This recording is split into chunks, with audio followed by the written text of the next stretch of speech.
There we go. Oh. All right. What?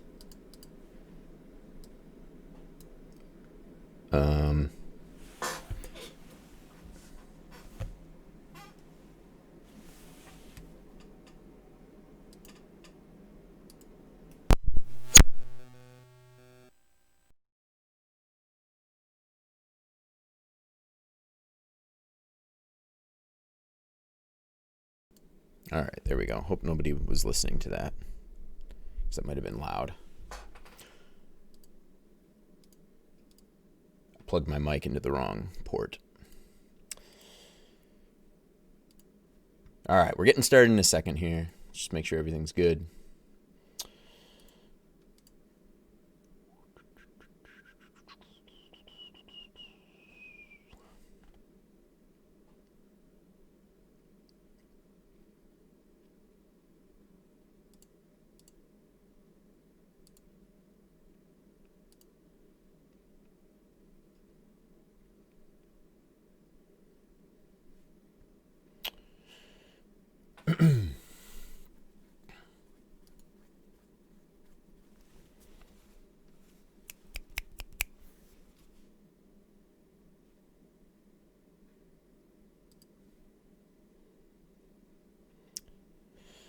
All right.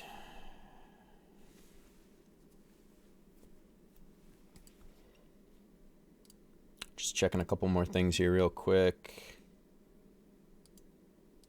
Oh. Can't click on the right window. All right, I see myself on Twitch. That should be good. I think I fixed the audio. I plugged my mic into the wrong port before, but now that looks good. I think we're ready to kill it here. Got a couple of viewers. All right.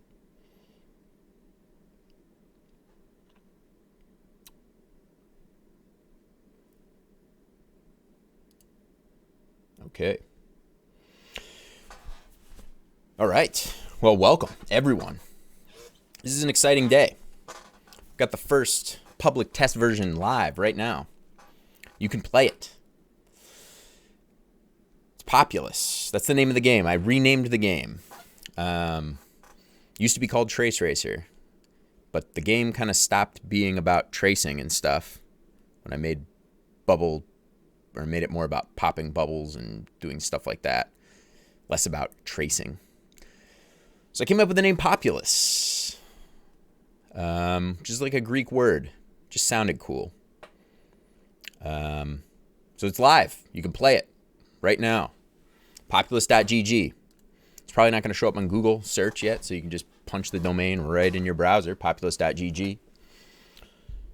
Little security pro tip on that, though. Just be careful about punching exact domains in your web browser, because most web browsers direct you right to that website when you punch in that domain. And if you make a little, you're trying to go to facebook.com or something, and if you type facebook.com or something,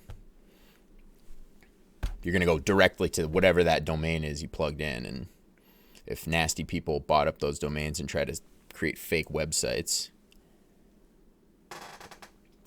with those names, you better watch out. So it's always good to Google stuff rather than punch a domain directly in there. But I'm giving you permission to plug in populus.gg, because this isn't going to show up on Google probably for a little bit yet. So, yeah, I got everything set up kind of on Saturday, I think. I think I pushed the version on Saturday, so it's been running since then. And I kind of pushed it around to my family to try it out. But if you are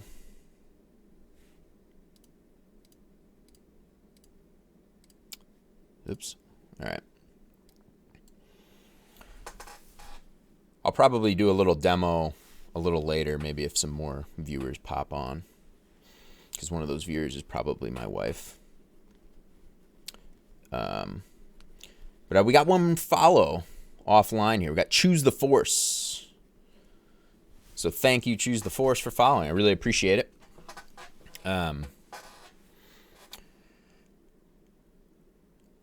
Yeah, I'm trying to think about what I want to talk about here more with this. I guess I'll kind of go into the demo a little bit.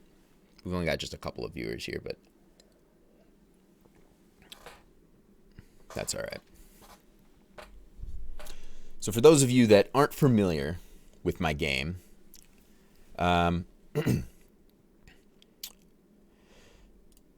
basically, well, we'll roll back here. I don't have any prepared thoughts for this. I'm winging it. So this is the title page for Populus. So when you go to populus.gg, this is what you see. You got a play button. That's about all you can do. Got my Discord and Twitch links down below. So the Twitch, you're on the Twitch. If you're watching this right now, you're on the Twitch page. The Discord link, that is... oh yeah, I've got a whole mess of announcements. I should have wrote stuff down here. So Discord, nobody's really on there. There's a few people that have joined my Discord. But I kind of set up some channels specifically for Populus now. I kind of did a little bit of organizing of that just this morning before I went live. So now there's a changelog section and a feedback section and kind of a general discussions channel, or I should say channels for all those. So yeah, if you've got any feedback or bugs or issues, you can post that there.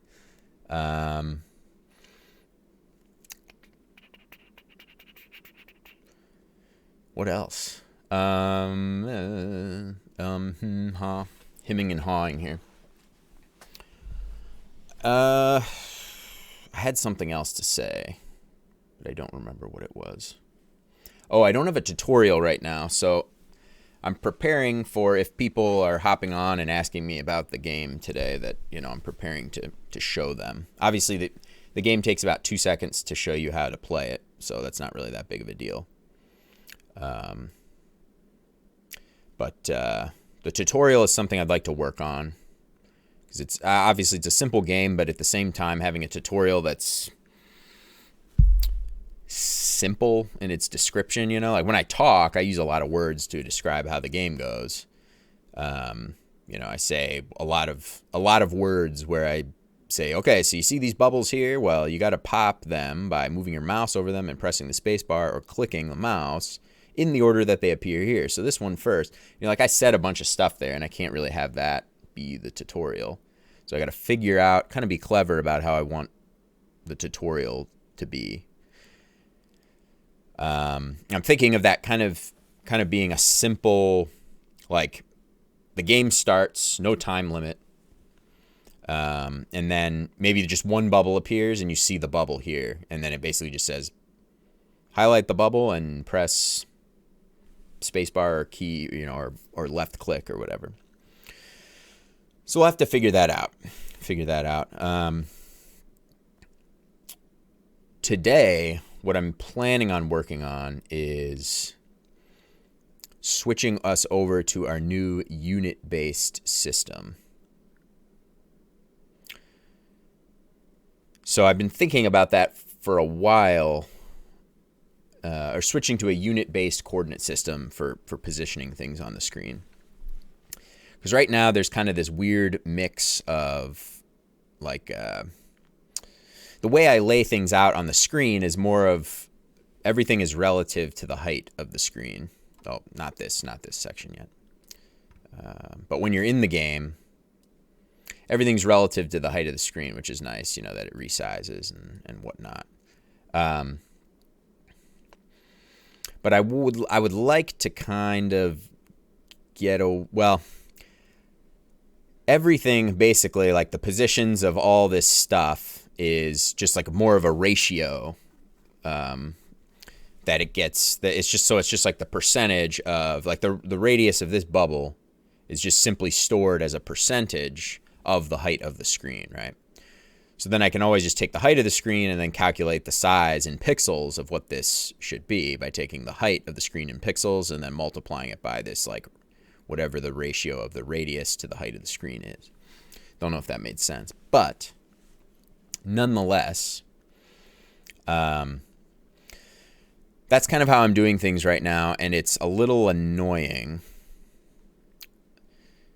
It's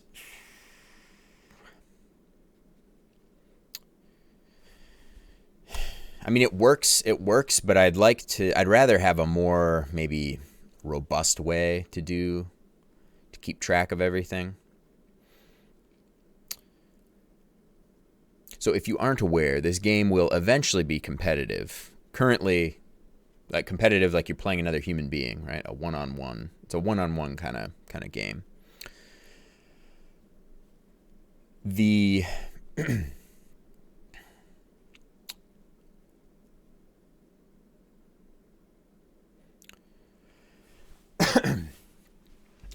and so for that to work, and I haven't worked on the competitive mode yet for this specific game mode that's live now. That'll be kind of the next phase, the next step. Probably be working on that next week. But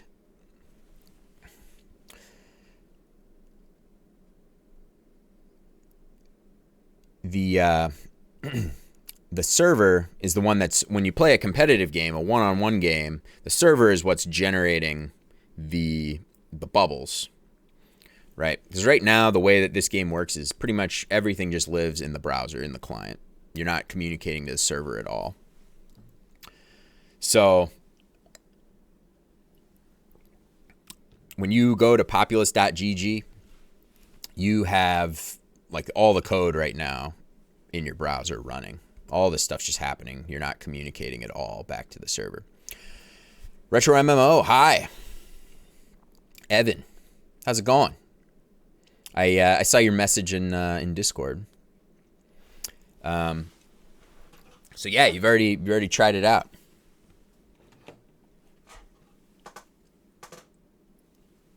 I tried to cheat your game with the dev console scripts. LOL, failing so far. Gotcha. Yeah. We'll see. We'll see how I decide to handle things with that. But you commented before in Discord, you commented about the HTTPS, and I'm not worried about that right now because, well, one, this game exists solely in the console, or sorry, in the browser. There's no server communication yet. Basically, static HTML and JS file that goes to your browser, and that's it. So, I mean, while yes, from the marketing side of things, having, in Chrome, having the not secure thing looks kind of bad. But we'll see what I end up going with in the future. Because I don't plan to push this to a point where you have like user accounts or anything. It'll be more of like when you join and you play, you might type in a name or something, and then that's it. Kind of like Slitherio, if you're familiar with that game, slither.io, where I don't think they have any user accounts at all. If you want a simple solution that doesn't require maintenance, you could just get Cloudflare set up.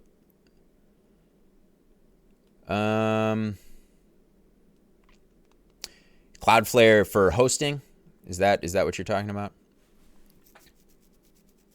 I guess that's nice for static stuff.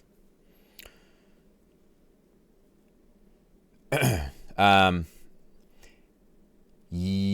I mean, I will eventually be doing the competitive play, and that'll be, the Node.js, not hosting, kind of hard to explain. Gotcha.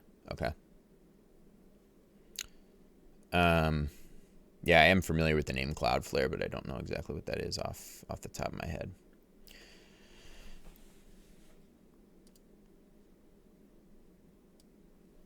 We'll do that there. Make the chat a little more visible on the screen. But yeah, I've got a test version live now, so people can play. You use their name servers and route your DNS through their system. They provide SSL among other services. Nice. Yeah, I mean, well, setting up SSL currently for me right now won't be a big deal.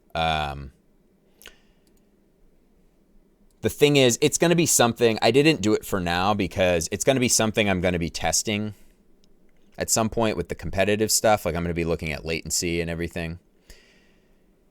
Because unfortunately, I don't see anything other than, I don't see any other solution currently right now than for the competitive mode to not be sending probably 60 mouse updates per second to the server.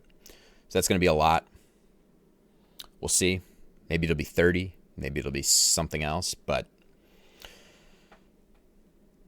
yeah, this is going to be a kind of a semi high performance thing, which I don't know. We'll see. That's why I'm kind of like, all right, no SSL for right now, no TLS, whatever.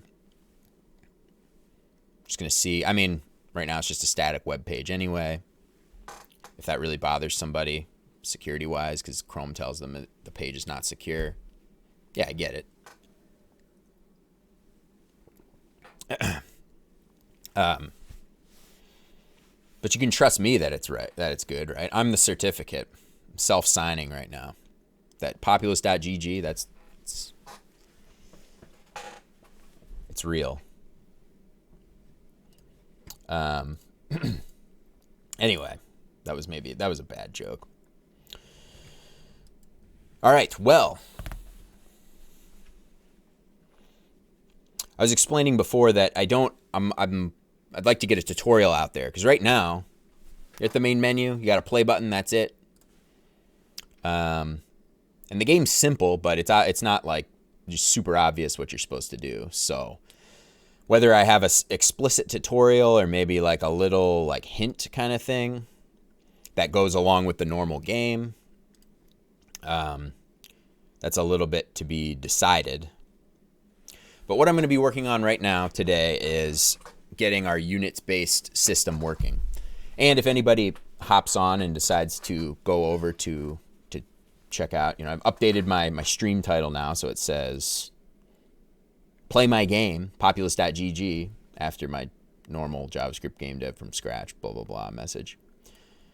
So if anybody goes and plays, I'm prepared to be kind of telling people over the stream how to play, because it honestly takes me like 2 seconds to explain it, so I'm not worried about that. So,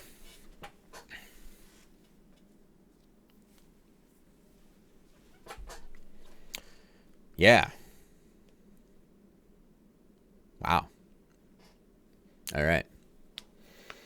It's Blazor Day today, I think. I figure, well, I pushed a game live, so I better kind of sharpen up a bit.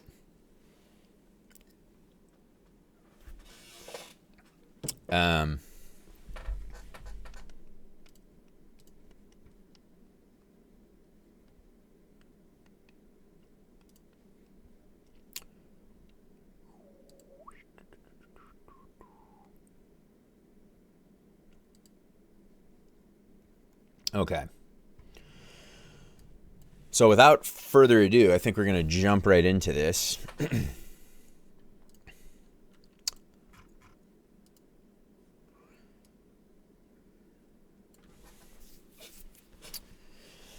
Let's see here. Well, so right now, I'm trying to think of a good starting point for this. Right now, my config file here, my config.js, which should probably be more named like constants.js or something like that. We don't need any of this. So a lot of these are the positions of items on screen. And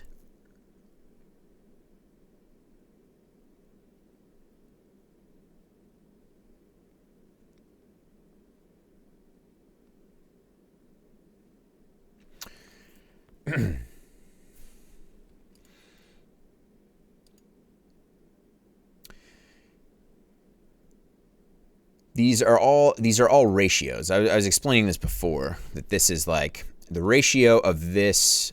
So the start title font ratio, for example, is the font size for this relative to the height of the screen, right? So it's always going to be 0.033, so 3.3% the height of the screen. What? Stat? Oh, sorry, this is the stat title. Okay, yeah, I was going to say this is not 3% of the screen. The menu, here it is. Title font ratio. Okay, so it's 0.15. So this is always 15% of the height of the screen. So when you resize, it's doing that calculation on the fly. Now, I don't really like that too much. I mean, it works, but I'd rather like have like an explicit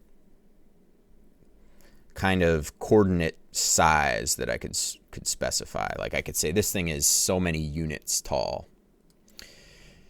And the reason why I want to do that is it's going to make things easier for resizing.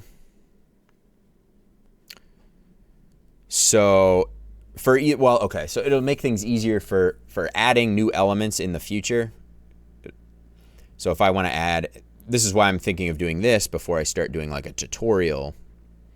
Because if I start doing a tutorial where it's kind of like there's things that pop up on screen, maybe some text that kind of animates in or looks nice or it's positioned somewhere, and there's kind of maybe some things telling you, indicators telling you what to do, I'd rather do all of that with kind of this new coordinate system. It'd be much more friendly for myself than doing what I'm currently doing. And I think it would just be much clearer to say, it would make resizing things a lot clearer. And right now, like the way I did things, I took on some technical debt, let's just say, of doing things the way that they are right now. Like it was kind of quick and easy to just say, all right, I'm just going to make this thing some sort of percentage of the height of the screen, and then it works with the resize and everything. So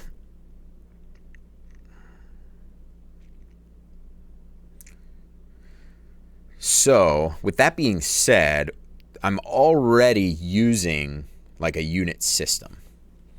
And I was explaining that a bit before because I started doing competitive play for a different game mode, and I already set that up so that the server generates bubbles, and the server has to generate bubbles.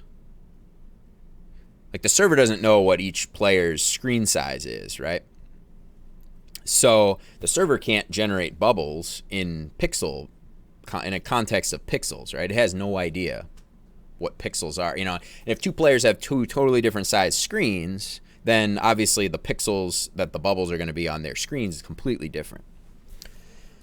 So I'm already doing a unit-based system that treats the center of our boundary circle here as 0, 0, right? So that's our origin position. And then it gives it a radius of 1,000.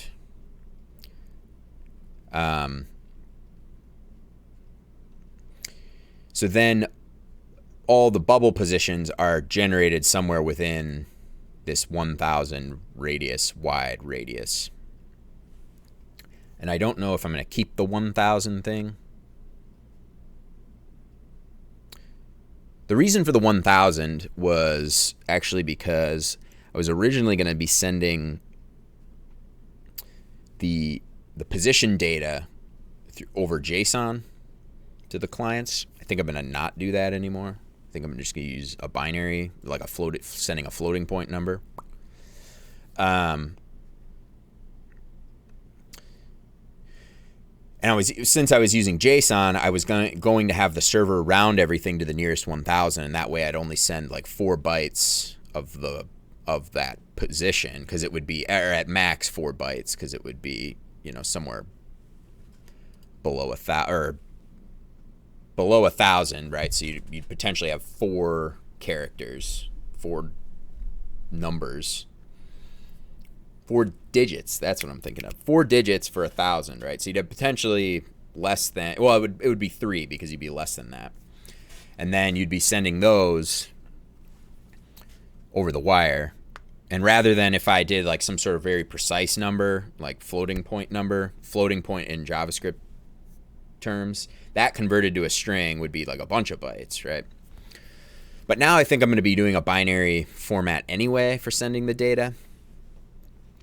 So just sending like a 32-bit a float, which would just be that position of the bubbles, and that would also be like the position of the cursor that the clients are going to have to be sending to the server. So just doing like an actual just floating point number. Now, so that, well, what that basically means then is I don't need to do 1,000. I don't need 1,000 to be the radius here. I still might keep it like that, but at least it'll be easy to change. That will be nice and quick to change. Oh, I just remembered something. I set up Nightbot, finally. So I set up a few little commands here. Let's see what we got.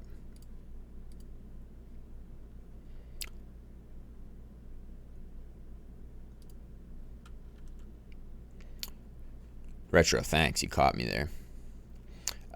Yeah, so we've got a couple things. We've got game. So that's the game. It's live right now. Populus. Populus.gg. You don't even need that link. I just tell you. Populus.gg. Populus. So it's like the Greek word populus, which is like the genus or something for the plants, for some plant, some tree or something like that. I didn't look into it too hard. Populus because you pop bubbles. That's kind of the thinking of it. And it sounds cool. So, and not the normal I didn't want the spelling like our normal English word populace, like talking about the population or whatever. I didn't want that word because it's O-U-S on the end, and that it's just kind of weird. So I like just the simple P-O-P-U-L-U-S, right? That's nice. And then I can replace the O with a little bubble there. That's kind of cool, right?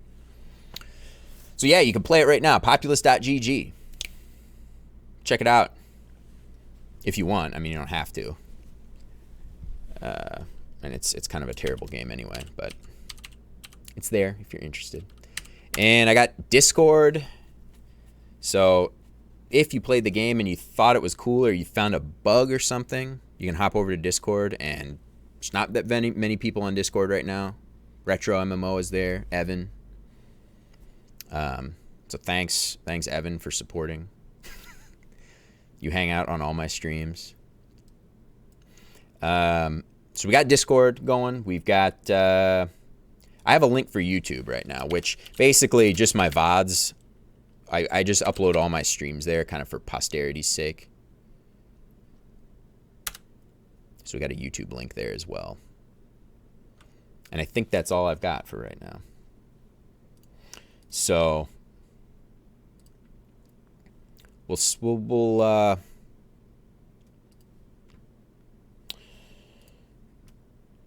don't know what else I was going to say about that. But yeah, the links are there. If you see them and you click them and you feel so inclined to give the game a try. And on the Discord, so I have like the Discord server is a little more like my just generic Tyrannosaurus gaming community, game dev community or whatever. And then Populus, the game, is its own separate little section on the side there. And like I said, there's not really anybody on the Discord yet. I kind of set that up a couple weeks ago and haven't done too much with that. So I need to get on that a little more. But going forward, I will be posting like the change log and everything for the game. We're rolling with version 0.1.0 right now. So yeah, I added that for the change log, and there's not really any changes. It just says, hey, version 0.1.0 is live. Do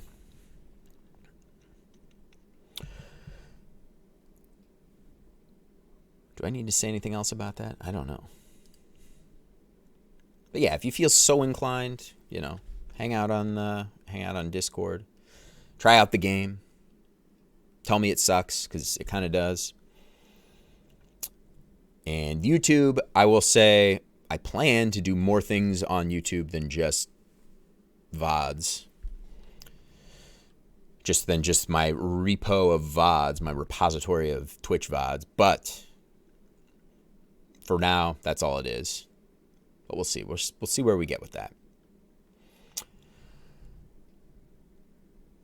So, without further ado, oh, and if anyone's watching and you want me to explain how the game works, because there's no tutorial right now, just let me know. I'll show you. It literally takes 2 seconds to explain. Not literally. It takes a little longer than that. But, yeah. I'd be fine with explaining how this game works like 20 times throughout this stream. Doesn't really bother me. But now, back to the boring nitty-gritty. Actually, this isn't super boring. But I think I'm going to take a bathroom break real quick. I know. Just started. Well, I started 30 minutes ago. That's not bad. Made it 30 minutes without having to use the can.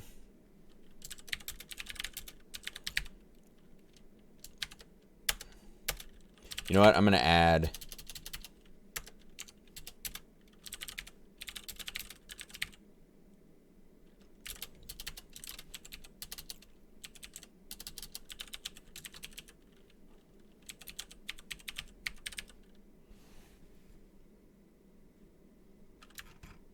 I'm going to add a little,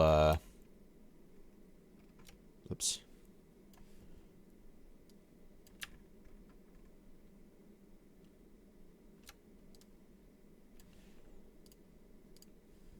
There we go. All right. All right. All right. So I'm going to be right back. Got to use the bathroom. Oh. There we go. Okay. Don't worry. It takes me like 2 seconds to go to the bathroom. I do wash my hands, but my bathroom's just like right over there, 15 feet away. So don't go anywhere. You can if you want, I guess, but I'm not stopping you.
All right, I am back.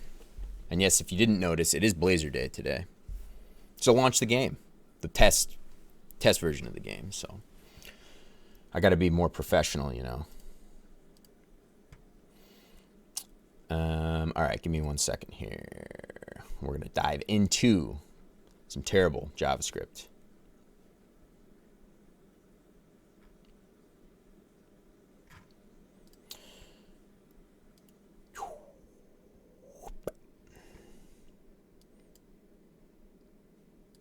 Whoops, I need to leave this like right here for when I do. No, it's got to be like up here. Maybe like that. All right. So yes, the game is live. You can play it. Populus.gg. If you want a tutorial, let me know. I'm happy to explain how to play it. It's kind of an aim. It's kind of an aim. I was about to say aimbot. It's kind of an aim trainer kind of game, and kind of like OSU, exclamation point, whatever that game is called. You're kind of moving your mouse to these circles. I didn't intend for it to become like that, but it kind of slowly started to turn into ASU. Osu. I don't know how you say it. All right.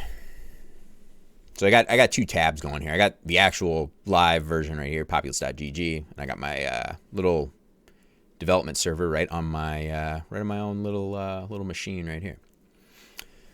So what we're working on today is trying to create like a real coordinate system, a real unit-based coordinate system for laying everything out on the screen.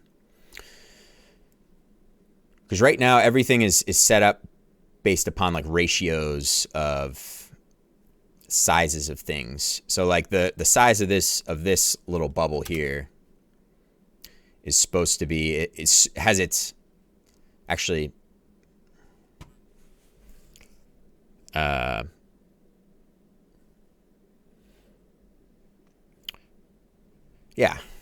For this it works.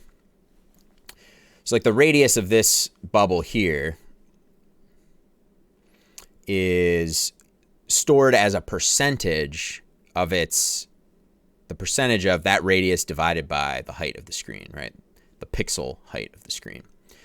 I like to get away from that sort of system right now. So we are going to, I'm trying to think, well, you can see here in my config.js file, I've got a lot of little, like, you see these just little random numbers that are somewhere less than 1, right? So all of these are those ratios, usually. And I either call them mult for multiplier or ratio. And I'd like to be storing everything like in an actual physical space, in an actual physical unit space, coordinate thing, right? So an X and a Y.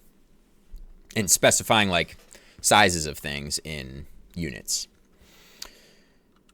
Because this would allow, and then basically what will happen then is those unit-based things will stay the same.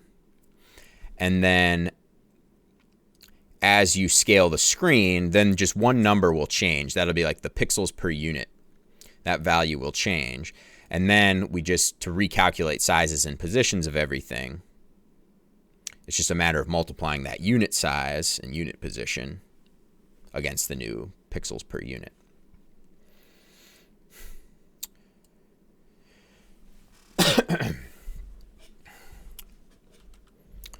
So let's dive right in with that. And I say that, but I really don't know what the first step is for figuring this out.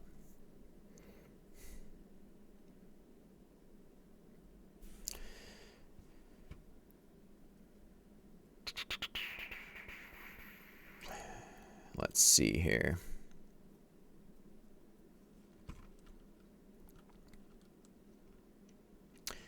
Well, so here's a good example with the menu. I have this game event now called window resized. And whenever that fires, there's certain elements that are listening to that event. And then these values get all recalculated based upon their ratio values or their multiplier values, just multiplied simply by the height of our screen. So that's kind of how everything's working right now.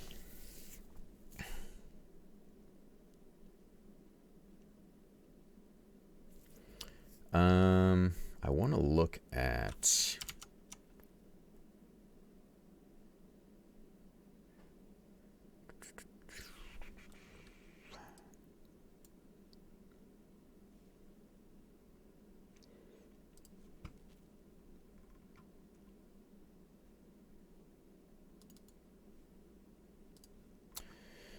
let's pull up our canvas wrapper. Where is that?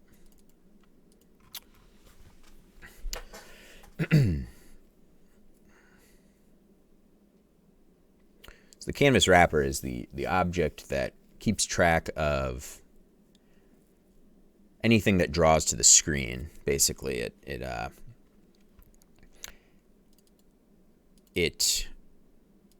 no, wait a minute. Yeah.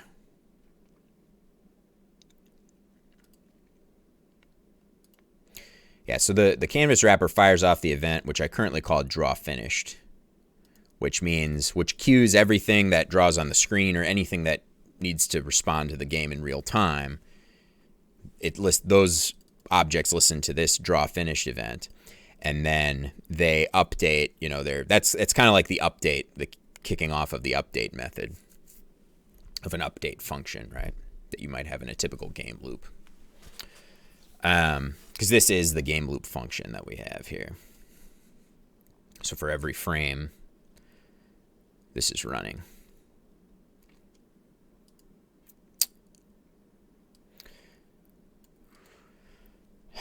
So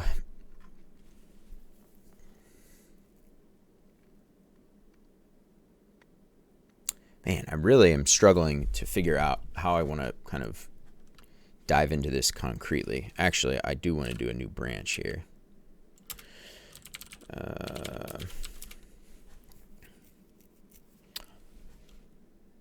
Unit system implementation. And just call it unit system. Okay. All right. So what I'm kind of thinking is like, I might get to a point where I realize that this is maybe too difficult to implement right now, or maybe not worth the work, the effort to put into this. It's very possible. So I need to kind of evaluate this with a few different things. And then that'll kind of give me a good idea of whether or not I really need to proceed with this. So let's open up our play area. Is that the one we should maybe start with? You know what? Let's start with something we could start with something very basic, and that would be like our countdown timer. I think this would be... Is this a good idea?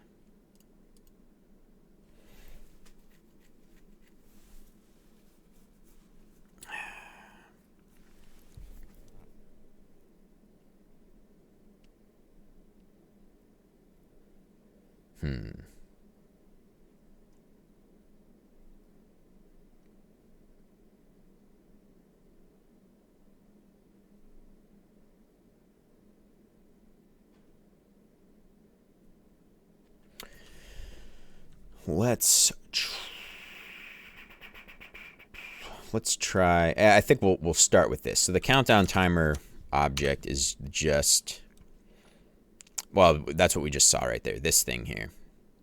So it just keeps track of, it prints the stuff to the screen and then does the actual like timer that, does the countdown, and then fires an event when the timer expires, right? Or I should actually say it doesn't fire a timer. It fires a callback, I think. Yeah. So you pass it a callback. And the application object is the one that actually wraps around that. I shouldn't say wraps around, but yeah, countdown timer. So the application has a countdown timer object where it sets that up and then passes in the callback function that it wants to run when the countdown finishes.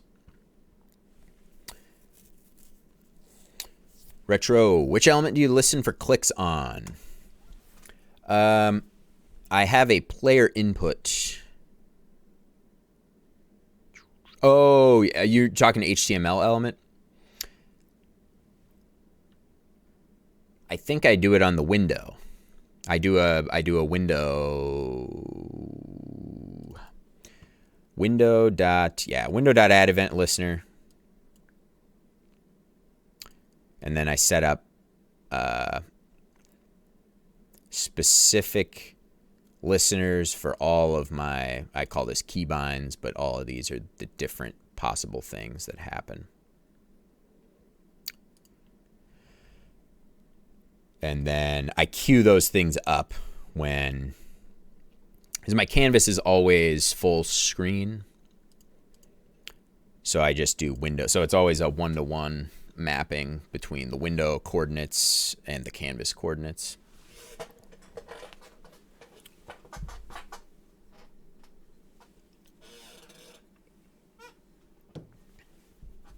And then I kind of came up with what I thought was kind of a little clever way to like easily remap like keybinds to so I have this keybinds thing that actually has like a function to test whether or not the event that fired was that keybind or was that in that thing, in fact. If that makes sense. I don't know if that makes sense. Yeah, so I've got this array, the keybinds here, where I have like a game. This isn't an actual like game event, but this is more like a specific input event that the player input object listens to. So then here's the DOM event, the actual, you know, mouse move event, right? And then there's like on the mouse downs. So the test, I have a test, which is just a function that if it's true, then it knows that that event happened. So that lets me parse between mouse down events. So that way I can say, in the case of mouse move, it doesn't matter. It's just a function that returns true. In the case of mouse down, then I can do a check if, I just do a check here, if the button you pressed is 0, that means a left click. So then it's true. So like if I wanted to do a different thing, you know, something that bound to right click, then I could do basically just this same thing, except I assume right click is number 2, I think. Button 2, because button 1 is the center button. I don't know what I'm talking about. But then I could just do like another little object here and then have this map to like a different game action. And the same thing goes with the key code, key binds. So it's just a little nice, I mean, I think it's nice. There's maybe probably better ways to do it, but. And then likewise, you'd have to do a mouse up thing as well. And then from there, my player input object, you know, sets up all those event listeners for all those things. And the event listener functions themselves are these action, or are these test functions, right?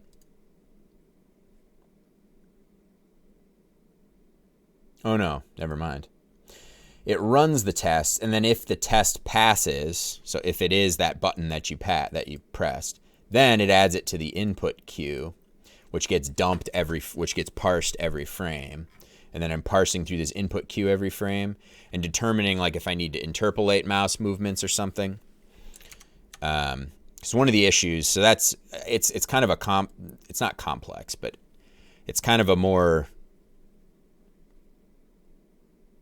tedious setup, not tedious, I don't know. Where if you have, you know, if you move your mouse too fast, you could literally just have your input event fire like here, and then the next input event fire here. So like I could totally miss this bubble, you know. And that's actually not so much of an issue with this game, the current game mode. But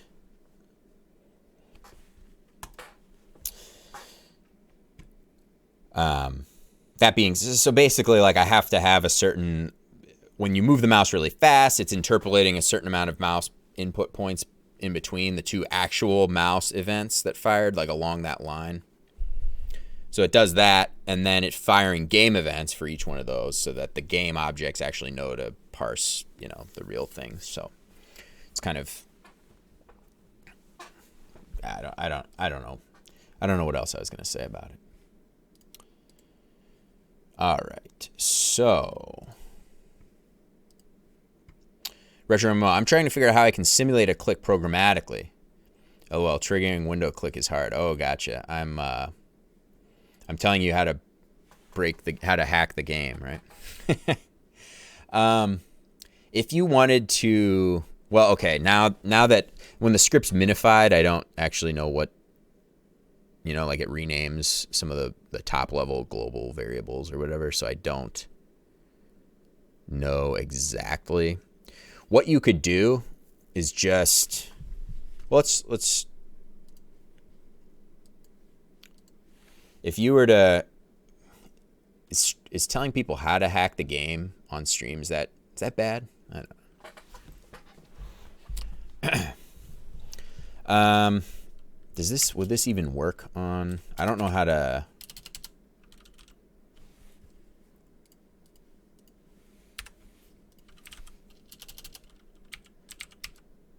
event emitter $1.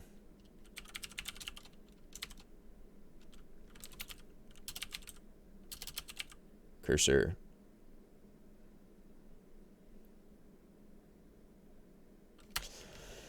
Yeah, you could probably fire the game events to have things respond to that.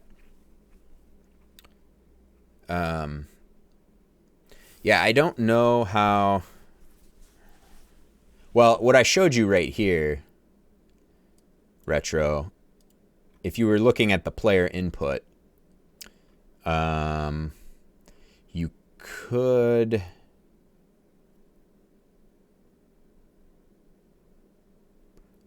Yeah, how would you like intercept? Well, what you could do is spit. You could just spit right into the raw input queue. I don't think I can get access to your event emitter object. I think it's event emitter $1, unless you have it in global scope. The event emitter is a global one. I think it was event emitter $1. That's what it was named to by the minifier, by TraceRacer. You could, and player input should come through as $1. Oh, thank you. Player input is also. Am I on populus.gg? Okay, never mind. Player input. Yeah, it looks like that's valid there. Yeah, so what you could do is you could just you could fill up the raw input queue with data. And the raw input queue, so player input, top level, raw input queue, and then it would just be objects that look like, you could pass in, yeah, it's just a single object. Oh, you have to pass in the event. Yeah, it's more complicated than. This E is the actual DOM event object that comes in. But I only use certain things from that. Like you'd have to look. You'd have to look maybe at the input queue.update function. Frame time t. How do I see? Oh, yeah. You'd have to like look through that. I don't know. But you could spit in. So the action, the bind action, would have to be one of these. So that would be an action. So if you could stuff an object in the raw input queue that has basically just two things, the action, which would be either cursor down, an action that's a string that's either cursor down, cursor up, cursor move. I think that's it. Do I have a key down one? Oh, no. There's no key down one. I make the key down be this. So these are the three like input types input type of actions you'd have. Cursor down, cursor up, cursor move. And then E is the actual like DOM event. So you could have like E be X. There'd be. Wait a minute.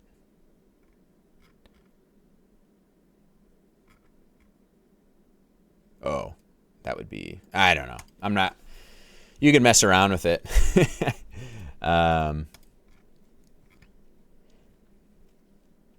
Yeah.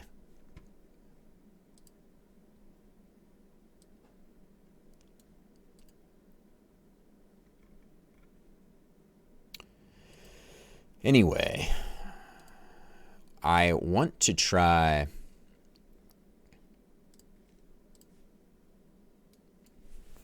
I really want to try doing our new unit system on unit coordinate system on our countdown timer here. The thing is, I have like a really simple way to do this right now, actually. So this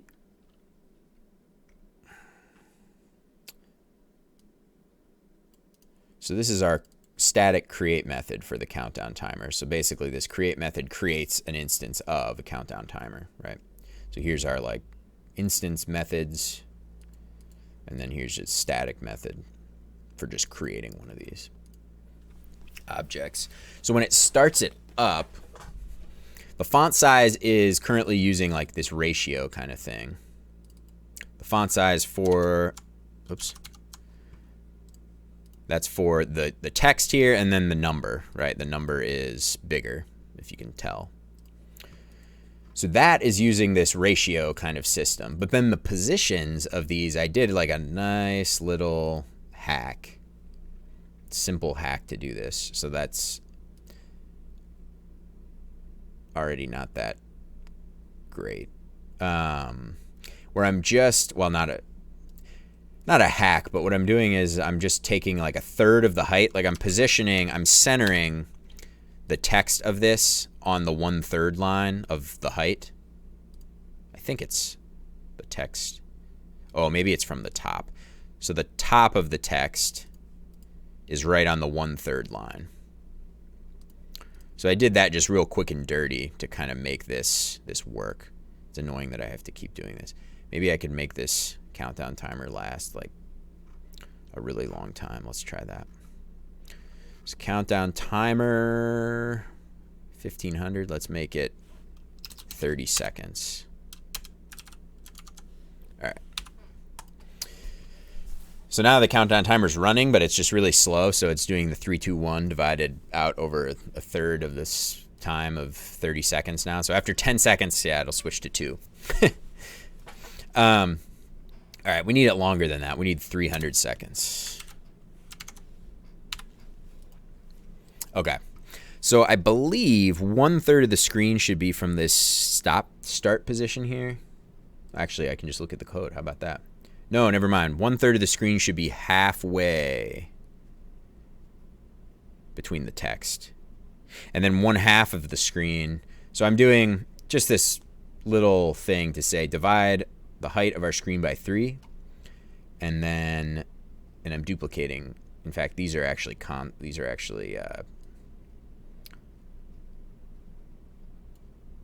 I put these in variables now that get calculated whenever the screen gets refreshed. So I shouldn't even be calculating these on the fly. Half of the width of the screen, or 1/3 of the height of the screen.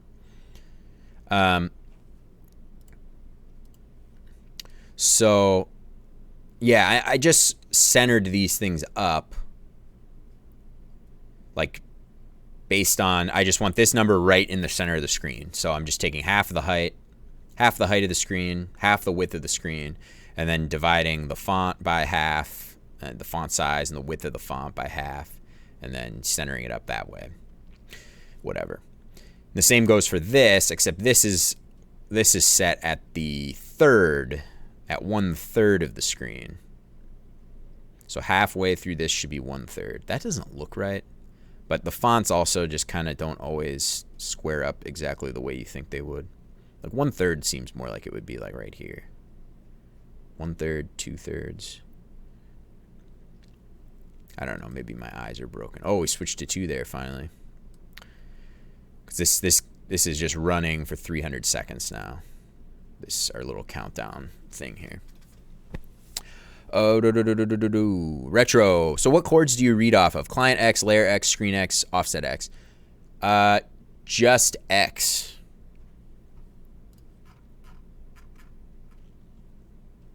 Right? Maybe I'm wrong. Where is that? Player input. Yes, just X and Y. So the E here is the actual mouse event, and then here's just X and Y.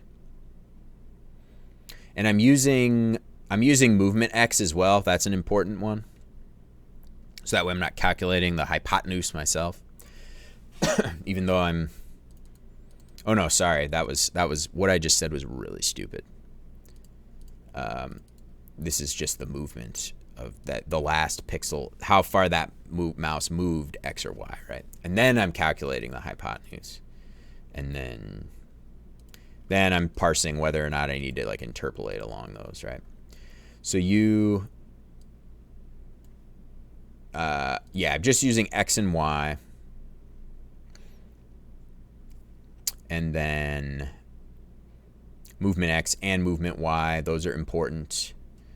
And I believe, I'm using the timestamp. Actually, I don't think, yeah, so if you don't have a timestamp, there might be a crash, but you could just pass like the same integer for the timestamp because it's actually not really used for anything. Input event, where else are we using it? Input event. Yeah, we're just using X and Y properties of E. We're using movement X, movement Y properties of E, and we're using timestamp of E. But the timestamp could be faked and just be a single integer or something, just a number 1 or a number 0 or something like that. Because I actually don't think I'm using the timestamps anymore. I set it up so I could get the timestamps for bubble pops, basically, is why that is. So like I could know exactly when a bubble was popped. And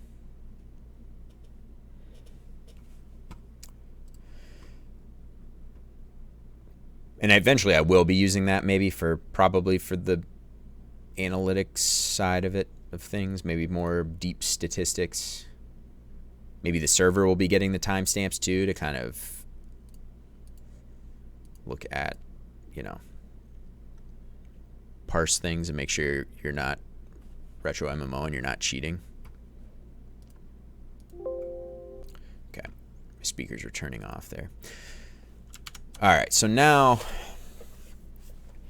I basically have like a little clever way to position these things on the screen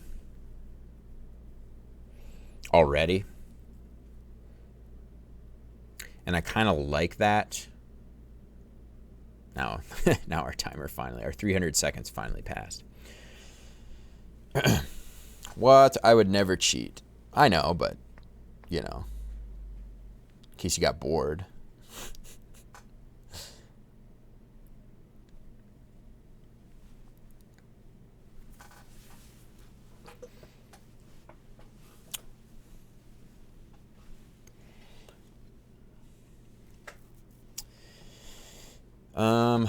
Blah, blah, blah, blah, blah, blah.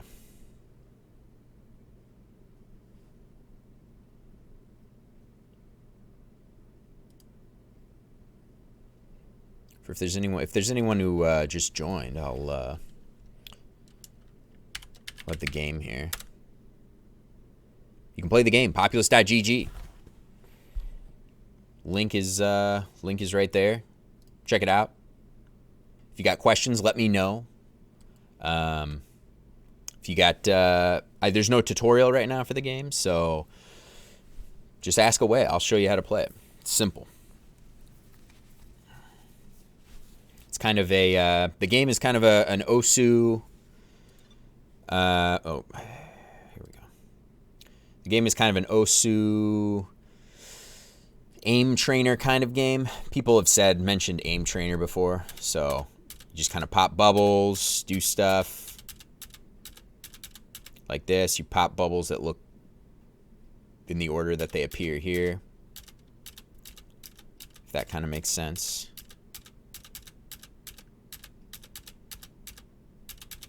And you see how many bubbles you can pop in 30 seconds. That's how it works. Then once the 30 seconds pass, you see your stats at the end, and that's pretty much it right now. Time's up. Here are my stats. 49 bubbles popped, 4 mistakes in 30 seconds at a 1.633% popping rate. It's not bad. For me, kind of screwing around, that's not bad.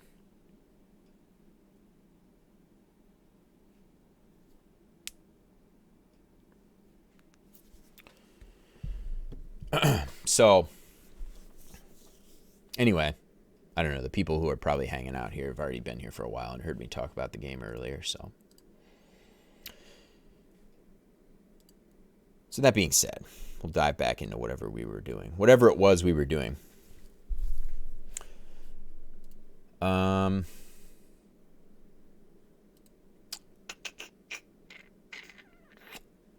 Yeah. So I'm trying to think about how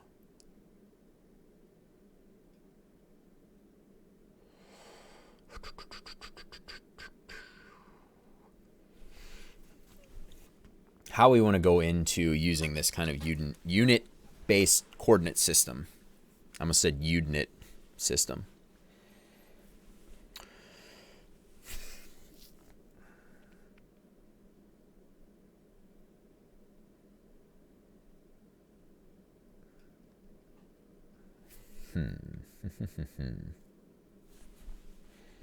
Are these used at all? No. Okay. Yeah, so I was explaining that I've already got kind of this basic, very simple basic way that I'm calculating the positions of our title here and our number. So this is just centered up at half the screen. This is centered up along the 1/3 line of the screen. But what I think I want to do now is actually figure out. Now I already do have a unit space. I already do have a unit space number system, whatever. And the canvas wrapper, so that this is what fires the event. This is kind of what keeps track of our canvas on screen, handles like our update loop. Maybe it's not the best place to do it, whatever. I don't really care. It kind of works to just have it all in here. It's a singleton object, right? So just one, we get just one object per the whole lifetime of the game. Or I should say the whole lifetime of the browser, the window. And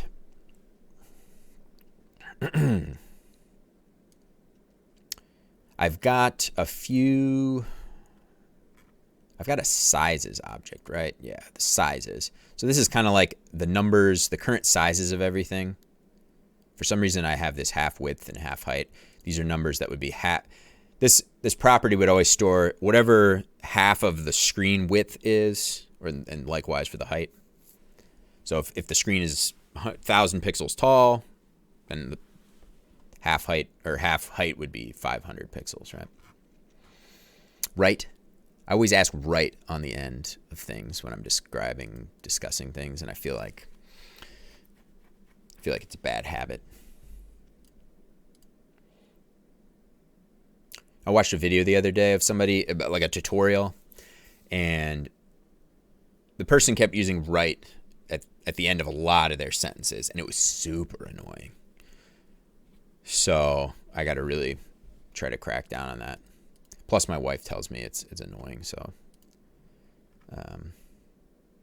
I believe her. Retro MMO. Oh, my boss does that.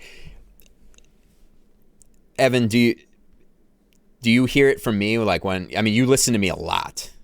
I think, right? Because you keep me up when you're at work. So, do you hear me say right a lot? You can tell me. You can tell me if it's annoying. My wife just straight up says it's annoying.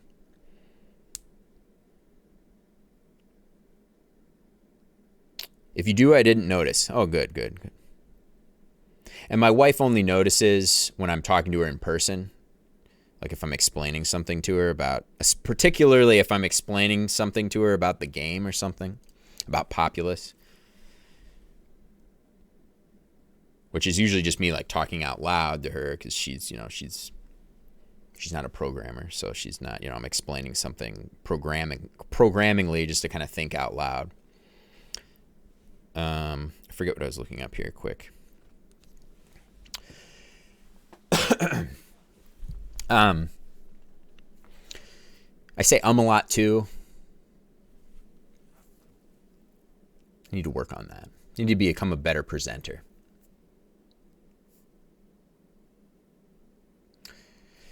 Well, it's talking about our canvas wrapper object because I wanted to get into, I know I'm already using, yes, this is it right here. So we've got a sizes property, which eventually it starts out as null in the constructor, but it eventually, I think it initializes in our init function here. It gets set up, or no, I guess it gets set up here in this update sizes and positions method. So update sizes and position fires, and here we're setting up this dot sizes. So this method fires every time the screen gets resized.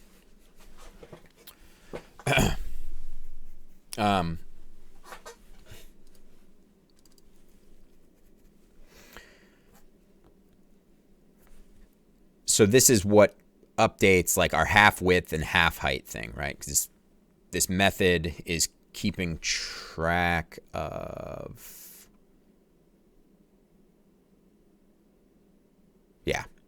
Okay, so here's where we set up the event listener. When our canvas wrapper gets initialized, we're listening to the resize event, and then we calculate a bunch of variables and then run this update sizes and positions method again.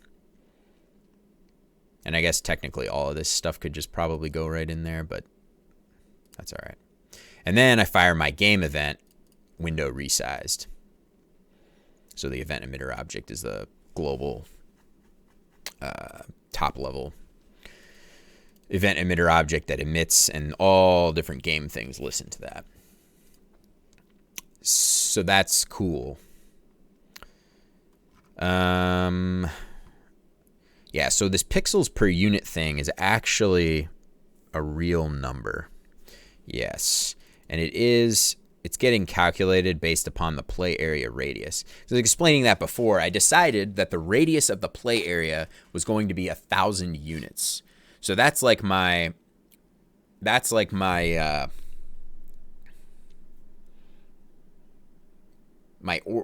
orientating point. I don't know how to. That's like how we describe what the relationship between units and pixels are.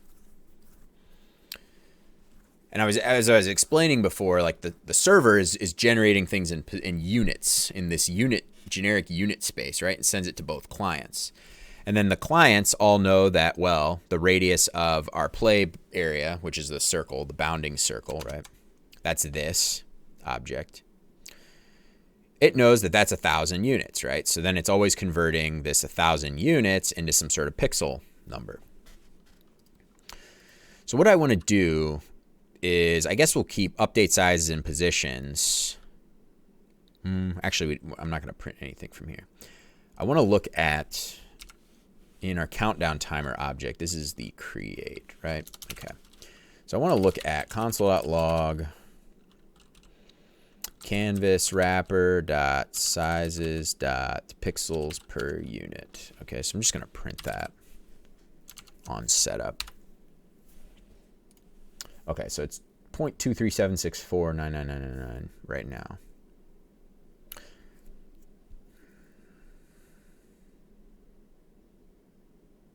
So what I can do, I need to do some fancy dividing math, because what I want to do is take these pixel numbers here and then convert them into units. So we have pixels per unit, radius pixels of canvas height. Yeah, that's an annoying variable name. CTX canvas height.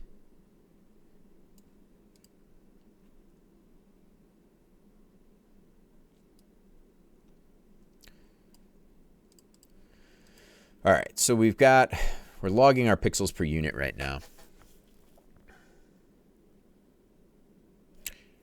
And we have the pixel. Let's just take something very simple like the radius of this message text, or not radius, but the font size. Sorry. So we'll do another CLG here.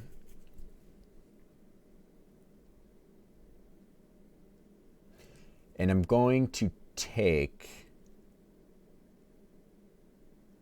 the current font size of this. Whoops. Message text dot font dot size, and then let's see. Okay, so we've got the font size in pixels now, right? Let's make these really nice. Whoops. Pixels per unit, and we've got font pix. So the font size in pixels. Let's print that. Hit play. Okay, so 49.567 pixels tall, a font size of that, 49.56 for this. And we've got a pixels per unit of 0.237. So to figure out our units then, that's pixels per unit. So I need to divide. This is where you're going to be like, oh, Jared, terrible at math. How does he even make games? All right, so I need to divide. Normally, I would take units.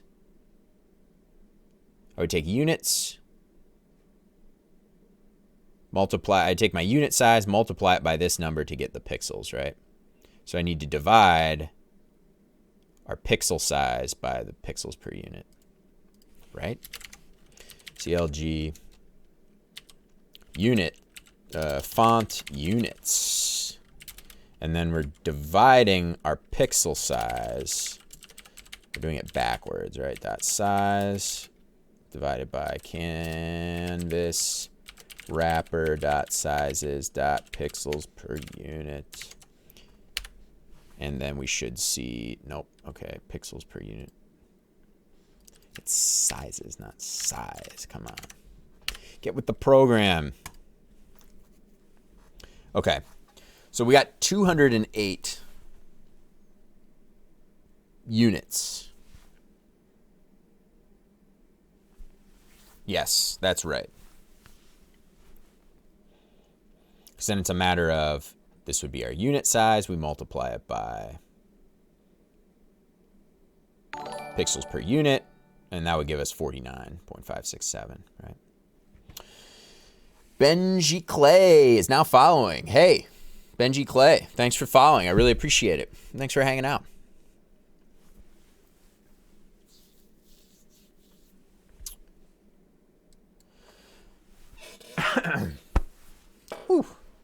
Got to clear the throat here. Okay. All right, so now I'm doing, we've got the unit size. We're calculating the unit size. But what I want to do is do kind of the inverse of that. I want to have this unit size be stored in our configuration file. So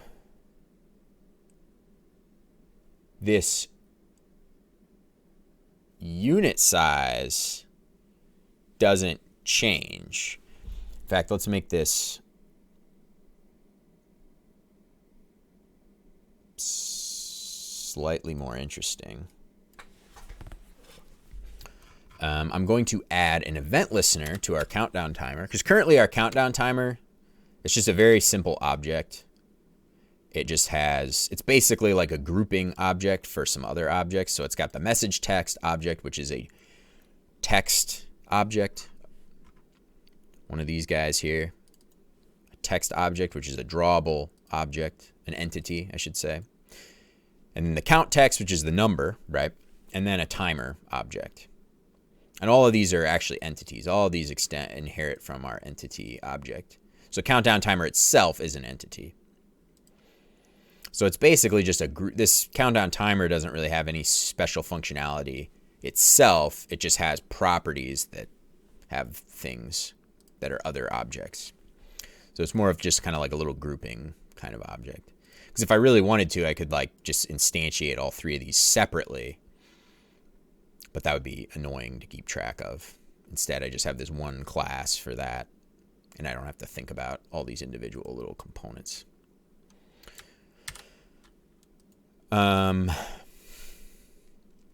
So this thing doesn't even have any of its own event listeners. But what I'm going to do is I'm going to set up an event listener now. So event listeners is an array that comes in through entities that entities have. And then just by specifying this, I can already start listening to certain events, game events. So we have window resize. Is that the name of the event? Nope. Yep, this one. This one. No, not this one. This one? Nope.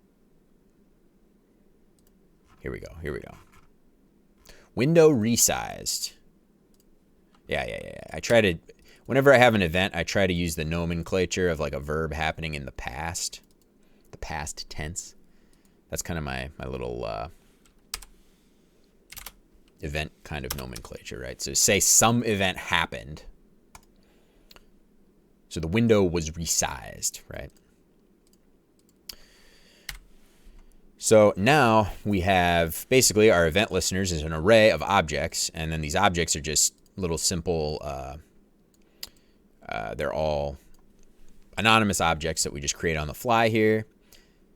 And they have an event property. That's a string. That's it. And then we have a listener property. That's a function. And then depending on the event, we might take some sort of parameters through this function. But all we want to do here, the window resize actually doesn't pass any parameters. I could have it pass some parameters, but I don't currently.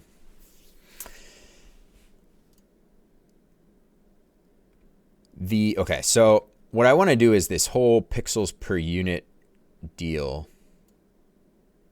I want to set this up here just so I can prove that everything looks good the way it does. So what I'm kind of implying here is that this countdown timer doesn't actually resize on the screen when the screen resizes. Like this, this wart does, right? So this game here resizes, etc. Which is great. And it resizes on our production one right here. So if we go to populus.gg, it works right now, right? Everything's based on the screen height. So if you notice stuff changes when you just change the height of the screen. The width of the screen doesn't actually change anything, so you can kind of break the game for yourself. You break the game for yourself by doing that. And I might have it do something different when you change the width of the screen. But that's part of what we're doing right now with this unit system that will maybe make this nicer. So,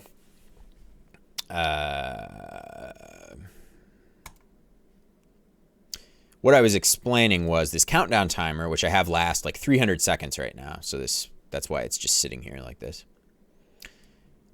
This doesn't resize at all, right? Like I didn't think the countdown timer resizing was like an important thing to have, an important feature to have, for the game, because people are probably not going to be resizing their screen during that like brief 1.5 second time, And if they did, I don't really care.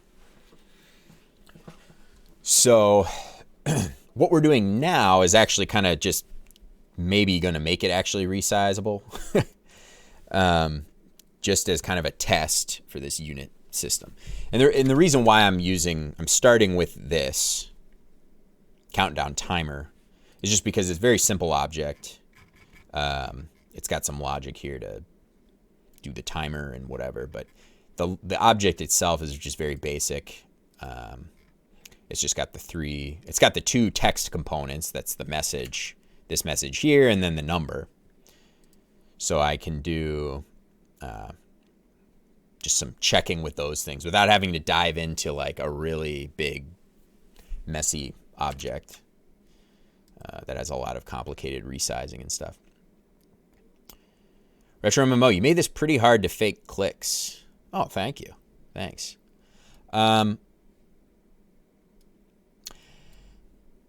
Looks like mouse down, mouse move, and mouse up are all needed. Yes. Yes, you will need all three. Because you're doing... Oh, sorry, I can't show it here. Because you're doing... When you're in the game, you're obviously mouse moving, right? And there's stuff happening and things are responding to that. And then... Oh my goodness. Why? Did I break? Oh, maybe I broke something there. What? Does that happen in this game? Hang on a second here. I found a bug. Oh, you update the chords on mouse move instead of fetching on demand when mouse down happens. Yes. Fetching on demand when mouse down happens. Oh, I see what you're saying. Maybe.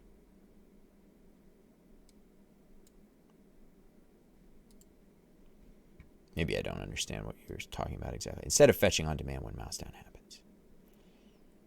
Meaning like you have an object that just... I don't know exactly what you're talking about.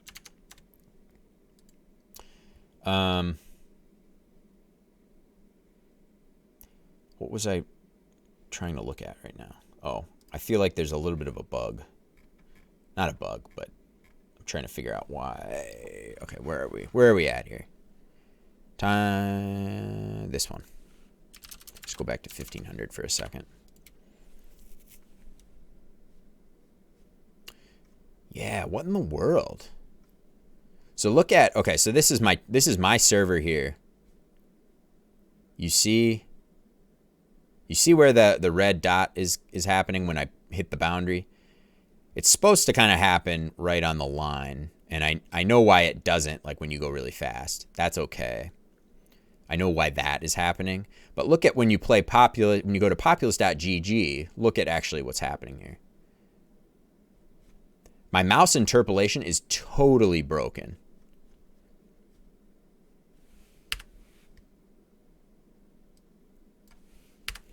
If you do this really fast, you can like completely skip.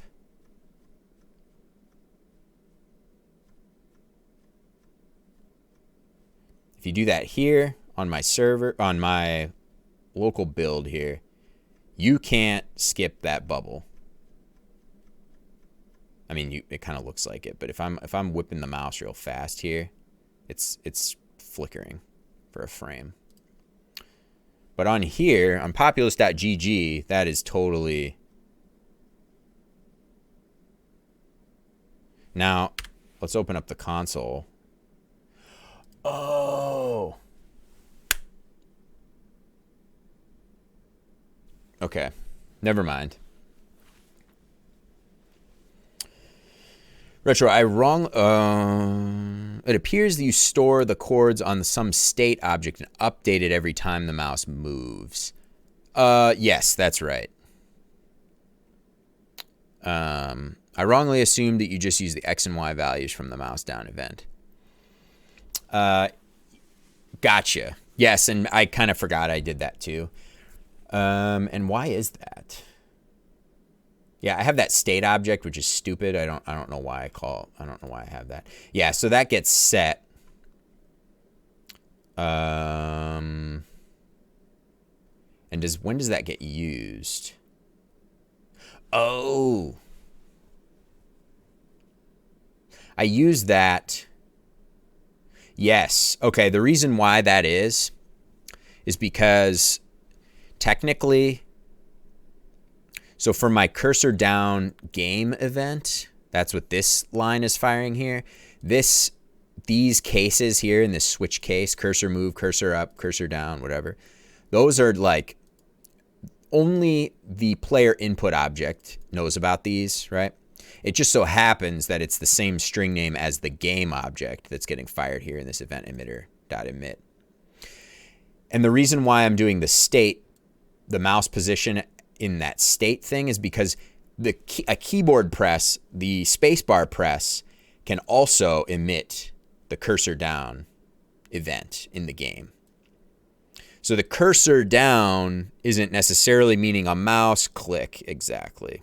It could be a spacebar press as well, because those are synonymous in this game. You can either pop bubbles by doing this, or you can pop them by doing this, right, with the spacebar. If you could tell that I'm doing one with this, you can't see my hands, but I'm doing clicks for one of them and spacebar for the other one. Bekitty, good job. Hey, thanks, Bekitty. What were you saying good job to? Bekitty is my wife, so if I talk and it sounds mean, it's because she's my wife. I'm just kidding.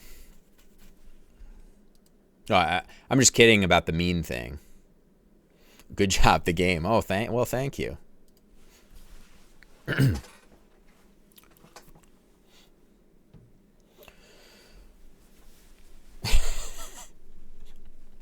I like just your singular good job comment with no context.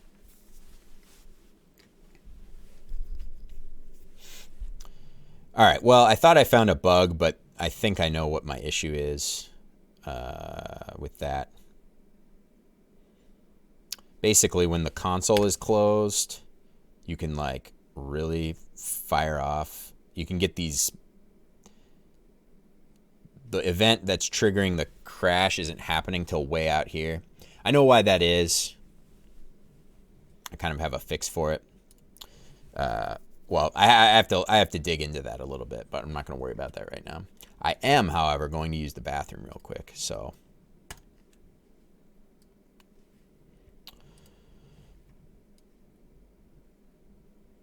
we'll be right back. How do I get this to... I should do this. Maybe just make this small. Populus.gg. There you go. All right. All right. I'll be right back. We'll hit the bathroom. Don't go anywhere.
And we're back.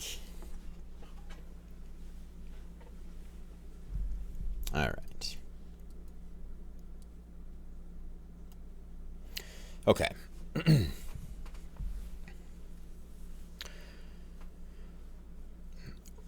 Retro, I was explaining the mouse input setup and stuff is I mean it's not super complicated, but there's like some layers to it. So that's why I was explaining before, and maybe I didn't say it well enough, but if you just faked, you could just go straight to the event emitter, because basically like real mouse input happens from the DOM, right? And then the player input object kind of figures it out and then fires the game event. So what you could do is you could just skip all of that DOM parsing and stuff and go straight to that in the event emitter object and start just throwing cursor events, cursor things from right there. I'm trying to do this without accessing your variables. Oh, gotcha. Okay.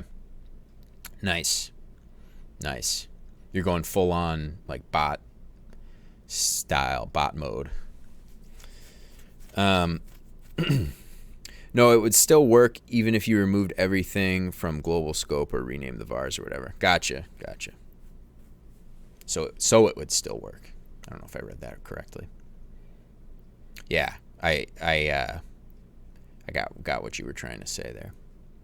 Nice, nice.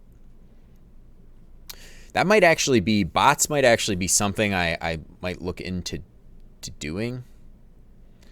So I was reading a little bit about that for like a lot of those, the IO game booms, IO game boom from a few years ago, you know, Agario and Slitherio and Paper IO, all those games. Like a lot of those got a lot of bad rap because a lot of them, some of them aren't even like actual, you don't even play actual humans, it's just bots. Which is funny. But I was thinking about having maybe some bots once we go to the multiplayer aspect of this, like some bots that could play. There's so many fake IO mobile games, right? And I didn't even want to go with the IO domain name, you know. I feel like it's kind of got a, stuff's got a bad rap now. But yeah, bot kind of stuff might be something I do, but it would be more like apparent to the player, you know, it'd be obvious to the player that you're playing a bot, right? Like I wouldn't try to hide that. But that might be something I do just to kind of give, you know, if people want to play like one-on-one, maybe they can play one-on-one with a bot. And I haven't even begun to think about how I really want to do that, because there's, you know, the mouse movement stuff is more, I guess, fine detailed rather than just like if you're moving something around the screen with key presses. I don't know. But it'd be a fun little project, but we'll see. We'll see if it's worth going into that. It'd be fun to do, but I don't know if it's like worth the investment of doing that. So we'll see. We'll see. Hey, Retro. I popped on the stream last night for a bit. Man, you had like 50 people there. Congrats on that. That's awesome.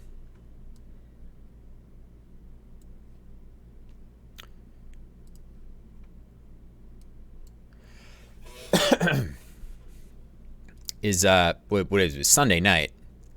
Or Sunday night's a little more busy-ish.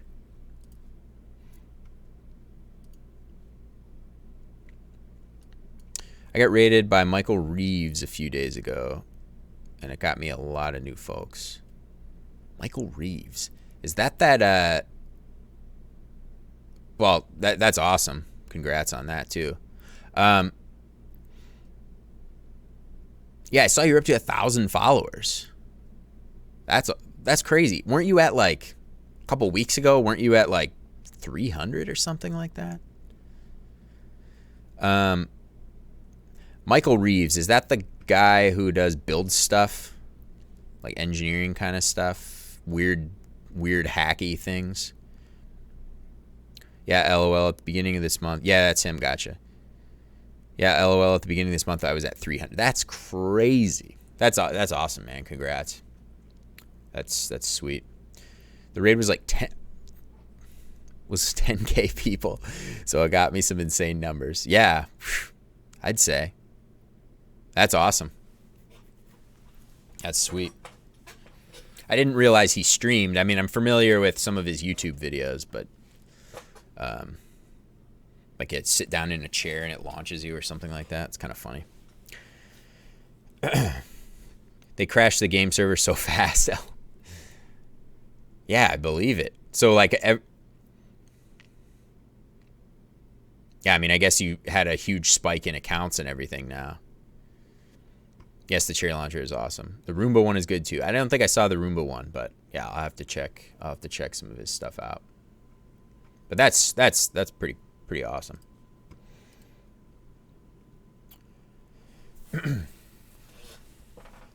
Going from 300 to 1,000 followers.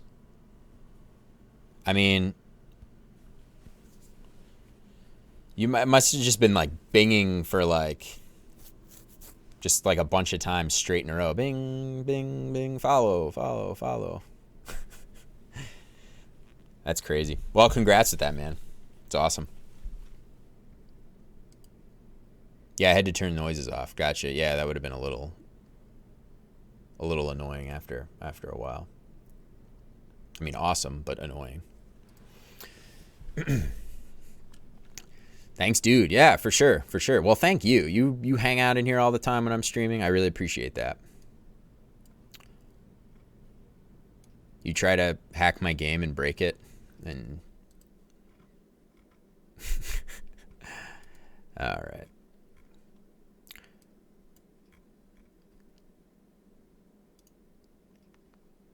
Oh yeah, and I didn't tell you. I played Retro MMO.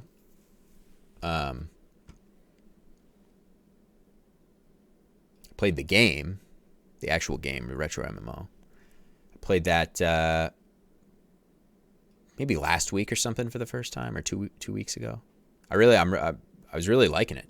I maxed out my level. So level 3's the max, right? I didn't do any PvP stuff or party stuff at all. I just went in and battled some spiders and lizards and everything, but it's pretty awesome. I'm liking it. And I saw you got the inventory in there now and everything. Yep, 3 is max. Gotcha. Yeah, it was kind of distracting me from what I was trying to do at the time, because I was just like, oh, I need to just keep grinding and getting more gold and stuff. Lots of new stuff is in the works. Cool. Good deal. Yeah, I was gonna like ask you stuff on the stream about it, but I like didn't want to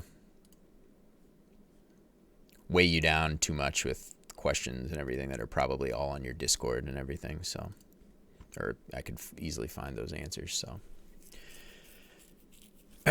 no questions allowed. Yeah, exactly. All right. So what am I doing here? We're working on we set up the event listener now for this countdown timer. Well, it's fine. I'm used to answering all the same stuff over and over anyway. Yeah, I gotcha. So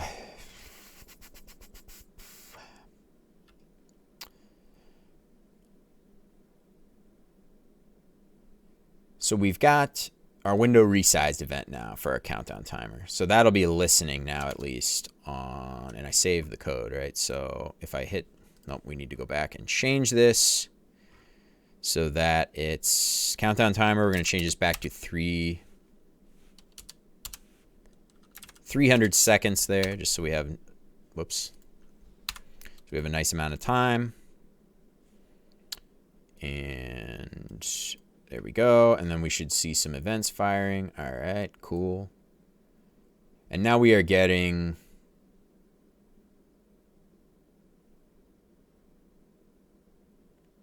Oh, wait a minute here.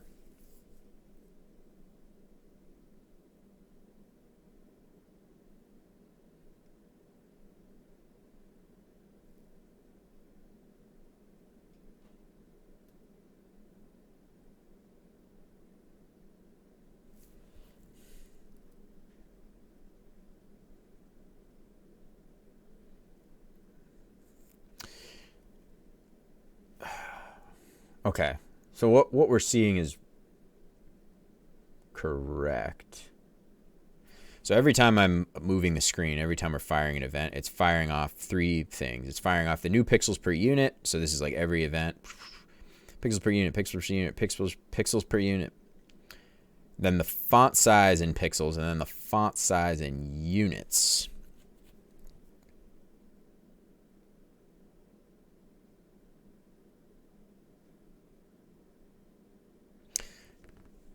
But now I'm starting to think...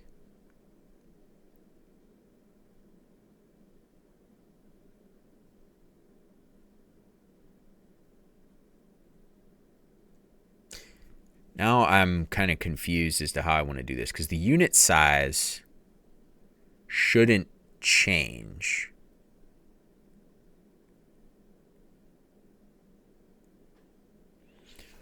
The unit size shouldn't be changing on screen resize.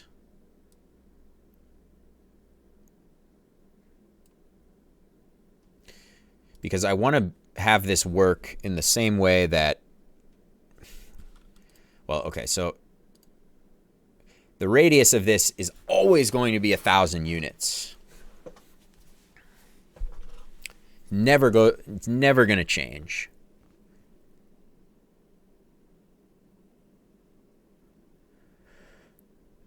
Unless for some reason there was some aspect of the game where this was to change or like expand a little bit or something relative to like the bubbles. But that's not going to happen. So this always needs to be 1,000 units. And I think everything in the game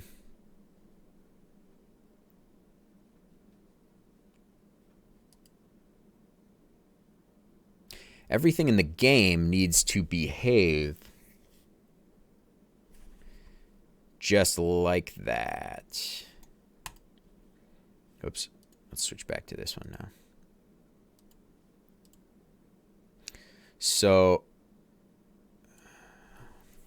am I right?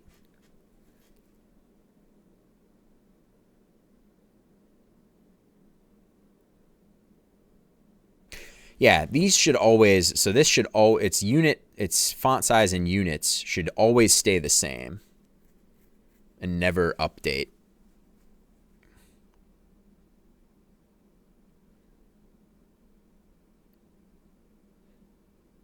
On-screen resize, right?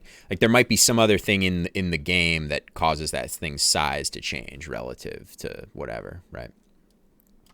You know, for example, when we actually play the game,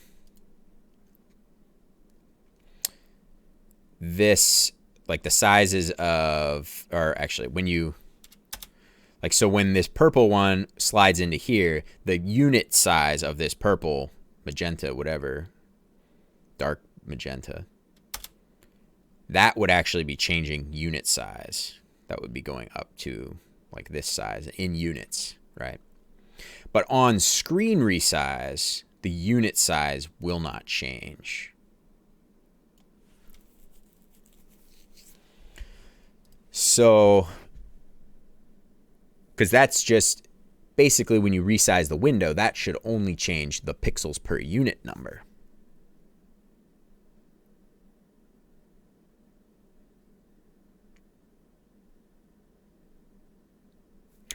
So why?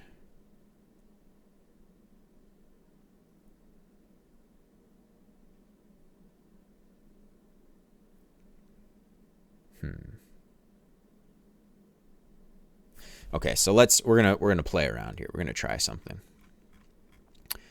So I'm gonna go down to countdown timer here, and we are going to have, okay, so we've got the ratio right now, the font text font ratio. But what we want is now, oops.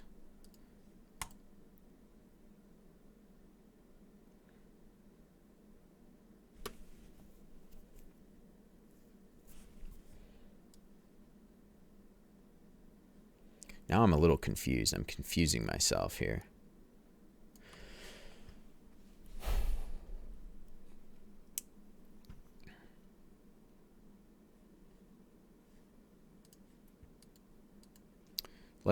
Let me look at pixels per unit. Maybe that's not actually correct. Maybe I'm not calculating that variable correctly. Oh, yes, I am not. Or no, wait a minute here. Play area radius. Okay, this is the play area radius in pixels.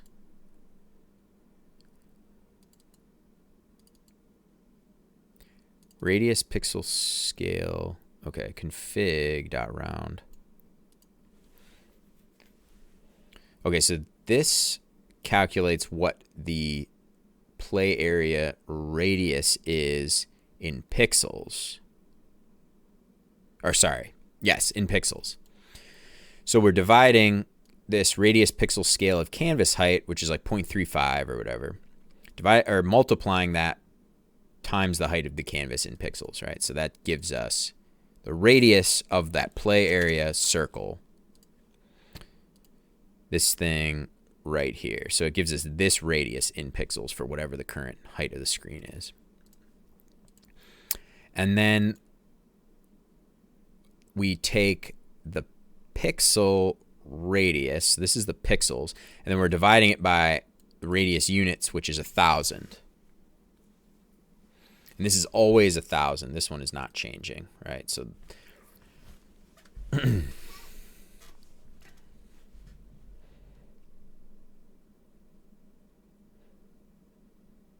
the obvious pixel value, the pixel radius of the play area changes, right?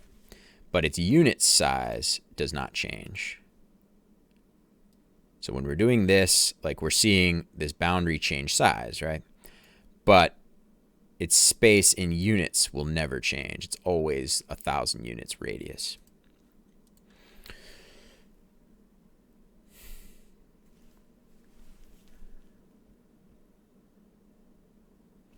So what we need to do is, I guess, let's just take, oops, not, I not there. Let's refresh, hit play. Why didn't that print? Oh, I removed it. That's right. All right, so I'm going to have this happen right here. What? Oh, I didn't grab this whole thing. Okay, so let's just have that print right away. So when I hit play, we're getting the font size of this. So font units 208. Yeah, and that's always the same, right? Yes, okay. So the initial font unit size is always 208.57, right? But then it changes here, which is not what we want. Oh, am I doing the math wrong? Because now that's getting bigger.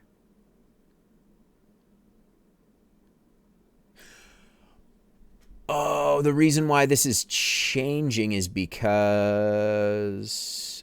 Yeah, oh. Okay. I know why that's the problem. It's just because I'm an idiot.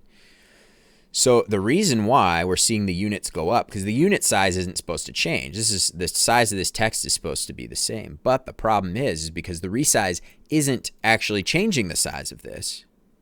So therefore, the unit size, because when I change the window and this doesn't change, that means the unit size is changing to match the window, if that makes sense.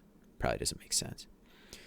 So when I've changed the window size, this doesn't scale, but its relative height to the font size relative to the height of the window is changing. Obviously, it's getting bigger and bigger and bigger because the height of the window is getting smaller.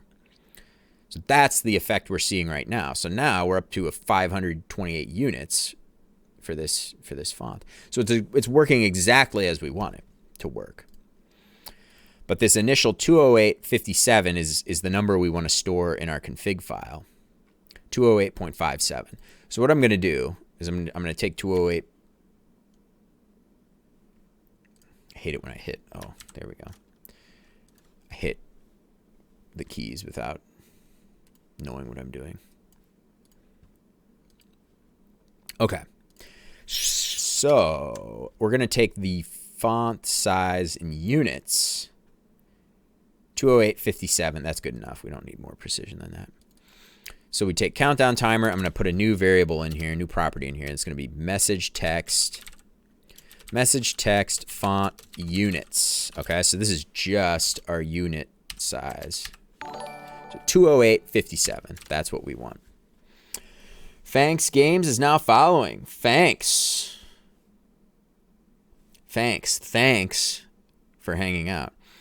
Fanks Games, are you the Ether guy? The Ether story? That's what it's called? Ether story? Ether story? Ether story.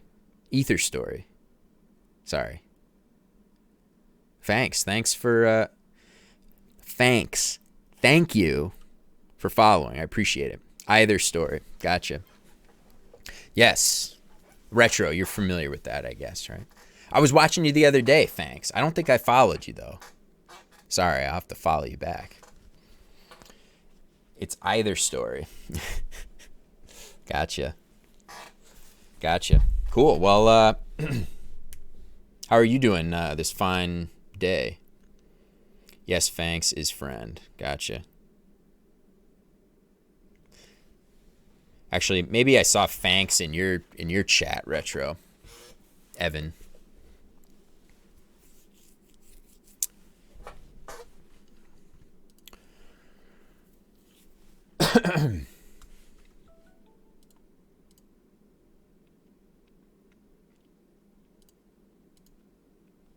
Whoops. Don't know what I'm doing here.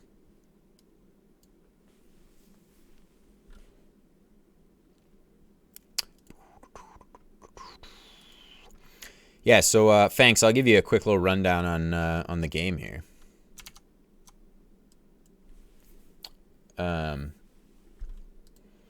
Basically, it's live now. You can play. I just went live with it on Saturday. So, my game is called Populus, and you can go to populus.gg. No HTTPS right now. It's just HTTP. So hackers can steal all your data.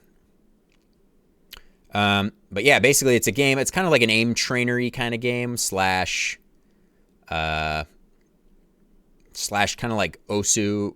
I don't know how you say that game, but basically you try to pop these bubbles, as I call them, in the order that they appear here. So starting with this pink one, then you go, they'll kind of shift as you play and pop bubbles. So you're just kind of trying to go really fast and pop bubbles as quickly as you can. That's pretty much all there is to it right now. And it'll show you like your stats at the end. So it's basically pop as many as you can in 30 seconds. So I've got this little timer bar here. It's got some UI stuff to figure out, how I want to exactly show that. But at least it's good enough for right now for kind of a little test, a little demo for people to play while I'm working on it. Yeah, and it shows you your stats here at the end. So you got bubbles popped, total time, pops per second, and the number of mistakes you made. So like that's if you pop. The mistakes are if you pop, or either if you crash into the border here, this little boundary circle, like so you have to keep your cursor inside of that, or if you pop the wrong bubble, right? So this is the correct bubble to pop, but maybe, now I'm supposed to pop this green one, but I popped this blue one instead. There's a mistake. Or if I just pop in like dead space, so I hit the space bar or the mouse click. Oh yeah, I should have explained that. To pop a bubble, you hit either the space bar or you click the mouse, left click. I like the way I play with the space bar personally because I kind of like it, but I left the first click in there in case people who maybe like, first person shooters kind of want to come in and play. But I feel like the space bar for me is just more satisfying to play with that. Thanks. Awesome. Well, thanks. I appreciate it. Yeah, I'm not making a cool MMO like you and Retro, but like you and Evan, but I'm making like a kindergartner's game. But yeah.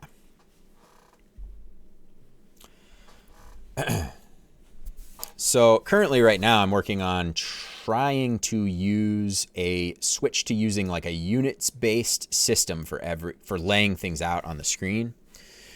Because right now I'm doing like this weird hybrid,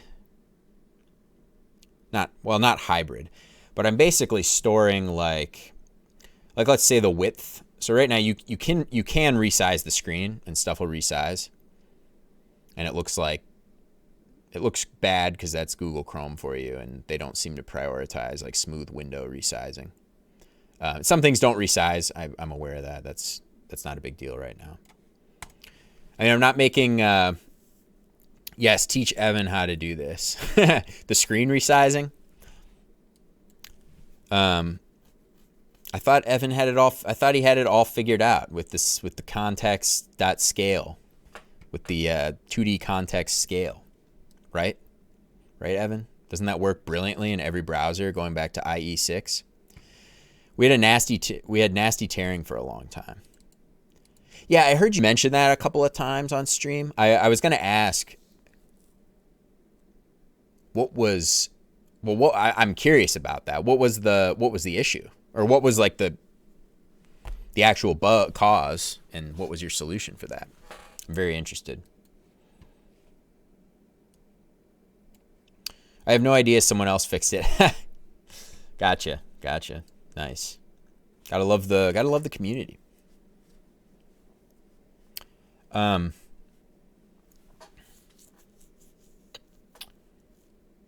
Yeah, so what I'm doing is trying to unify all of the elements on screen in like a generic kind of units space. Something related to rounding. Oh, okay, I gotcha. Well, and I've never done I haven't really done anything with Canvas with like, sprite kind of stuff and drawing a bunch of images on top, but I imagine you're kind of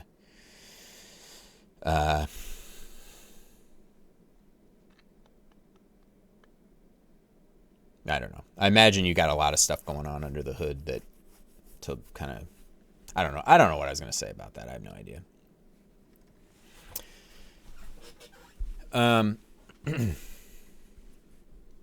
Well, what I was saying was I'm doing like for storing the positions of everything. So this is a good example. The main menu page, it's not a page, the main menu screen here.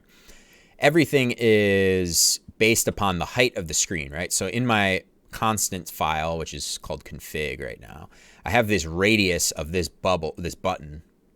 I have the radius of this button stored as the ratio of what I want the radius to actually be relative to the height of the screen, right? So it's just simply radius divided by the height of the screen in pixels, and that's my radius for the button. So it's just a multiplier.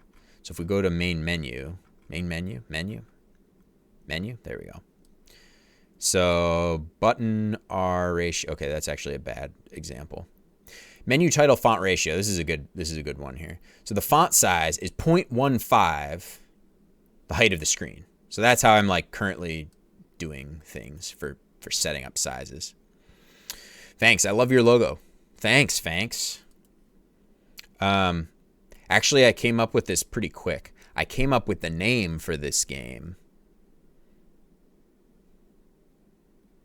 kind of like last week. I used to have an old name for this game. It was called TraceRacer.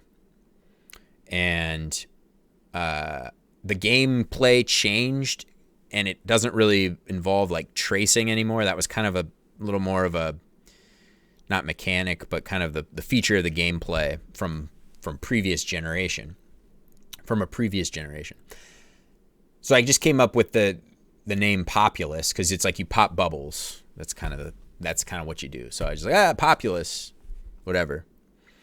And yeah, I'm just using like Arial lowercase font for everything. I decided to do that at some point because I was just using Arial like to default for writing stuff on the screen, and I was like, hey, Arial lowercase actually looks kind of cool from a simplistic standpoint, right? So I ended up just doing this, and I was like, oh, it'd be cool if I covered the O with like a bubble, right? So there's a little interactive Comic Sans may look good. Yeah, that's maybe for version 2. Maybe for version 2 we'll roll with that. Actually, at this point, because Comic Sans is such a meme, it actually would look good. Because you'd be like, if you did Comic Sans, people would think, oh, you're just memeing. Your game is using Comic Sans, so you're just like making fun of Comic Sans by using Comic Sans, and therefore it's good. Therefore, then it's good. You know what I'm saying? Like, I feel like that would actually be, it could be kind of backwards, reverse psychology or something, right?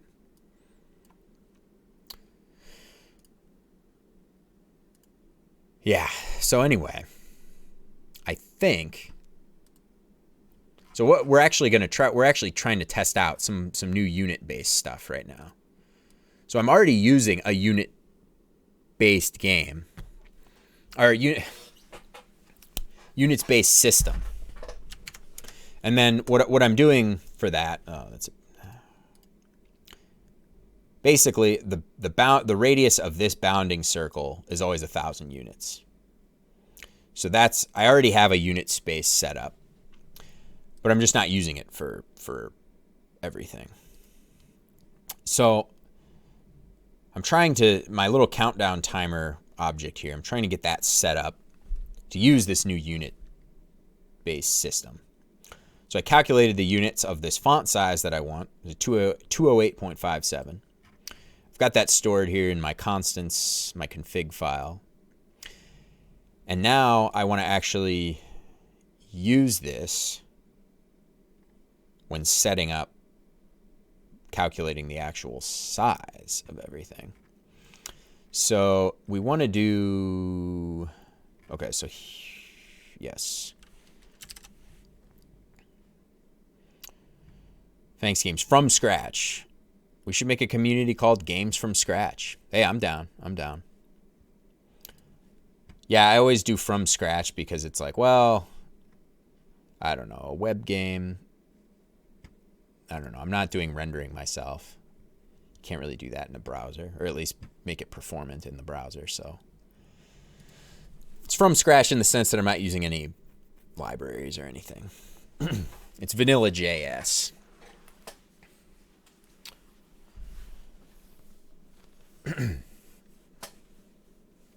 But yeah, I know I'm all for from scratch. You know, I feel like that's, I don't know. For me, like I wouldn't want to make a game. I mean, just me personally, you know, like I'm a fan of, you know, engines and tools and whatever for people to make games, because, you know, it gives a lot of people the ability to easily start making games. But for me personally, it's like I'd rather really have all the control myself, and like I'd rather my own mind be my only point of friction, you know, aside from the hardware, right? Or in this case, because I'm making a browser game, it's the browser, right? Or some sort of browser API limitation. Like I'd rather my mind be kind of the only roadblock I'm dealing with. Rather than me having to like Google think, like if I was using Unreal or something, Unreal Engine or whatever, I'd be like, you know, you'd be looking stuff up all the time. Well, how do I do this? How do I do this thing here? Whatever.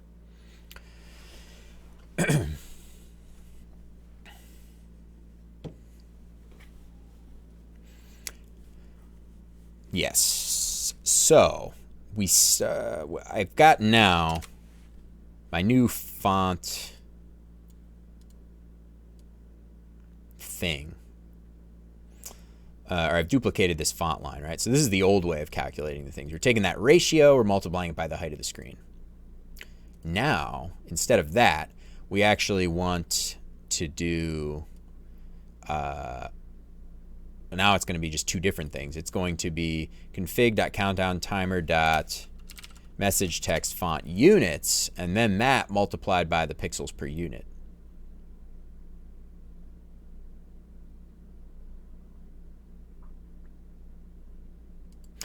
So we're going to take canvas wrapper dot sizes,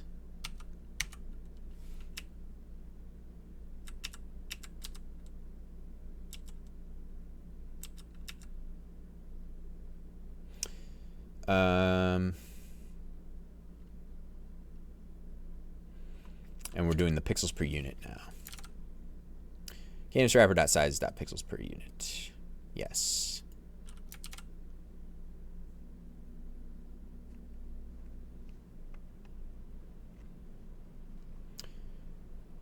Okay, so now I want to try to get the resizing working with this. Well, now actually, first we'll just refresh and we'll see what happens. Yeah, there we go. So everything looks fine. This is the only thing we just changed. So now let's just add the resizing element of this. The positioning stuff is going to break.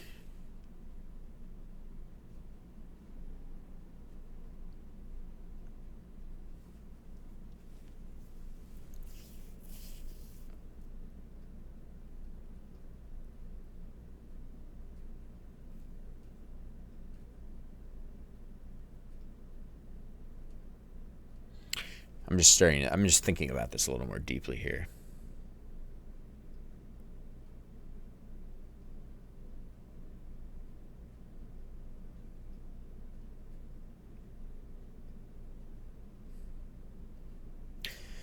All right, I'm going to keep rolling along here. I'm just having doubts. I'm having thoughts in my mind that say, like, the way I'm doing things is already good enough, so don't break everything, Jared. Don't keep breaking everything. But we'll see. All right. So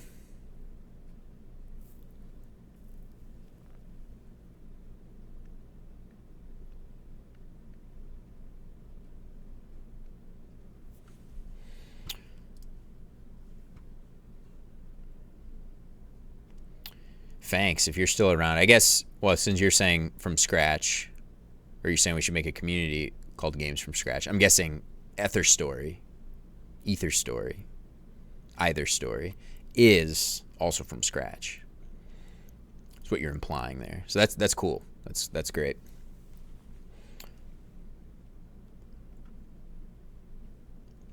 It's hard to say. I gotcha.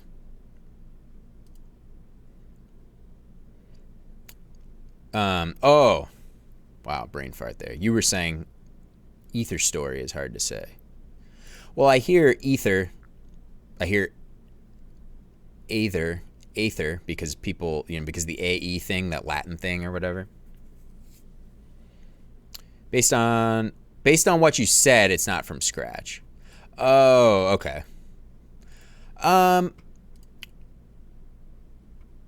Well, I mean, what I said about having no libraries or whatever, I mean, it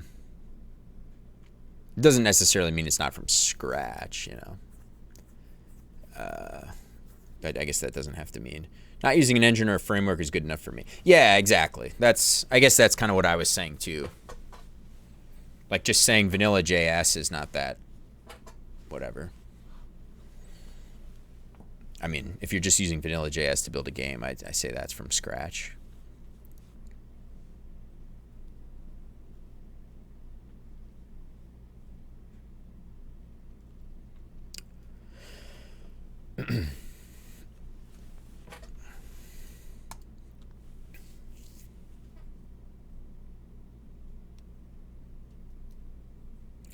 I'm using a rendering framework to do OpenGL for me. Gotcha. Like you're using, is it 3JS, I guess?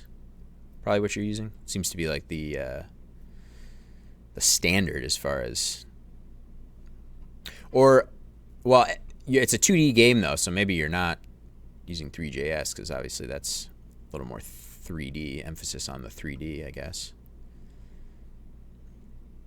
Gotcha. Well, I mean, what I'm doing, I'm just using the Canvas 2D context. So, like, I feel like that's so easy to use that it's kind of like,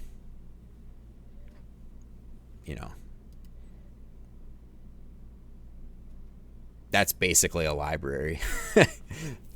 The API, the 2D Canvas API is very, very simple. I'm not rendering every single individual pixel to the screen and doing alpha blending and everything, masking and whatnot.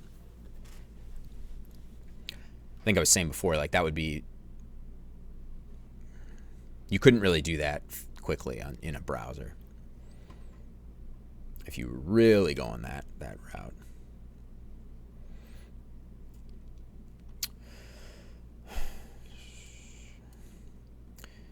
Yeah, Canvas 2D context is a framework in itself. Yeah, exactly.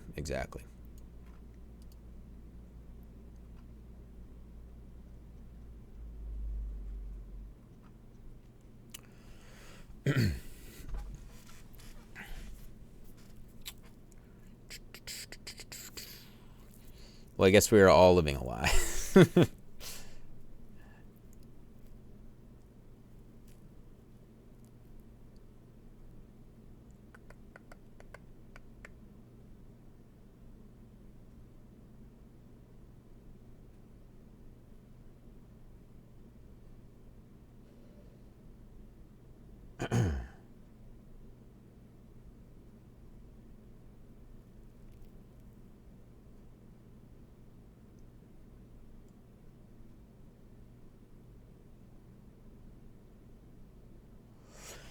What am I doing right here?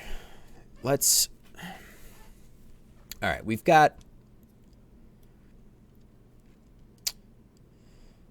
the new unit size, but I'm starting to feel like this really isn't saving me that much. Let's just keep rolling with it. We're going to see what we end up with.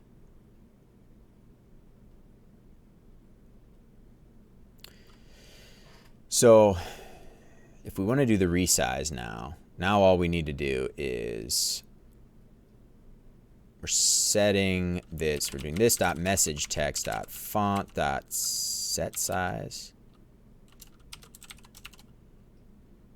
Yeah, that's a function, right? It's a method. All right, so what is the font size we need? Well, it's just going to be our message text font units times pixels per unit. Brilliant. So now just the size should be up. Whoops. Just the size should be updating now. If we go here. Yeah, there we go. So just the size is updating.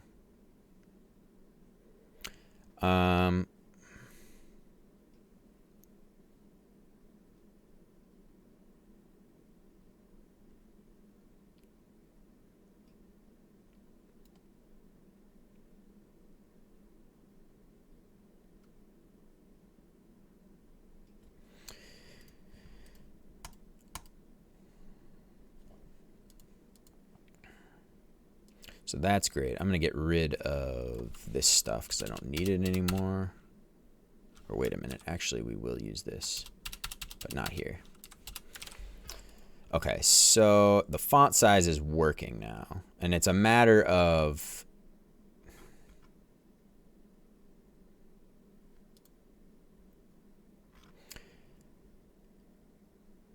Okay, the position...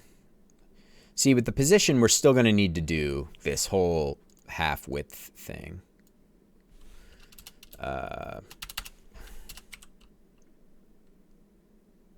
Because I'm centering this text here, or this is the text is, this line is centered with 1/3 of the screen down, 1/3 down, and then this is centered right with half of the screen, the number. So that's fine. Like, I don't think there's,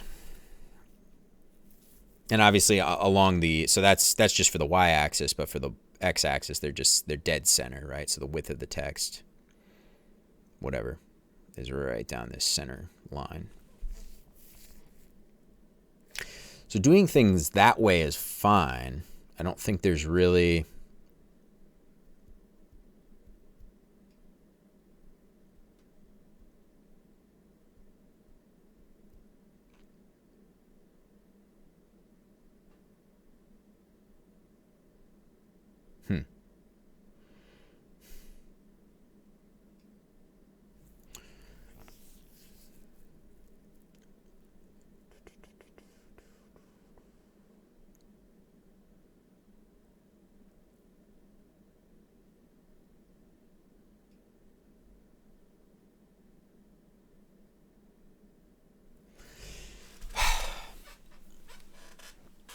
Now I'm really considering how far down this rabbit trail do I want to go? Do I want to...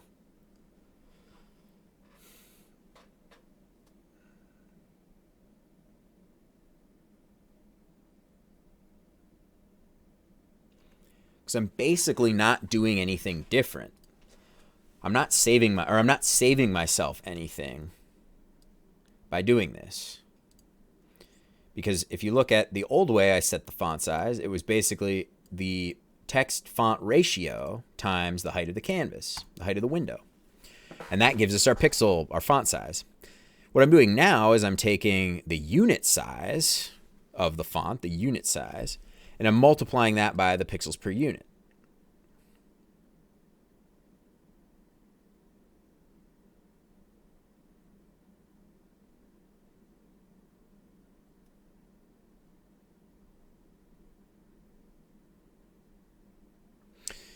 So in that way, I'm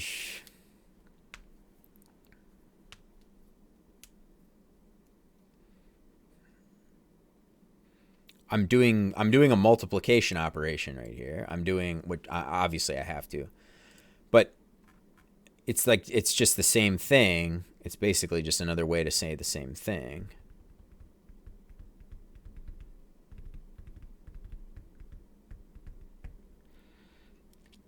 And like in terms of the positioning, so that's just for the size of the font. If we're talking like the position,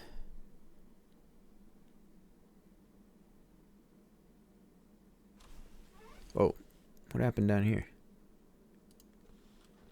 Oh, I started to do that. That's right. This should, okay, so at least I can change this to now dot half width. And this third is not calculated.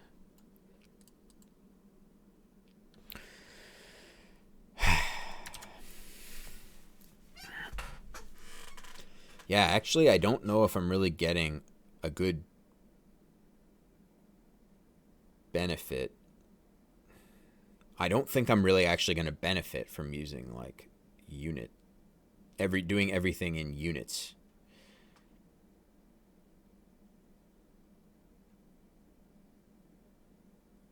Because most of the stuff on screen is not positioned absolutely anyway. It's like all relative.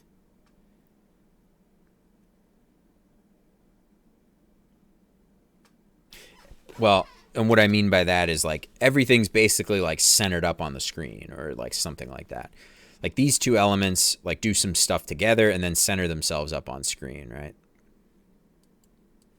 So that's how you end up with this particular layout.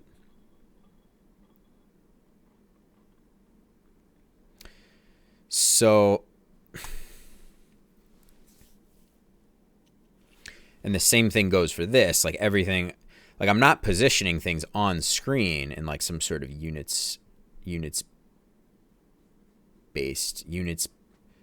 space, I guess. If I was doing some other type of game where like everything was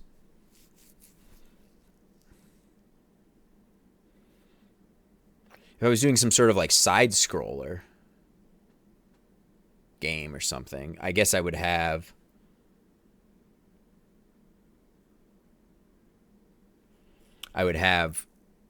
some sort of units based thing for everything, right? If I wanted to have screen resizing, that sort of thing.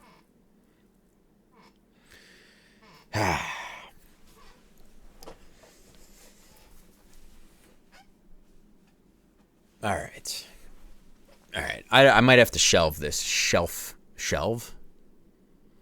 Might have to shelve this for now. Shelf this for now. I think it's shelve. I don't know what the verb is for when you want to put something on the shelf.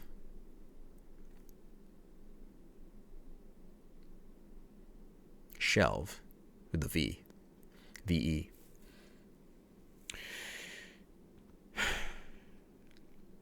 Yeah, I'm going to spend a bunch of time. I've already spent a bunch of time. I've already been streaming for what? Almost 2.5 hours.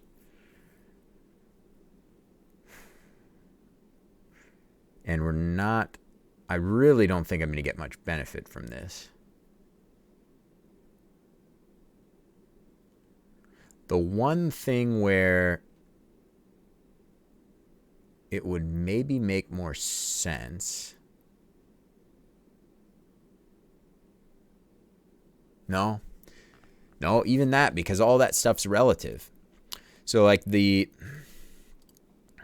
what I'm talking about right here is like these things here and here are all just getting positioned relative to the play area. In fact, I think if I were to tweak these variables here, oh no, wait, these are actually these ones. This y axis, or sorry, the x value here for these, they all share the same x value. These are nav bubbles here. They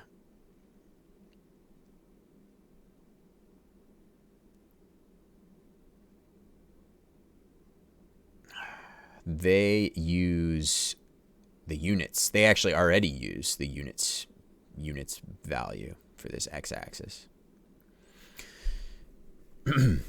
Man. Yeah, I'm really not sure what I want to do for this.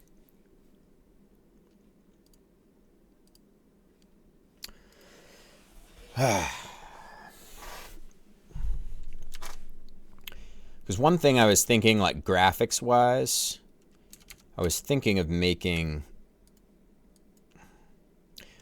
this whole system, using this units based system would make it easier for me to like just put things on the screen, like new things, right? So like, for example, I want to start working on a tutorial.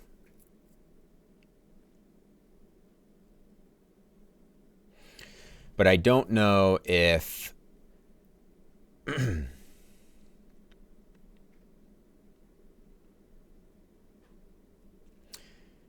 want to start working on this tutorial, but I was thinking like it probably would be nice to have just this new units based coordinate system where I can kind of just place things there in that unit space, and then stuff would just work. But in reality, like what I'm doing right now isn't too far off of that.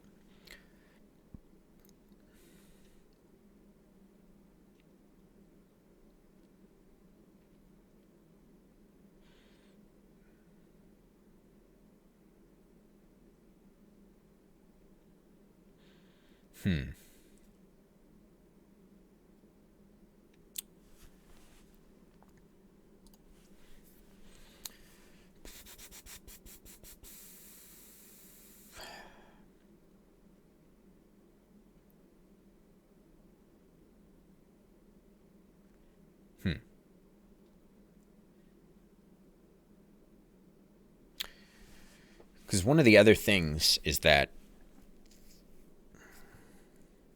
like for the competitive mode where it's one-on-one, I'm going to have the server's generating everything already in units. And that's why I already had a units system in the first place. Because the radius of this bubble, or the radius of the boundary circle here, or the play area is what I call it, is always 1,000 units, right? So this is 1,000 units. And then that's what the server says. Okay, so it generates all these bubble positions in that unit space then, assuming this is 1,000 units. And the origin point is in the center of the circle, so 0, 0. So like this bubble's negative, 500 something units. So what I was thinking is like, it would just make sense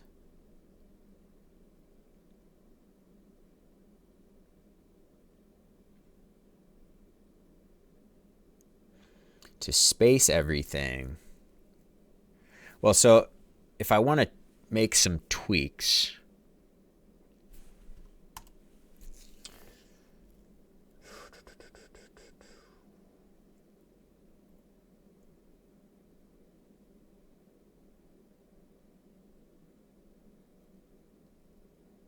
if I want to make tweaks to like where these things lie right now, it's kind of complicated. I believe like these are spaced off of the units. The X position of these is based in units. I think there's like I think it's like 1350 or something. 1350 units, because once again, that circle is 1,000. The circle here is 1,000 units.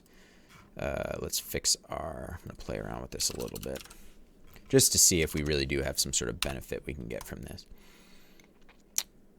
Okay, so where's that 1350? It'd be up in bubbles. Well, yeah, here's our play area radius units, right? I'm just saying that's 1,000. That's like we're saying that's 1,000. And then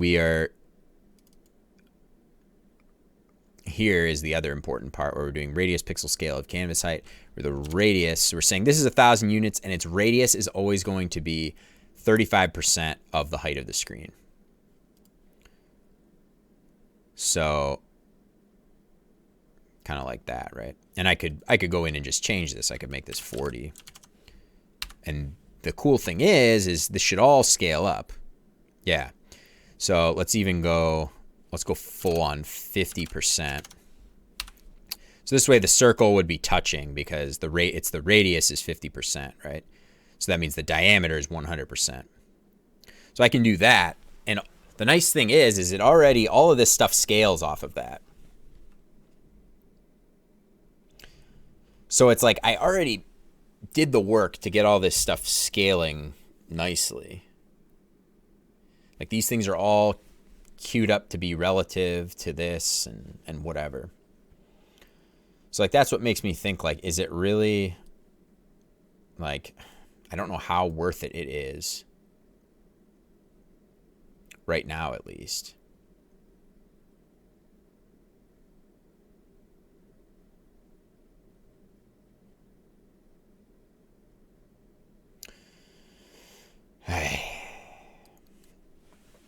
This this is one of those things like I'm gonna have to, you know, fire up a bubble bath and just sit and think about it for a while.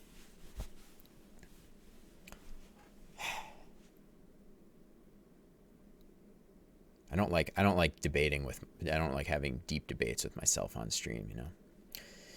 I'd rather just work on more interesting things and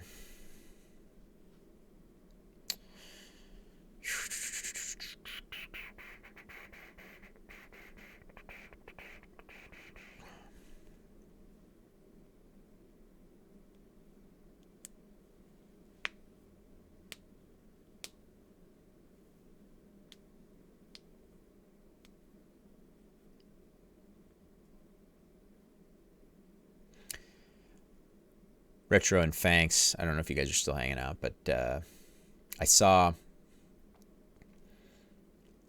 this article for Web GPU the other day, and it was saying like Web GPL or GPL, WebGL is dead, long live Web GPU or something like that. So I didn't know what that was. I didn't even look into it. I was kind of like, you know, whatever.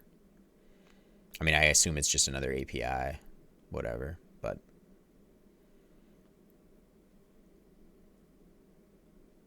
maybe some sort of Vulkan-based API, I don't know, rather than GL.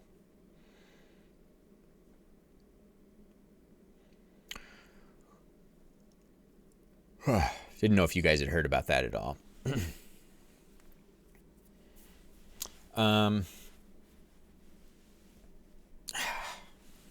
Boy. Yeah, I really don't know what I want to do here.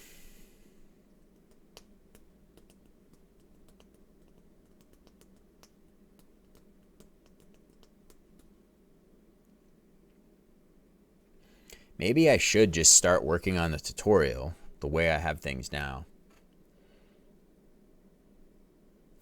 And just kind of call that like good. Oops. Yeah, we've got this pixel radius, pixel scale of canvas height.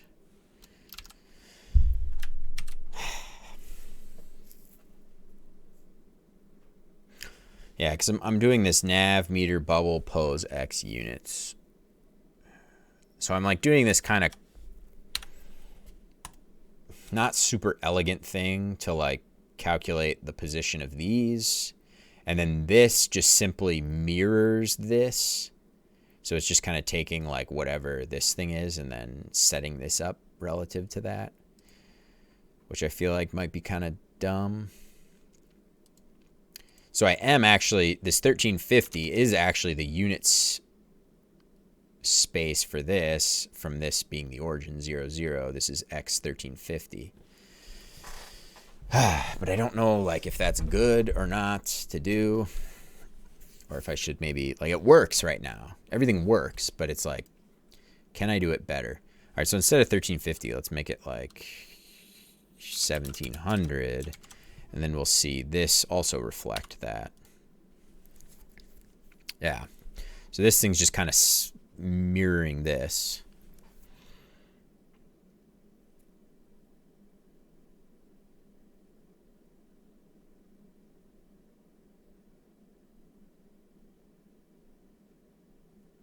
So I guess what I'm thinking with like the units based system is it's like, well, for one, I don't really want to write my own whole like CSS thing, like language API, whatever. Like I'd rather not do something like that where I'm like saying this should be absolute or relative to this thing or whatever, and like setting up a whole thing like that. Like that would just be too much work.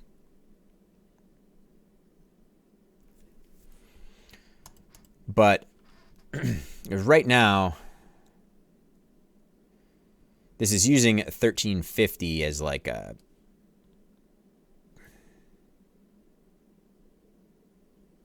starting point, but I'm kind of like half using it properly.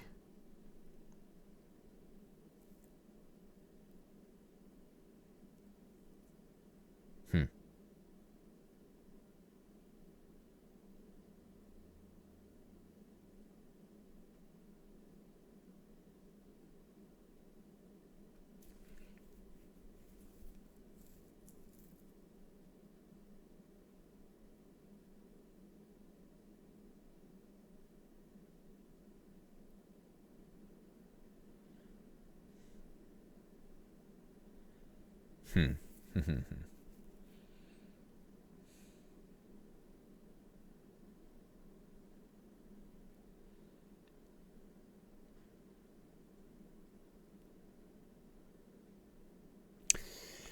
Wow, I really don't know what I want to do here.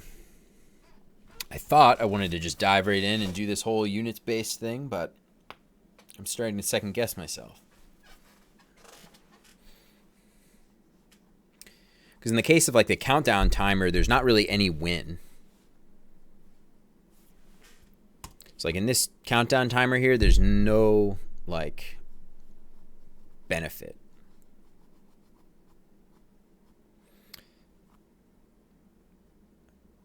In the case of like laying things out here, I mean, I guess I could say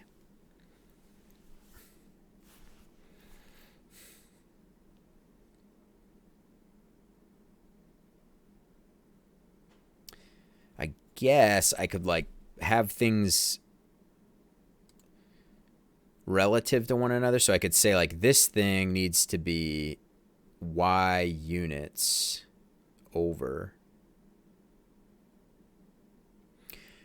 And I've already like done a bunch of work to make this somewhat nice and programmatic.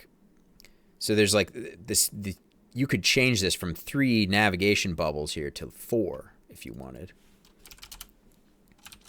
So it's a matter of, did I fix this now? Yes. Okay. So it's a matter of just going to, here, and I can make it 5 if I wanted. There we go. So there's 5 now. And this thing also sets its height based upon this too, because I thought, oh, that would be nice to just have this, kind of mirror this thing so it just looks more or less similar.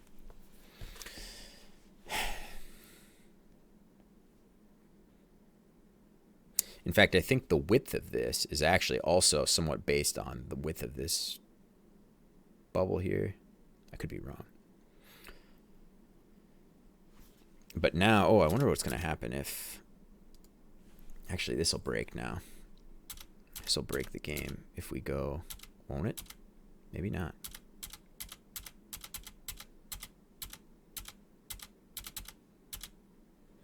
All right. I'm going to use the bathroom real quick. Oh.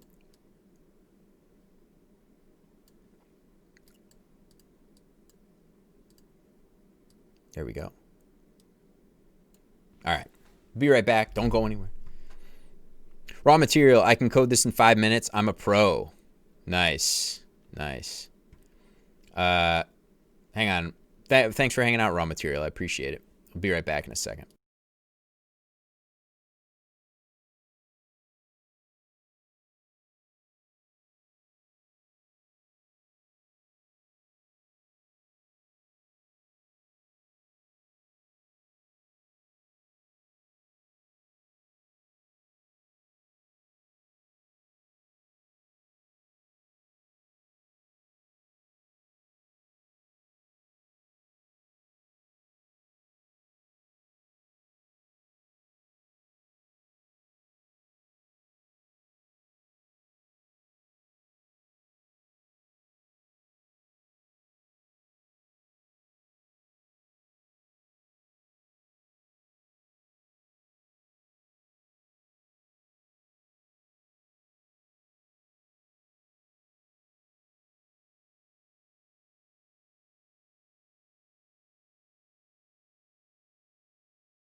All right, and we're back.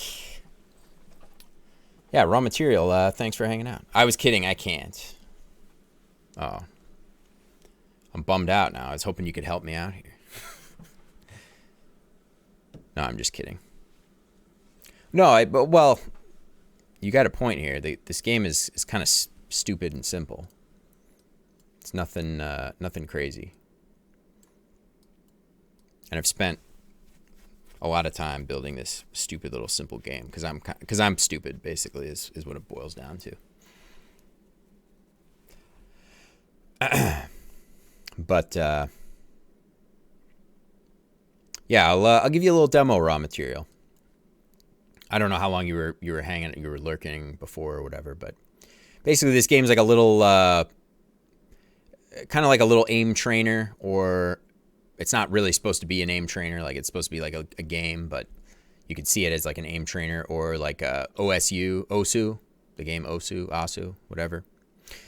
So you basically, you're trying to pop these bubbles in the order that they appear here. So like it starts with yellow, and then it's going to kind of, you'll see this kind of move as we go. So to pop the bubbles, you hover your mouse over it, and then you either click the mouse or hit the space bar, right? So you just kind of seeing how quickly you can go through, and if you make a mistake, you have to go back. You have to go back to the previous checkpoint. And you hit a new checkpoint every 4 bubbles. So yeah, so that's the game. You can play it right now today. I just went live with the test version of it on Saturday. So Populus.gg. You don't have to play it. You don't have to. I'm just saying if you want, it's there. Looking nice. Is it for mobile or PC? It is for, well, thanks. Thanks for the compliment on that. It's just for PC. I mean, technically you can play it on mobile, like if you pull it up on your phone. At least in the Chrome, I've only looked at it in the Chrome browser on Android. And it works. It's not really supposed to work. I'm not really trying to support mobile. My whole intention was kind of like, it's more of kind of like just a little mouse and keyboard thing. So I wasn't really thinking about mobile. I mean, it's really, this kind of game is kind of simple on mobile. So that's kind of the thing that I'm like, not really sure I'd want to like support. Because like, it's pretty easy to just tap these bubbles with your thumbs or whatever, right? Or your fingers, and you can do it with 2 things at once. Versus with a mouse and keyboard, or with a mouse, it's a little more, difficult to kind of,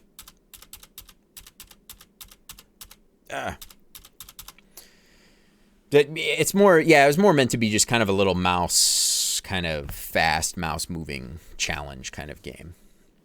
Right now it's just single player. Like if you go to populus.gg right now, it's just a single player game. You go here and you just have the 1 play button. That's it. But my goal is to have multiplayer. Like kind of a one-on-one scenario. So you're kind of racing someone to see how many bubbles you can get in a certain amount of time.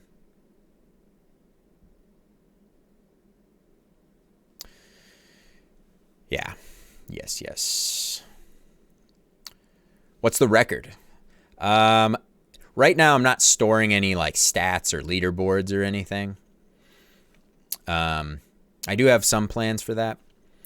My record is, I think I had like 82 pops in 30 seconds, which is like, it's like high 2 point something pops per second.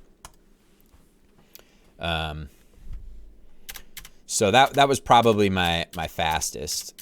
I'll see how fast I can go right here. I kind of already had a rough start, but we'll see.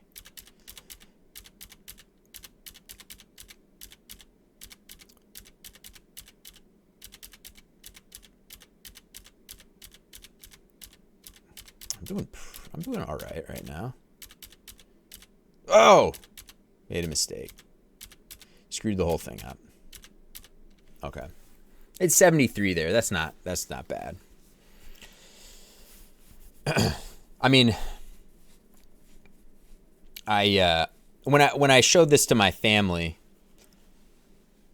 I kind of sent, when I went live with this first on Saturday, I kind of sent it out to my family members, extended family, and kind of told them, hey, my game's live, you can try it out.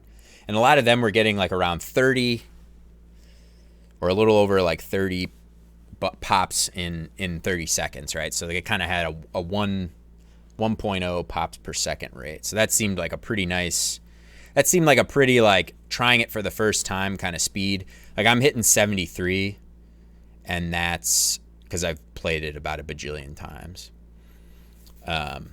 You know, so there's definitely a little bit of a learning curve because you're kind of trying to figure out how quickly to look, how to look and handle like looking over here and popping the bubbles here. So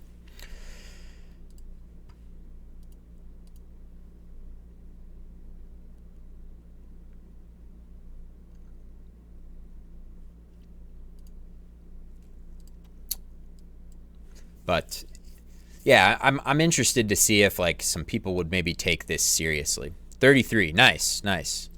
Yeah,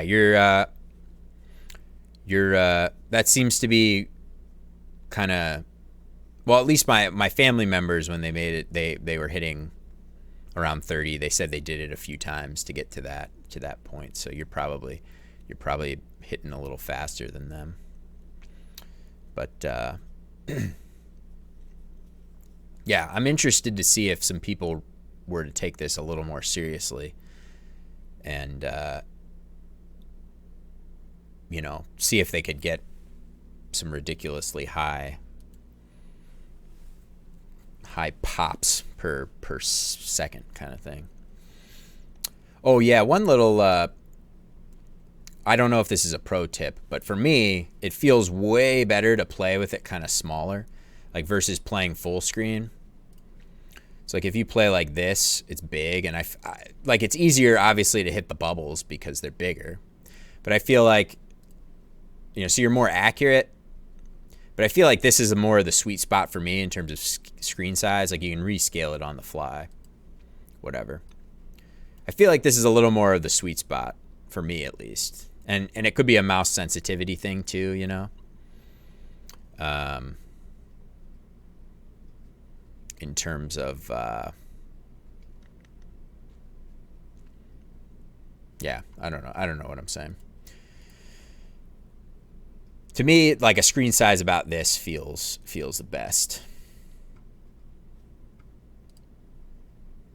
If I go bigger, I feel a little slower, which obviously because you're moving your mouse a further distance, but it just feels slower in a way that feels like I'm getting less. I'm going to be getting less pops per second kind of thing. But anyway, yeah, I'm kind of at a point right now where I'm really trying to decide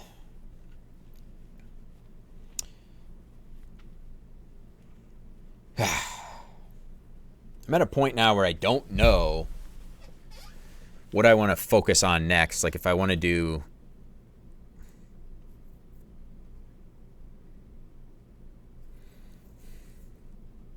just dive in and try to do the tutorial, because I don't have a tutorial right now.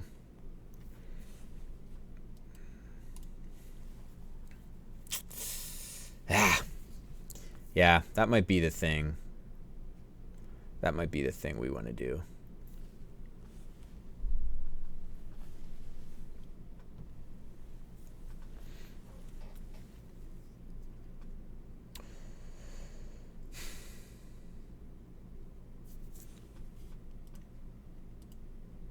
Oops.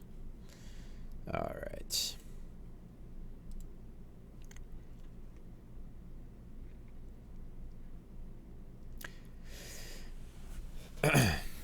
Or do I want to even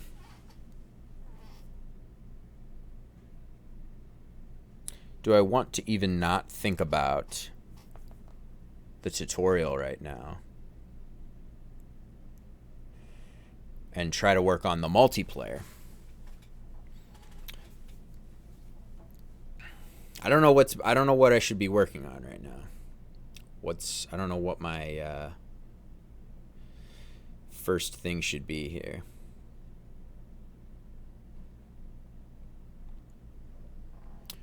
Raw material 37. Nice. Multiplayer sounds nice. Yes, yeah, it should be. We'll see. Yeah, my idea is for it to be kind of one-on-one.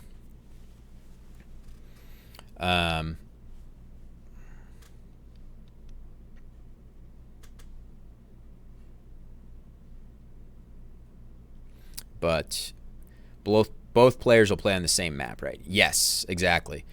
So the same exact bubbles would be getting sent to both players. But and I was kind of thinking about this today a little bit.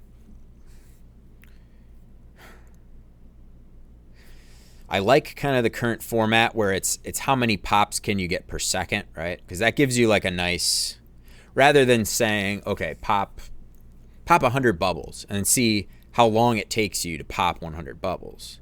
Instead of that, it's just pop 30, pop as many bubbles as you can in 30 seconds, right?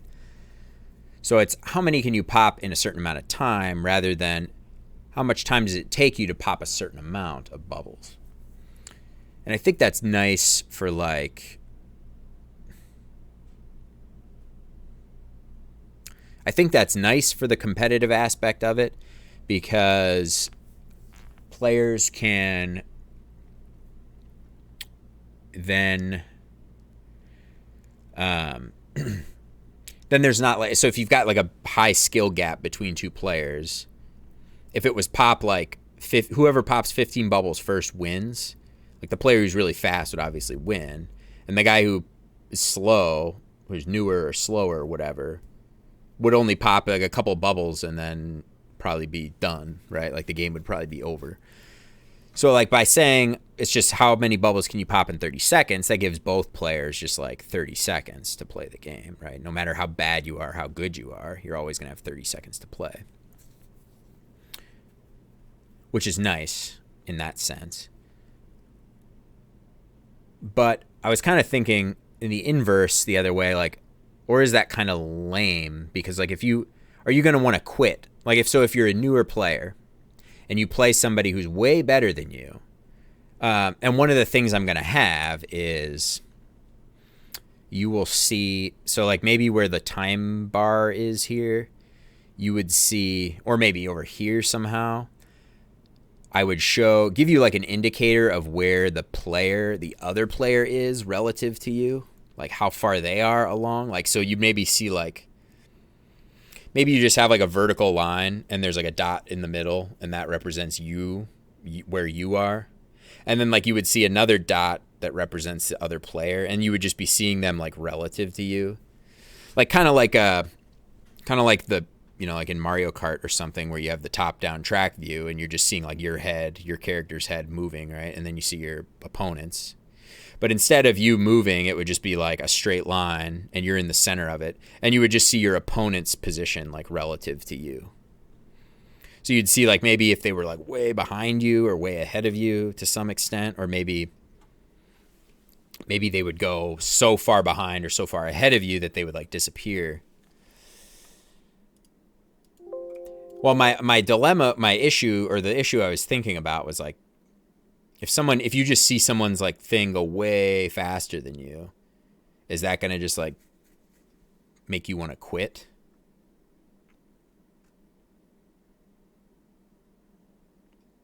I don't know.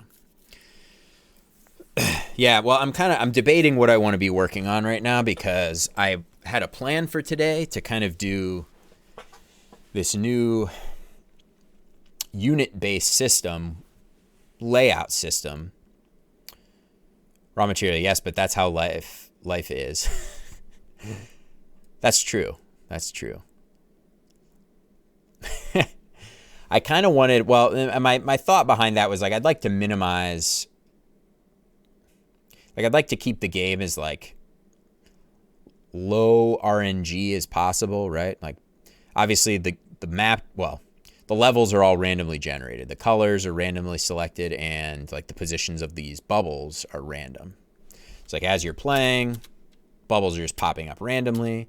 And there's a little algorithm making sure that they're not overlapping at all. Or I should say my algorithm for generating the positions of the bubbles just makes sure that there's no overlapping possible within a certain amount of, with however many bubbles could be possibly shown on screen at once. Like here, we could see 7 bubbles on screen. Oh, I still have this set to 5. I don't want that.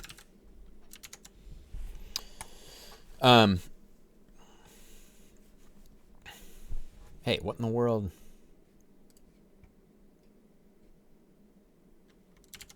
Didn't I change this back to 3? What's going on here? There we go. So,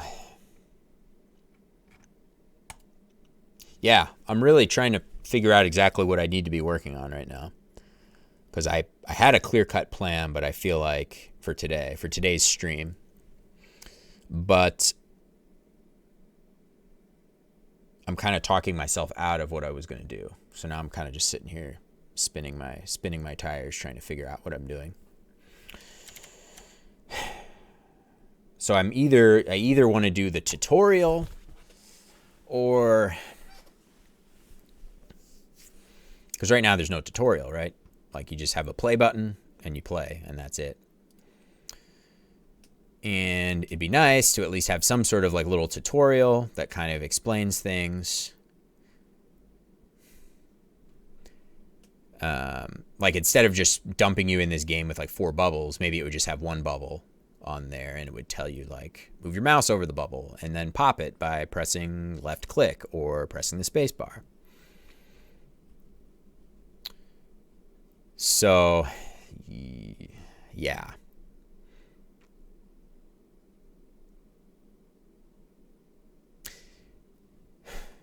I think we might try jumping into the tutorial because otherwise I'm just sitting here talking and not actually doing anything productive. Raw material, I'd go for tutorial. Yeah, I think you're right.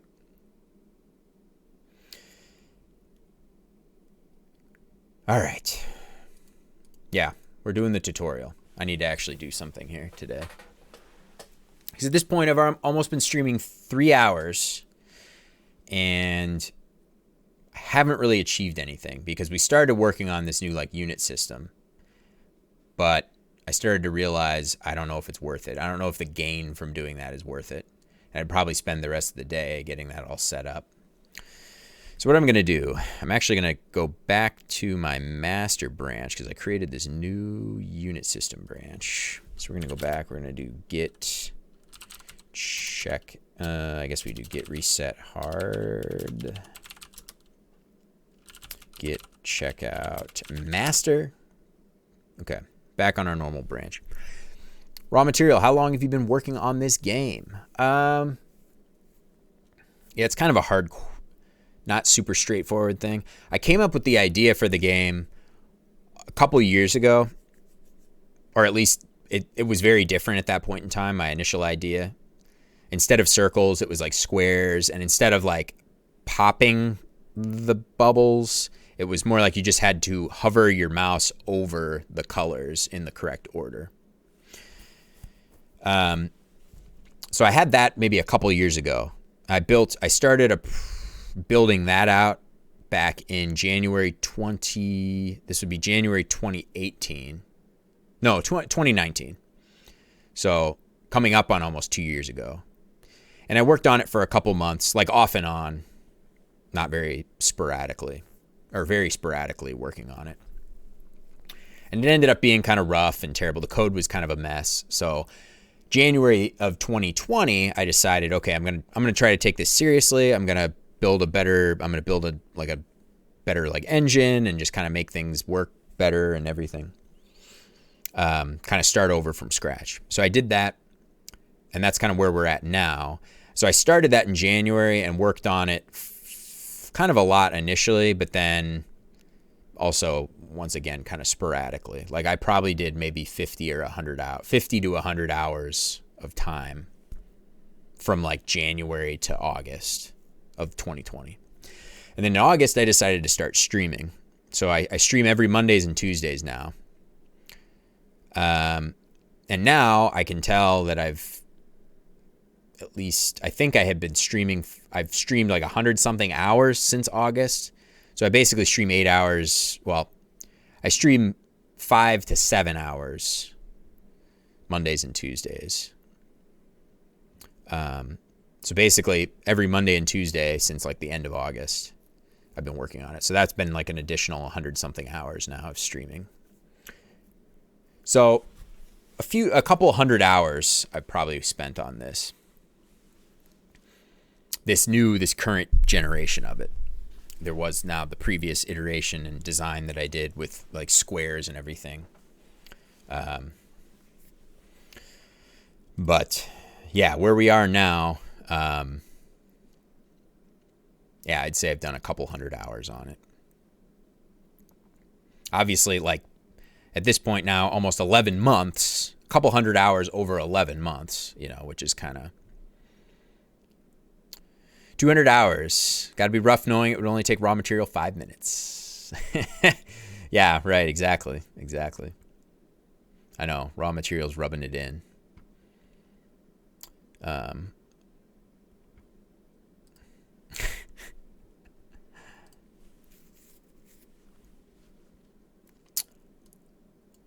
But yeah, probably more than 200 hours at this point. I'm probably underestimating. I mean, I know I've streamed for 100 something hours now.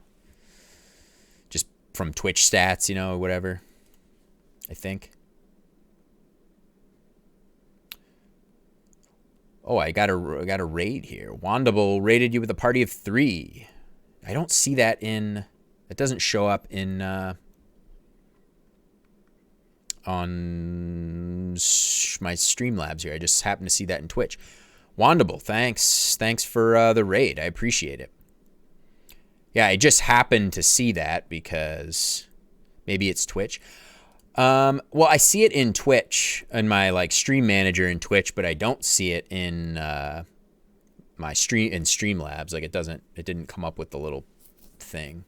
Yeah, I don't know, but Wandable, thanks. I appreciate it. Thanks for the raid. I appreciate it. I had mine turned off. I had mine somehow turned off. Gotcha. I mean, I've been getting the follow notifications and everything, but I don't get. Yeah, I didn't. And I see some raids or hosts. Braden804 is now following. Thanks, Braden. Appreciate it. Appreciate the follow.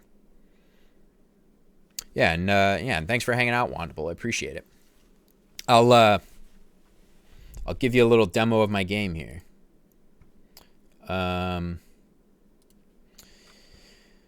Yeah, so I just went live with a public version of my game. You can play it right now. Go to populus.gg. I just set up Nightbot last night, so I got it there. So the game's called Populus. It's kind of like a little aim trainer kind of game / it's kind of like OSU or OSU, whatever. I don't know how to say that game. Raw material, I made 37. Beat me if you can. Yeah, raw materials setting records here. 37 pops in 30 seconds.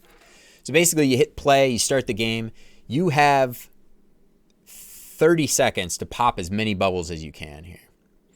So these are the bubbles, and this is the order in which you have to pop them. So you got this light green one needs to be first, and then the next one will be the dark green. So like as you're going, like that'll start to shift. So you'll just see like, you'll see, you know, I popped the wrong one there, but you'll see this kind of change. And, I skipped the stat screen there. Basically, you have, you got 30 seconds here. It's a little timer bar giving you your time. You're trying to go as fast as you can. If you make a mistake, you have to go back to the previous checkpoint. And checkpoints occur every 4th bubble you pop. So you pop 4 bubbles, then you go to the next checkpoint. So if you mess up, then you're only going back to that previous bubble. So whatever that previous bubble is. I'll show that a little more clearly here. So if I pop blue, you'll see like blue kind of goes up, shrinks up there. So like that's kind of showing like if I screw up, like if I hit the boundary here, I'm going back to blue. I have to pop blue again. And likewise, I pop 2 bubbles and I mess up, I still have to go back. So up until I pop finally a 4th bubble, then I go to the next checkpoint. So now I'm on a new checkpoint. Those little bubbles that were here have slid off the screen. And then basically, when the time runs out, you see the stats screen here at the end. So you see how many bubbles you popped in 30 seconds. And it gives you your little pops per second number there. And how many mistakes you made. So the mistakes are either popping the wrong bubble. So like if I'm supposed to pop purple next, but I pop this one instead, that's a mistake. So I get the little red flashing dot. Or just not popping anywhere, like popping just dead space. That counts as a mistake. Or hitting the boundary. That's a mistake. And then you go back. Braden got 46. Nice. That's pretty fast.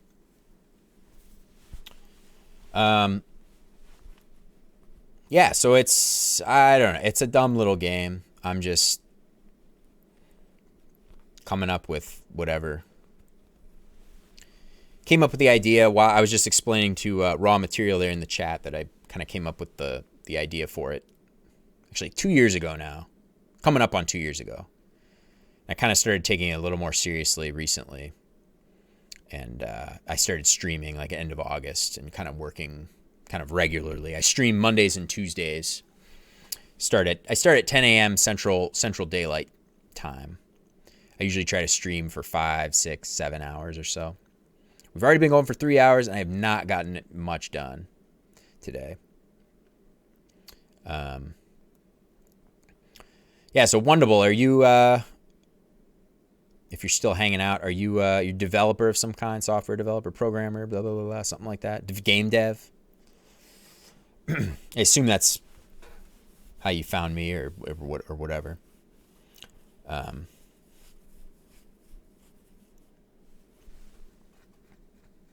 Via the Science and Technology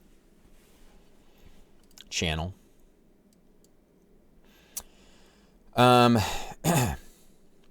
Yeah, so Wonderful software. I mod some game bug, but I've not done full games for a while. Gotcha.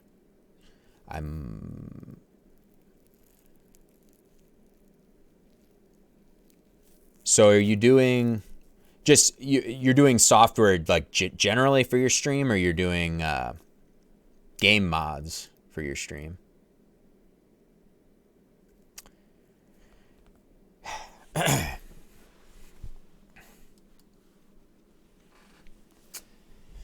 Yes, I have a Discord here too. I'll plug that real quick. I kind of just set the Discord up like a couple weeks ago, so there's not really anything there, but I'm throwing it out there if anyone's interested. I'm going to be posting like my dev updates as I go and everything. And there's a little channel there for Populus, for feedback on Populus. Yeah, so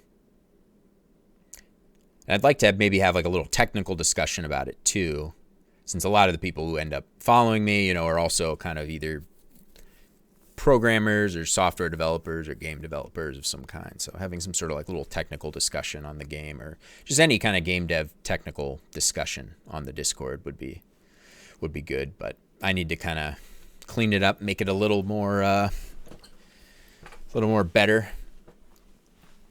I have a map of game world, my own client for the game, made some scene pages for my stream. Gotcha. Nice. Did some small, simple arcade games, an old job. Gotcha. Okay. Nice. Is that I have a map of a game world. What game are you talking about? Is this a specific game you're talking about?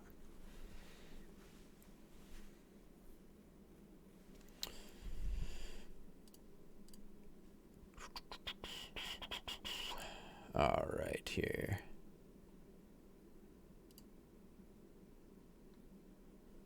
One hour, one life. Nice. Okay, so once again, this isn't your game. You're just working on like mods or some sort of mod kind of thing for it, is what you're saying. Correct?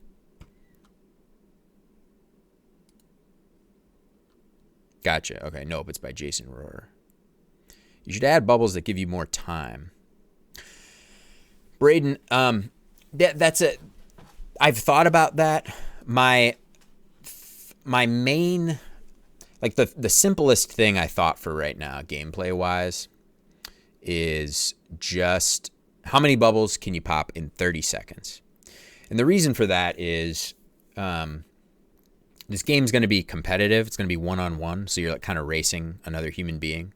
You're both popping the same bubbles, like your own set of the same bubbles.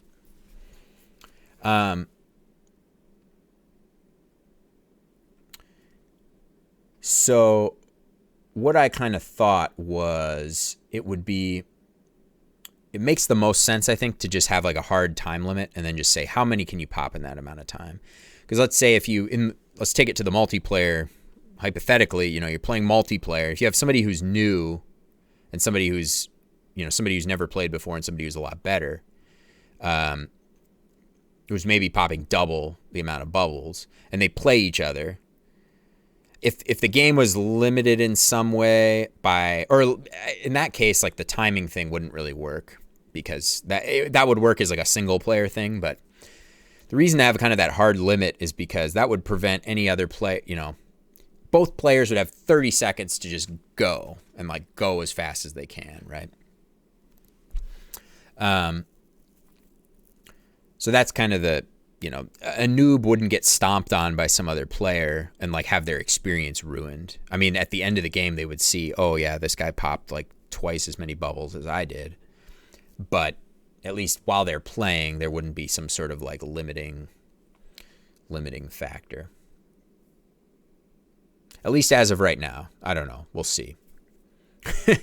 We'll see what I come up with, because this game's also meant to be kind of a little sandboxy for myself, as the developer of it. So like trying to make it so I can play around with different things, because I haven't exactly honed in on what I think would be the like definitive way to play the game. So we'll see. But I'm actually going to try to actually work on the game now, because I've been going for 3 hours and I really have not achieved much of anything. So we're going to try to dive right in. I want to work on a tutorial. That's what I'm going to do right now. So to do that, we're going to create a new file right off the bat.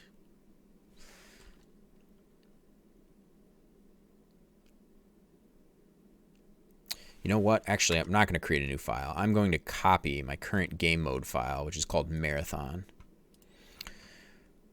Oops. So we are going to just duplicate this file.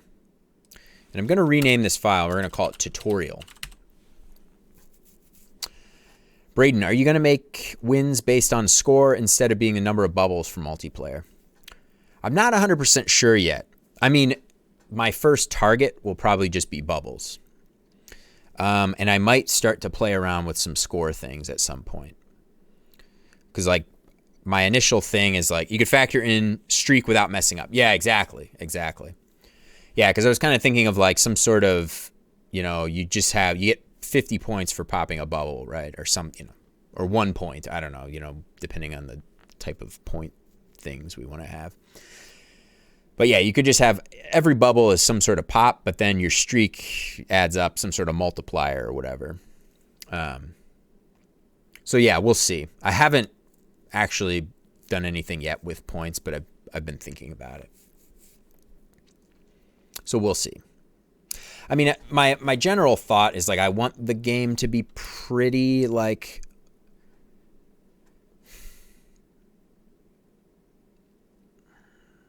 well, yeah, I don't know yet. I want it to be very like not very skill based. Like, so like if you do well in the game, it's because you're good at it, not because RNG happened in your favor, right? So obviously there is some random stuff happening. The bubbles get positioned randomly, like the colors and everything are random. All of that, you know, all these bubbles are getting generated on the fly in random positions, right? So there's that. But in terms of, so there's not like a memorization of where the bubbles are that you like learn and get really good at. But obviously it's very skill based in the sense of just reaction time, pure looking and pure hand-eye coordination kind of thing, or hand-mouse coordination, eye-mouse, mouse-eye coordination, whatever that would be called.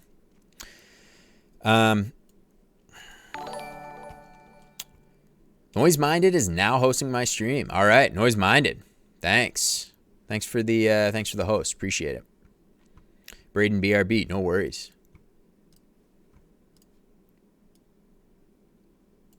Thanks again, Noise Minded. You keep coming back. I always appreciate it.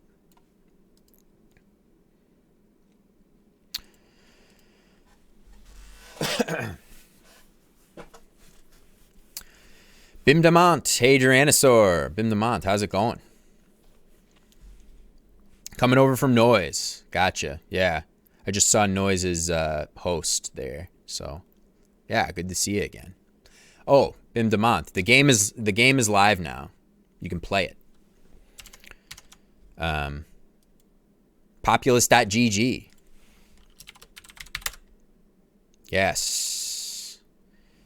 So I threw the little night. I set up Nightbot last night, so I'm really stepping up into Twitch 21st century professional. I'm wearing a blazer today. That is all. I've got to be pro now. My game's publicly available. I got to kind of up my presence. I got to add loot boxes and gambling and surprise mechanics. I got to have it all. But yeah, Bim Damont, the game's live now. You can play it. You can. I don't know. I'll give you a quick tutorial because I don't know when maybe you last saw development of it, but I know you saw it at some point. Yeah, bubbles are here. You got the order in which you need to pop them, so you can mouse over the bubble you need to pop, and you can either press space or first try I got 16 bubbles and 6 mistakes. All right, you already beat me to it. You're already playing the game, so I don't. As a colorblind, that was tough. Oh, that's right. I remember you saying colorblind. Yeah. So that's something the colorblind mode. I got to think about this. Retro, yeah, I'm colorblind and suck at this. Gotcha.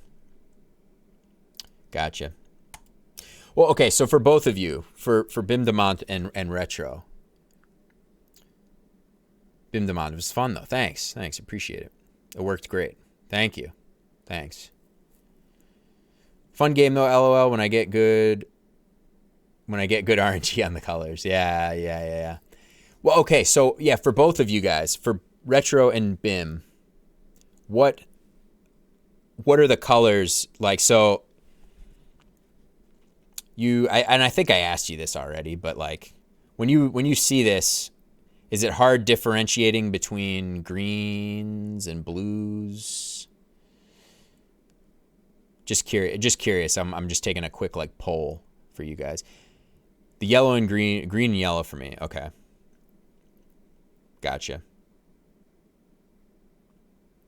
So I guess in like this case, because obviously this is like really dark green here, and this is, you know, pretty bright yellow. I guess you're seeing like the shades much better, or you're seeing like their intensity values better. Yes, this case is easy. Gotcha. Okay. Yeah, there might be. Let me play a little bit here. Okay, that's actually there is a little bit of an issue. Yeah, I think we're going to get another dark yellow. Basically, the colors are kind of looping around the color wheel, like randomly, and having like random darkness values. Okay, those, yeah, let's try another one here quick. Honestly, I think the orange and green threw me off. Okay, if you have two colors, so if you have two colors with different R values but similar G and B values, I will struggle. Okay, gotcha. Interesting. Because my color blindness just sucks at seeing red. Protenopia. Gotcha.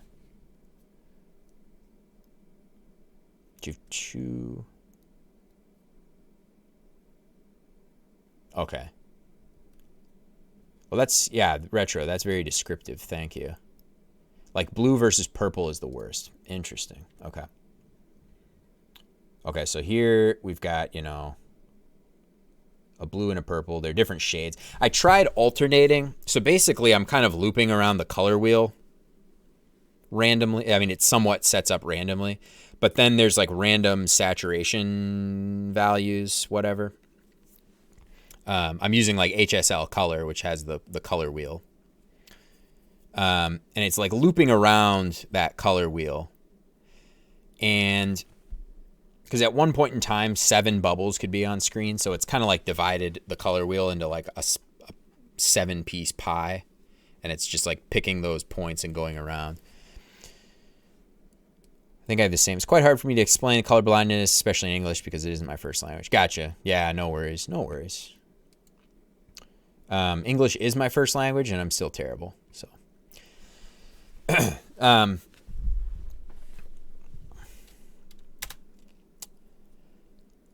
so what I tried doing is made it so that it kind of alternates. So like blue and purple are next to each other in the color wheel, right? So you can kind of see like green, that.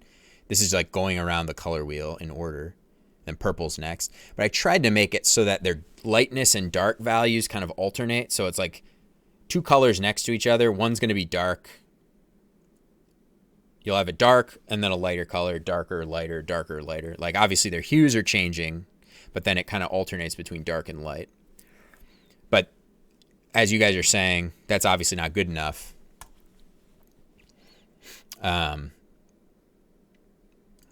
So like this might be a good. Well, there's kind of a nice thing. You go from like a blue, and maybe retro in your case, this might be hard. This blue and this purple, I don't know. I mean, these are pretty different shades. Obviously, this purple is pretty dark. So that's why it's like the blue is kind of light, the purple is kind of dark, the pink is kind of light. And then what? The red, this brownish red would be next, I think. Yeah. So it's kind of going light, dark, light, dark, light, dark, every other color. I tried to do that. But yeah. Because at one point, for any point in time, you could have 7 bubbles on screen max. So here we have 7. So I popped 3 bubbles, and I had to go back to the beginning of this checkpoint. It's like, yeah, this is kind of bad, I guess. Maybe BIM, that's what you're struggling with, because that's, I mean, like, yeah, they're different shades. Man,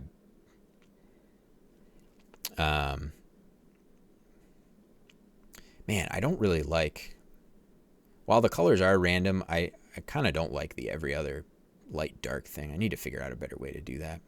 I feel like I see the same things every so often. Yeah, so you can kind of tell like the hues, you know, we got this nice like evenly spacing throughout the color wheel, right? Like we got a yellow here that's very dark, so it looks like barf.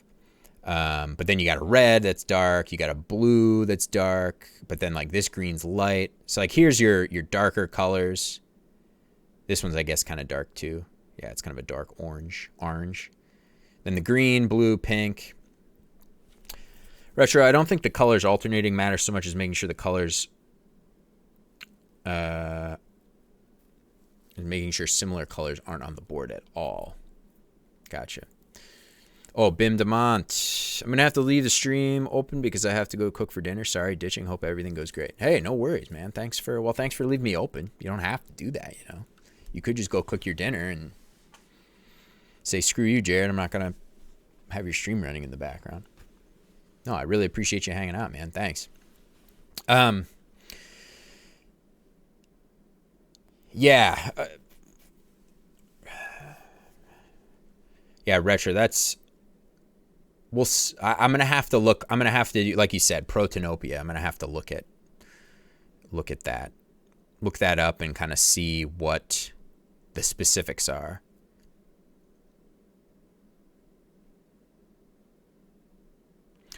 Because maybe, and I'm sure there's even like equations or whatever for helping solve that. Screw you, Jared. I'm not going to have your stream running in the background.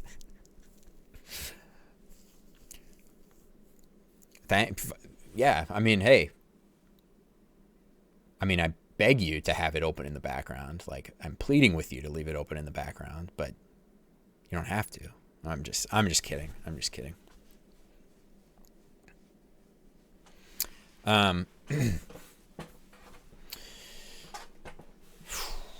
Yeah, I'm gonna have to do some research on it. Basically, is what I'm saying. Vast majority of colorblind people mainly struggle with red. Okay, it's good to know. And I hear it's like mostly like a male thing versus female, which is, I feel like that's kind of an interesting thing.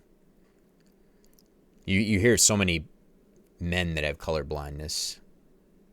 So greater contrast will do a lot for most people. Gotcha. Yeah, I mean, I've had like 3 of like the probably 6 or 7 like males that I've showed this to have like color blindness in person, like people that I know in real life that I've showed this to. Can't possible contrast the colors enough to accommodate everybody. Well, I know like a lot of games will give you like an option. Like I have protanopia, and it like explains it. Oh, I have trouble seeing blue and blues, differentiating blue. I've seen that in games before, like first person shooters and stuff. But I mean, since this game is like so much about color and whatnot, like maybe there isn't really a good solution for it other than like saying just screw color and use like shapes or something. Like some of them are star shaped or pentagons. It could just be no color and like pentagons, hexagons, heptagons, octagons. Like you just have to, it's like shape identification or something. I don't know. That's funny to me because that's like what you do when you're a kid. Like you get the little plastic toy or whatever with the yellow like star, and you got to fit it in the star slot and like the circle. So it could be that. It's like how fast can you identify shapes? Square. How fast can you click the square? I don't know how to do collision for like a star though. Luxor is a game based on color that doesn't do a good job contrasting reds, but it works fine for me because the different colored balls all have different textures. Okay, that's interesting. I'll have to check that out. Luxor.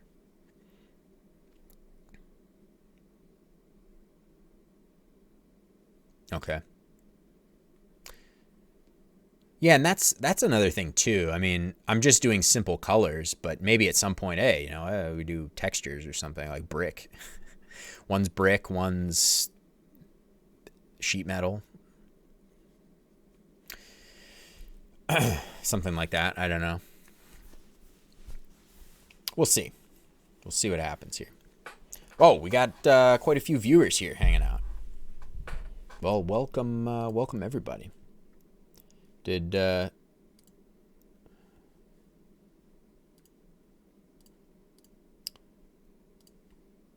Shoot my links out here. So for anyone just hanging out, I've got what you're seeing before your eyes is my game. It's called Populus.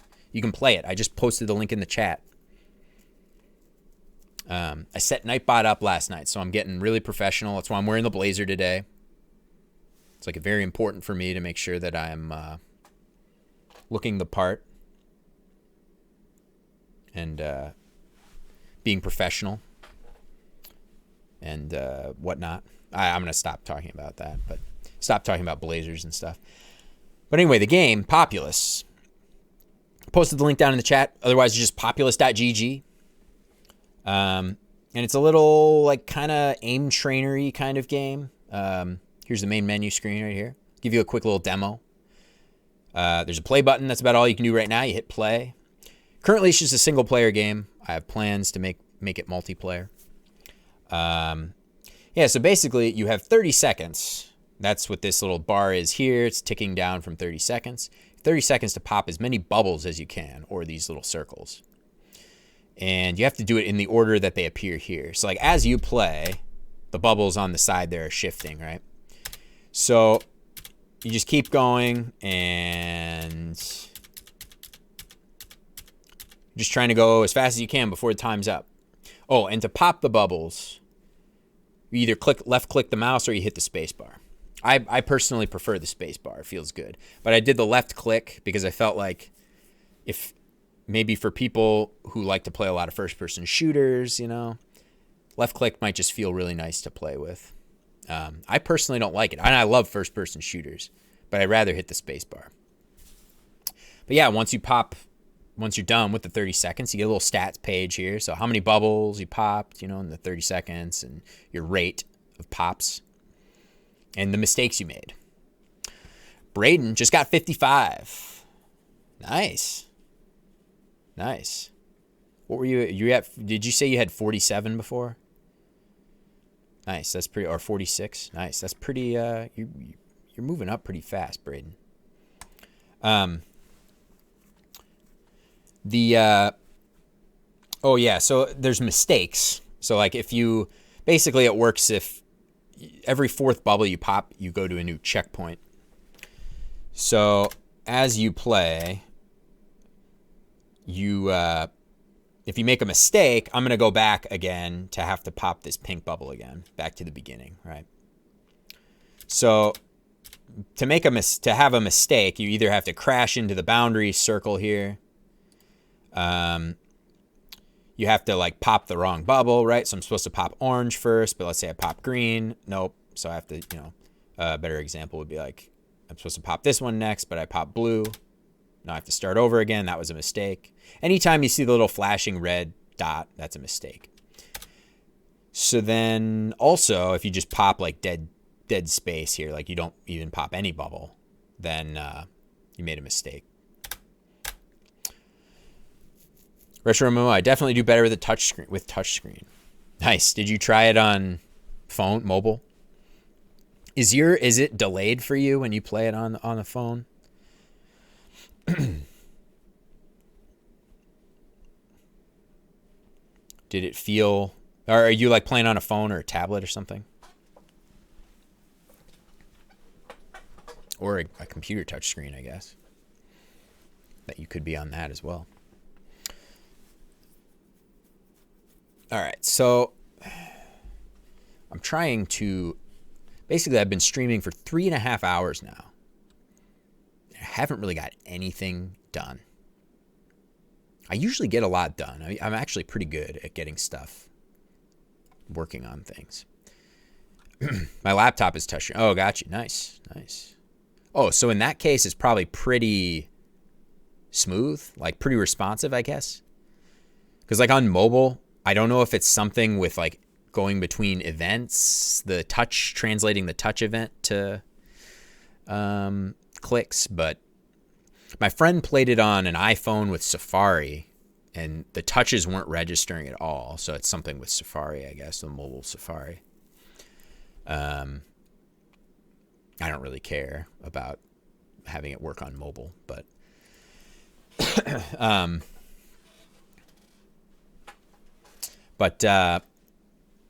what was I going to say? Yeah, on Chrome on Android, for some reason, was like very delayed. Yeah, I tried it on phone. It was a little slow. Yeah, and I don't think it's like, it's not something with, just tried on my phone, can't press play. Okay. And the logo is messed up. Oh, do you see the O? You see the O underneath this little guy here? I'm going to make this a little secret Easter egg later. Because this is actually a button. This is actually one of my button objects. It just doesn't do anything. So I'm going to like make this a little secret Easter egg. Like when you, like if you click this, like when there's sound or something, maybe you click it and then there'll be like a fart noise or something. That'd be pretty funny, right?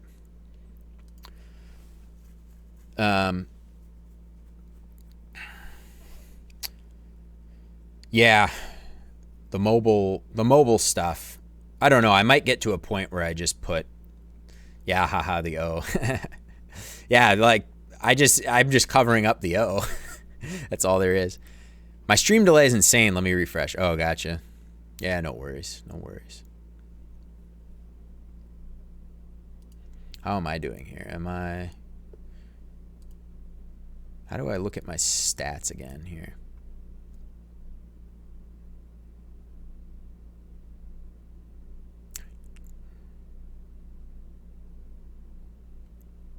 Oh. 0 dropped frames. Okay. Just making sure nothing's weird. Braden, so what all do you plan to add? Well, aside from just generally making nicer kind of quality of life things, like I want to have more like screen transitions and stuff like that. I spent some time like making these buttons animate nicely and everything. And I kind of like nice smooth animations and flowy things.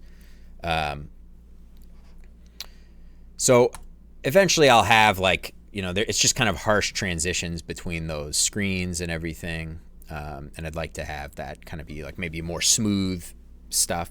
So aside from that kind of stuff, the only thing is really the multiplayer, which I don't know, maybe Braden, you heard me talking about that before, or maybe that was someone else in the chat. But yes, I'm. Oh yeah, I was saying that to you. Yeah, I guess you had heard me talking about that. Oh yeah, we were just talking about that before. Sorry. Yeah, so the multiplayer.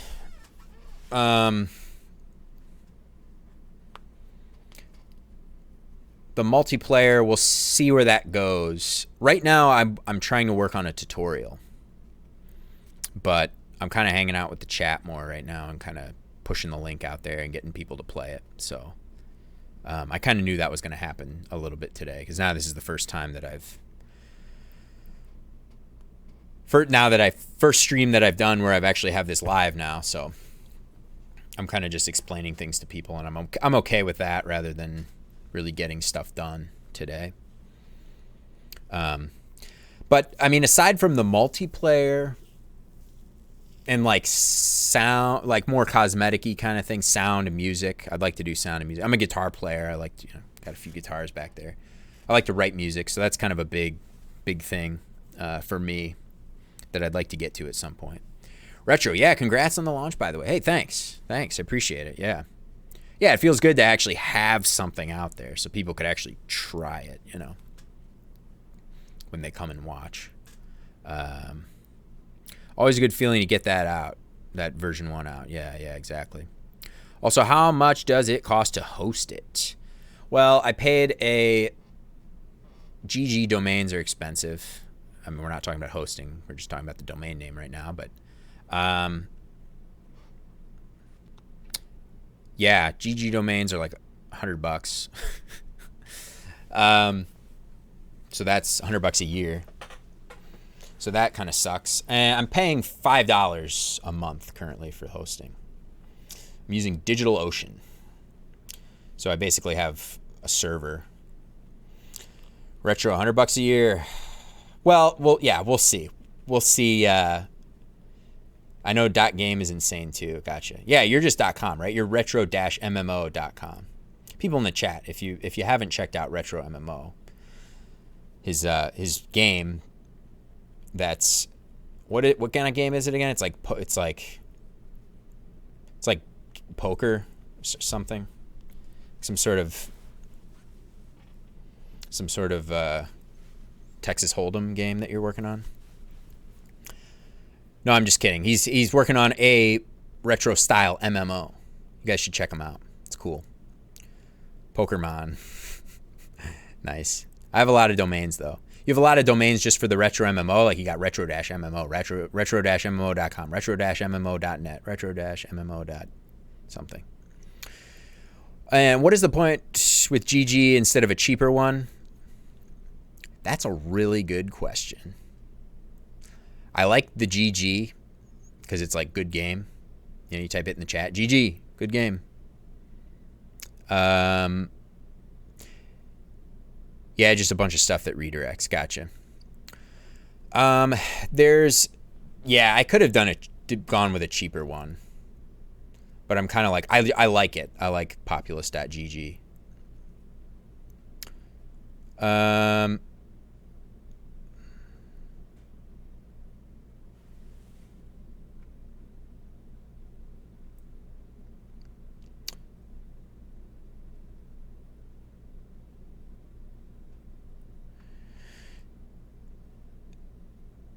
what just happened there? Nightbot, retro, timed out retro removal for 5 seconds. Stop posting links. Automated by Nightbot. Oh, do I have... Nightbot has a bunch of auto mod stuff. Gotcha.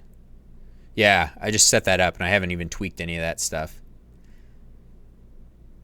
It's like 5 toggles for profanity, links, etc. Gotcha.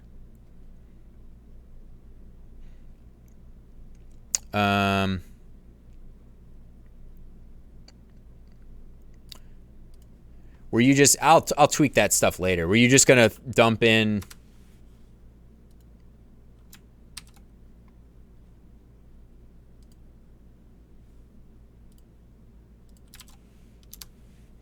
There we go. retro-mmo/play/play. retro-mmo.com. There we go. I wasn't even advertising, LOL. Yeah, what were you? I assume were you posting retro-mmo.com? I was just trying to explain why I use certain domains for certain purposes. Gotcha. Well, I'm posting your link so everyone can see it. Everyone can play it. Like the hyphen domain doesn't work well for paid ads. Gotcha. Interesting. So, like for you to pay for ads, you advertising retro MMO or you having ads on your game? Because you don't have any ads, right?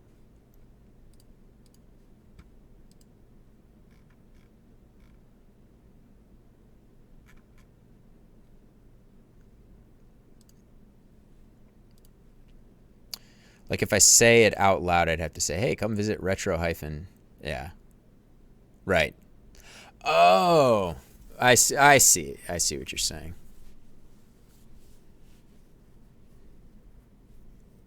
Oh, wait a minute. So I have others without punctuation.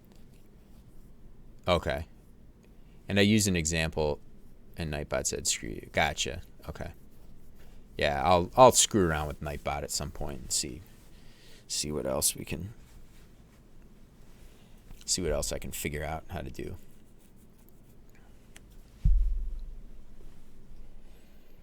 Yeah, I'm not sure what I want to do with other domains. I don't know. I mean, yeah, I went with the $100, $100 one. Splurged. We'll see. We'll see if this game's even running in a year. I don't know. Yeah, I thought, hey, I like the GG from like I put it in the stream title, like populus.gg. Like it's kind of cool. Kind of like IO, in terms of simplicity. Just a 2-letter domain is nice. TLD is nice. RetroMMO, I like your domain. Thanks. So after you finish up on multiplayer, will you move on to a new project? Yeah. Yes. Like this game was meant to be kind of just a little launch pad for me to maybe have some little game that I could at least develop. And I mean, this was my idea back way before I even started streaming. It was like, oh, it'd be nice to just have a little game that's somewhat unique. I don't know. I mean, now at this point, it's kind of like an Osu knockoff, but what are you gonna do? Just kind of have my own little game that I build that's just kind of fun to play or something. Just kind of piddly little game. See what I can do with it. Now I'm streaming and everything, and now I've got it actually up on a site, so that's cool. Or I've got it now up on a server, I should say, publicly available, which is cool. And I didn't really know how far I want to push it. Like I said, like maybe I'm not going to want to pay the $100 to renew the domain next year. And maybe it's not going to be worth it. So we'll see. My other idea is kind of so I'm building my game engine to be I'm building it somewhat simultaneously with this. So at least a lot of like kind of the more engine level code that with this game, I'm going to be able to use for other things. So my other idea for this was maybe to mess around. Like I thought this would just be like a fun game to try, and it would probably not take too long to build with the engine.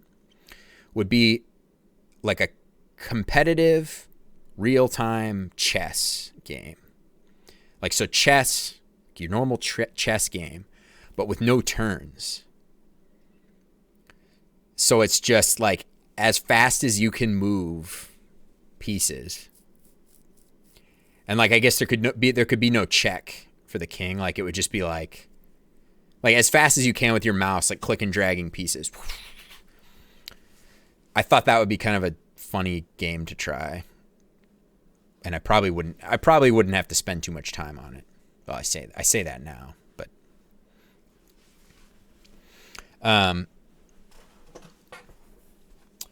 yeah, so that's kind of like maybe that game, maybe another game, maybe like some kind of single player only kinds of games in browser with this code base, with this engine.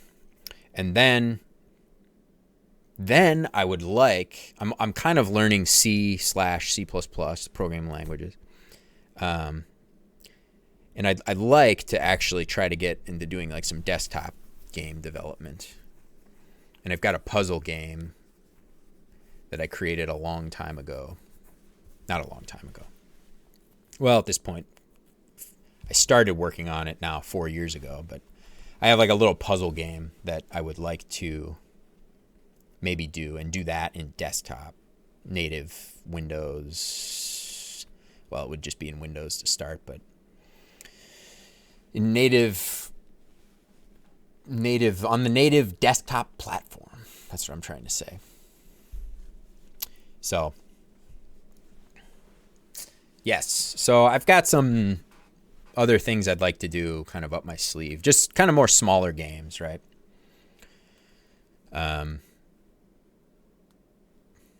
But yeah. So I should probably actually start typing some code here today. So, I mean, keep the questions coming. Do you program for work? Yes, I do. And I just went part-time to stream, actually. So I pretty much stream full Mondays and Tuesdays, like normal work hours, kind of for my region. I'm in the U.S., I'm in America. So, yeah. Well, I don't know what else I was going to say about that. So basically, I want to get a tutorial going because it's nice. I mean, I like that people hanging out watching me on Twitch can just be like, oh, hey, what are you doing? I can say, I'm playing this game, and I'll show you how to play it, and you can go check it out right now if you want. Populus.gg. Check it out. In fact, I'll plug it again. I'm going to plug it again here. There we go. Populus.gg. Check it out. Also, I'll plug the Discord again, too. I don't really have anything too much on the Discord yet. I just set it up a couple weeks ago, but we're getting there. So join the Discord if you want, if you like that kind of stuff. My Discord's, I'm not planning on it being just for this game either. It's a little more for just like stuff I'm working on or whatever. So, Braden, all right, gotta go. Have a good day. Hey, thanks, Braden. Thanks for the follow and everything. Appreciate you hanging out. Really do. So yeah, hope you have a good one. So anyway, yeah, I'd like to actually type some code today. And we were doing that earlier. I was trying to do my units-based system, and I'm starting to realize that might not be worth it right now. So I think we're going to just dump. Yeah, dump sums it up. We're going to jump right into trying to create a tutorial. And I really don't know exactly what I want to have for the tutorial yet. And I think for right now, it's just going to be a button here, like play and then a tutorial button. So I was thinking of one idea of maybe having like cookies, using cookies and like saying, okay, just a little Boolean in there like has played before. And then if that cookie's not found, then just like if you hit the play button the first time, then the first thing you see is the tutorial. But that might be kind of dumb. So either way, it doesn't really make much of a difference right now because the tutorial thing is going to be kind of different. So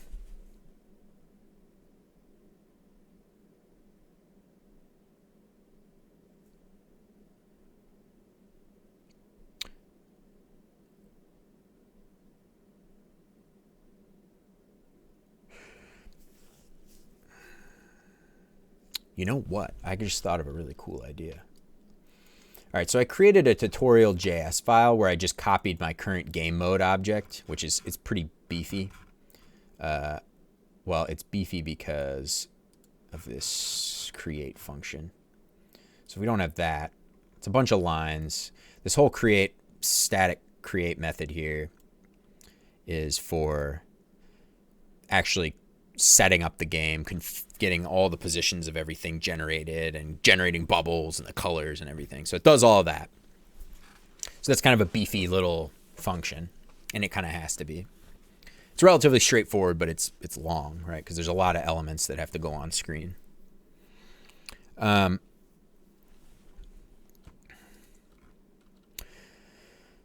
So what I'm thinking is maybe for the tutorial, I'm thinking like it'll be like maybe just a circle and then just like one bubble.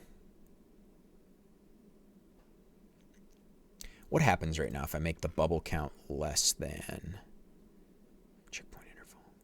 Oh, actually.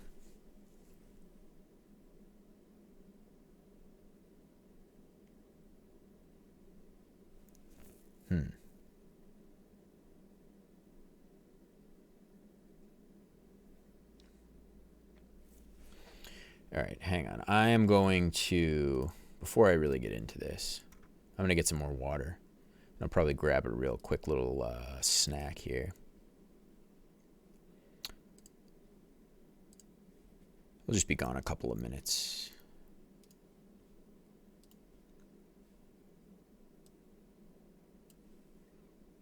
Leave the link and everything up there. All right. Just gonna get some water and stuff.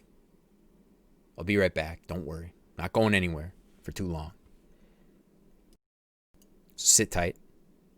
Maybe get a snack yourself while I'm grabbing a snack, and then we'll discuss when I get back. We'll discuss the snacks that we had together. All right. I'm going. We'll see you for just a few minutes here.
Whoa. Ecton Devs, rated with a party of 7. Ecton, thanks. Appreciate it.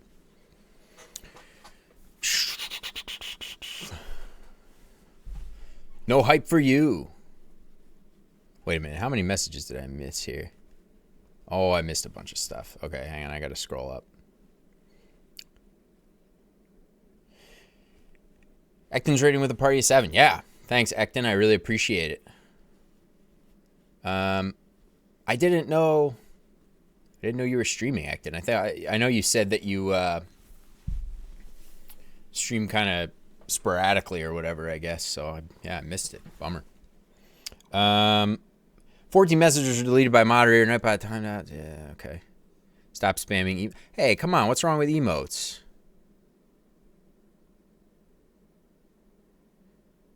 All right. Sorry. The Nightbot's out of control. Yeah, I have to get that figured out.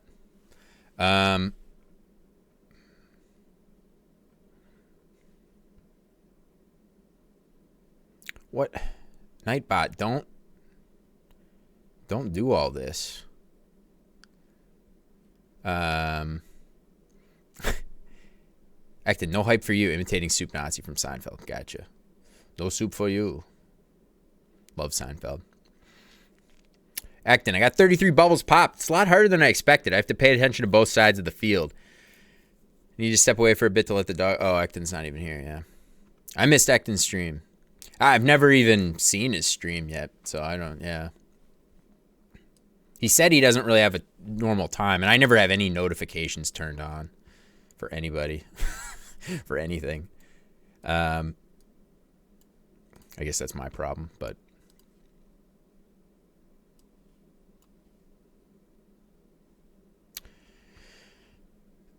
I want to someday. Gotcha. Yeah.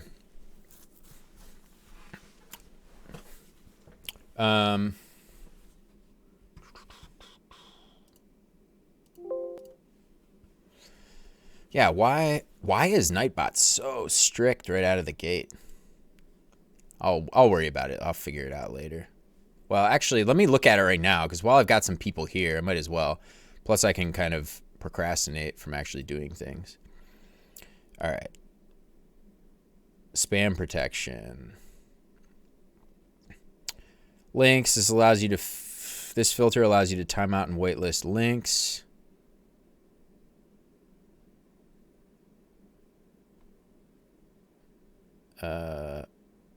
What?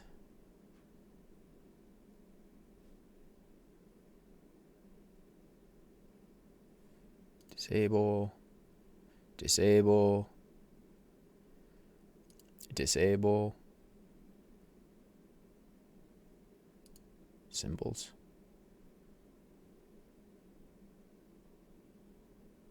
All right. All right, I should have toned it down a little bit, I guess. Fangs got banned for 10 minutes? What? How did I not even see that?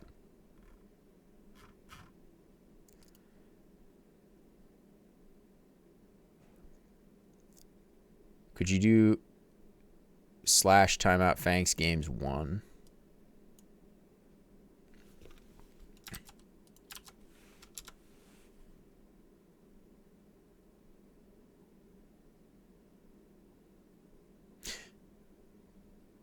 Isn't that me timing out somebody? Isn't that me saying, hello, I'm back, Fangs? Hey, Fangs, sorry, I didn't realize you got... It would time him out for 1 second. Oh, I gotcha. Hey, Fangs, sorry, I didn't realize. Sorry, I just set up Nightbot last night. I didn't even look at all this stuff. I was timed out for 10 minutes. Your 1 second freed me. Gotcha. Well, when... Did that just happen, I guess? All right, I'm checking this real quick here. Moderator, reason stop, Nightbot timed out retro MMO. Nightbot timed out Fangs games for 5 seconds. Reason stop spamming emotes. All right, somebody try emotes now. I spammed emotes. to type Ecton's raid. Gotcha. Can you guys try emotes now? Because I should have just fixed that. Cool. That looks good, I guess. Nice. Sweet. Awesome. Ravenous. Thanks for hanging out, Ravenous. Appreciate it. Cool. Okay. The emotes look like they're working. Okay, yeah, sorry about that. I didn't even really look too far at Nightbot when I first set it up. I didn't think it would be so strict by default. Ravenous, got to make your own bot. Yeah, that would be cool. I see people like streaming their own bots and stuff, making their own bots. Like it seems like that's what their stream's about.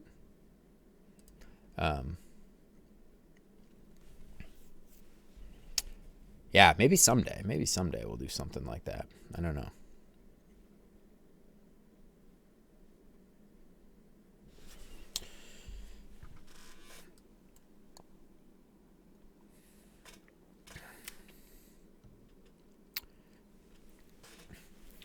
Yeah, so currently we're working on making a tutorial, right? I did it again. I just said right. I got to stop saying that. I'm making a JS bot that combines Phaser 3 with it. Sweet. I don't know what Phaser 3 is, but sounds sweet.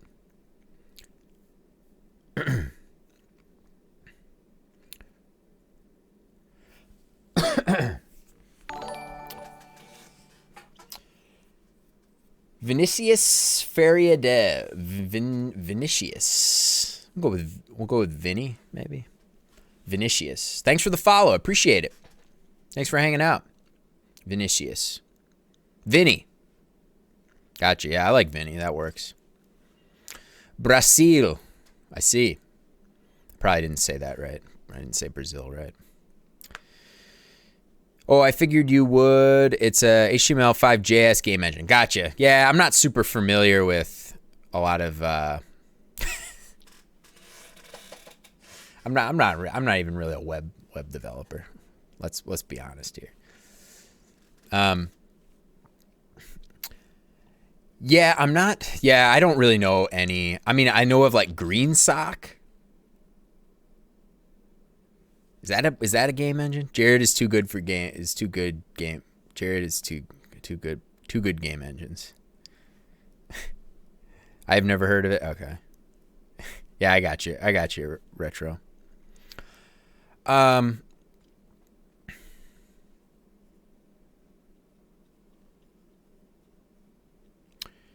Yeah.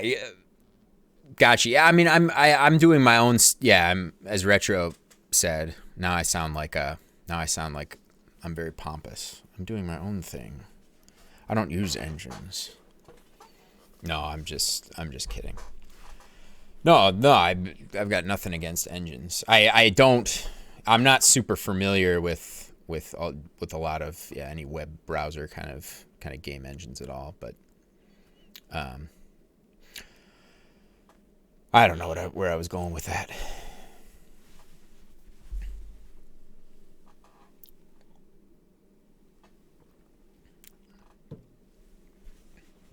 But yeah, I always make fun of myself because it's like I don't even really feel like a real web developer. Ecton Dev, hey, I'm back. Hey, Ecton, thanks for the. I guess you didn't hear me, or I guess you didn't. You were gone until I came back. That's not what I meant to say. Ecton, thanks for the raid. Raid, right? It was a raid, yeah. Either a raid or a host or whatever. Yeah. I missed your stream. Because like you said, you just kind of stream sporadically, right? On no schedule. So, and I don't have notifications on, so I don't see any of that stuff. But yeah, thanks for playing. You said you played, right? Sorry, I switched up my English there. I feel like an idiot. I said thanks for playing. I meant to say thanks for the raid, but you said also that you played. You tried the game. You said you got 33 bubbles popped. Nice, nice. Yeah, I'm trying to see about being somewhat regular this week. Nice. Few years each few years each morning. Few hours, I guess you meant to say. Nice. Sweet. He def meant years.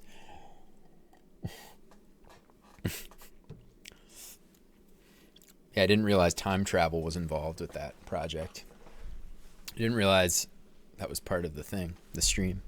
Oh, I was getting ready to take a bite out of my sandwich and clearly wasn't thinking. Hey, no worries. I'm not thinking most of the time.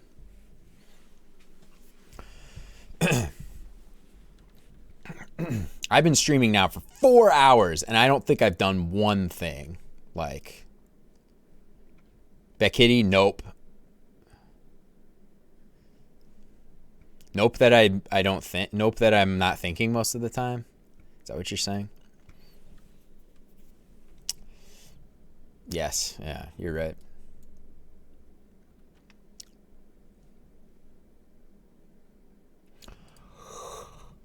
All right. So I'm trying to do a tutorial here. I've been talking about trying to get the tutorial started for like 8 hours so far. JK, heart. Oh, thanks. You know what's embarrassing, Retro? What's embarrassing? Not having a first icon next to your name, next to your username. Nice. Nice. There's a lot of, yeah, all 3 of my subscribers are right here. For real. All 3 of you, all 3 subs right here in the chat. It's a beautiful thing.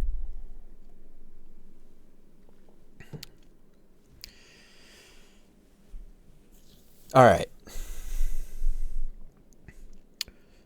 So I've been thinking about how I want to do the tutorial. And I could take my marathon object, which is my game mode object. I got to get rid of the name marathon. I got to get rid of that. I don't feel like fixing that right now. Actually, you know what? I'm going to do that. I'm going to do something productive on the stream. And I'm going to get rid of the name marathon. And we're going to call it... What are we going to call it? Because I hate using that name. Marathon, I came up with the name Marathon because it was supposed to be like that a different game mode from what I had previously. So that was like my clever way of like getting around that. Retro, got to run for a bit. Yeah, we'll see ya. Thanks for hanging out, Retro, as always. Well, I guess you're implying that you're going to be back, so we'll see ya. Have a good one, man. Yeah, so Marathon is the name of my class that represents just like kind of the game object itself, right? So like when you actually start playing the game, the Marathon is what sets up all this stuff and keeps track of the bubbles, generates the bubbles, and that sort of thing. And it's got like this timer here is kind of a subcomponent of that, and the navigation meter here is a subcomponent of that. But it's kind of the thing that keeps track of everything when you're actually playing the game. So I'm thinking of maybe using the Marathon for my tutorial, but like configuring it differently, like adding in some extra things to like make it a little more configurable for myself. So we'll see exactly about that.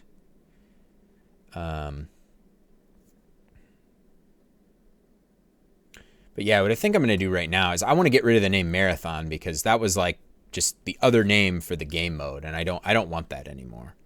I'm going to get rid of it because it doesn't need to be called Marathon anymore. So there's a couple things. What else? Okay, so we've got 2 components, 2 files here, Marathon and Marathon Bubble. And I did that to kind of keep my code separate of my other game mode and the other game mode bubble. But now I've gotten rid of that because now the Marathon is the only game mode.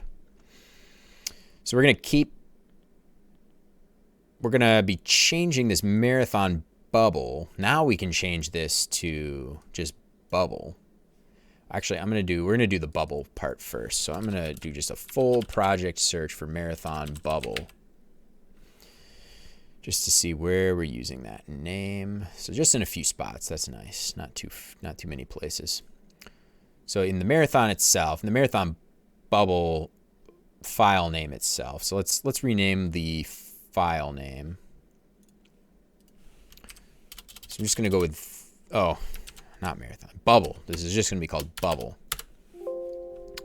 And yes, I want to update all the imports. So that should have killed a few of our references right there. Well, I guess it fixed the file reference, but not that. Okay, so inside of marathon.js, we've got import marathon bubble from bubble. So now we just want to get rid of marathon. So now that's just bubble. And we need to go down to this line. And instead of marathon bubble.create, this is just going to be bubble.create.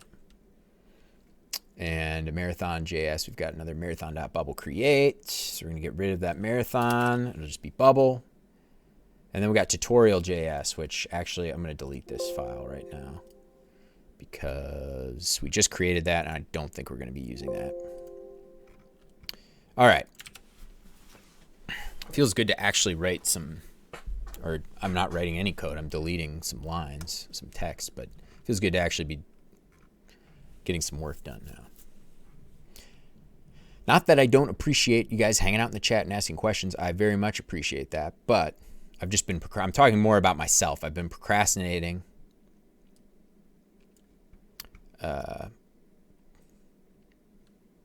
And yeah, I want to not be procrastinating anymore.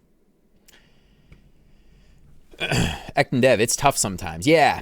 And Ecton, you weren't, earlier, I had this plan. Like when I started, I was like, all right, I'm going to get this one thing done. I wanted to convert all of my, I wanted to come up with like a unit coordinate system for everything and then have everything use that and then convert to pixels. But what I realized is actually I'm not really getting any benefit by doing that. And it kind of made me realize like, okay, I should probably do something else because I feel like I'm going to spend probably a bunch of time implementing that and it's not going to be any benefit or what I'm really looking for. So I'm kind of, I scrapped that idea and now I've just been kind of scrambling like what I really want to do next. And I mean, a tutorial is important because I've been just explaining to everyone like how to play the game. People who come to the chat, you know, I kind of say, hey, here's how you play the game.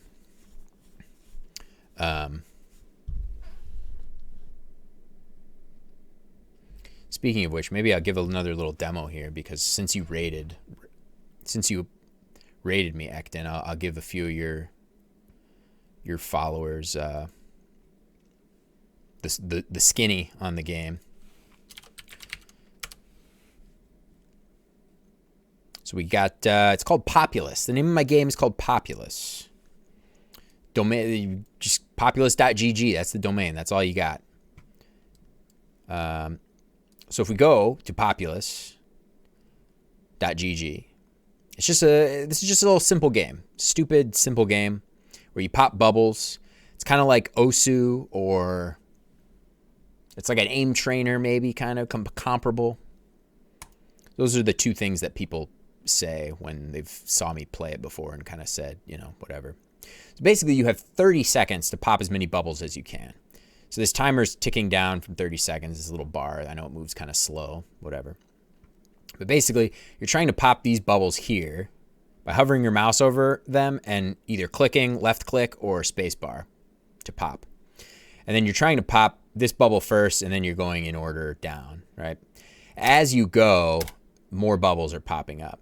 When the time's up, you'll see you see some stats here, like how many bubbles you popped in the time and your pop rate and how many mistakes you made. So I'll retry here. So as you play, you know, you're kind of going fast and whoa.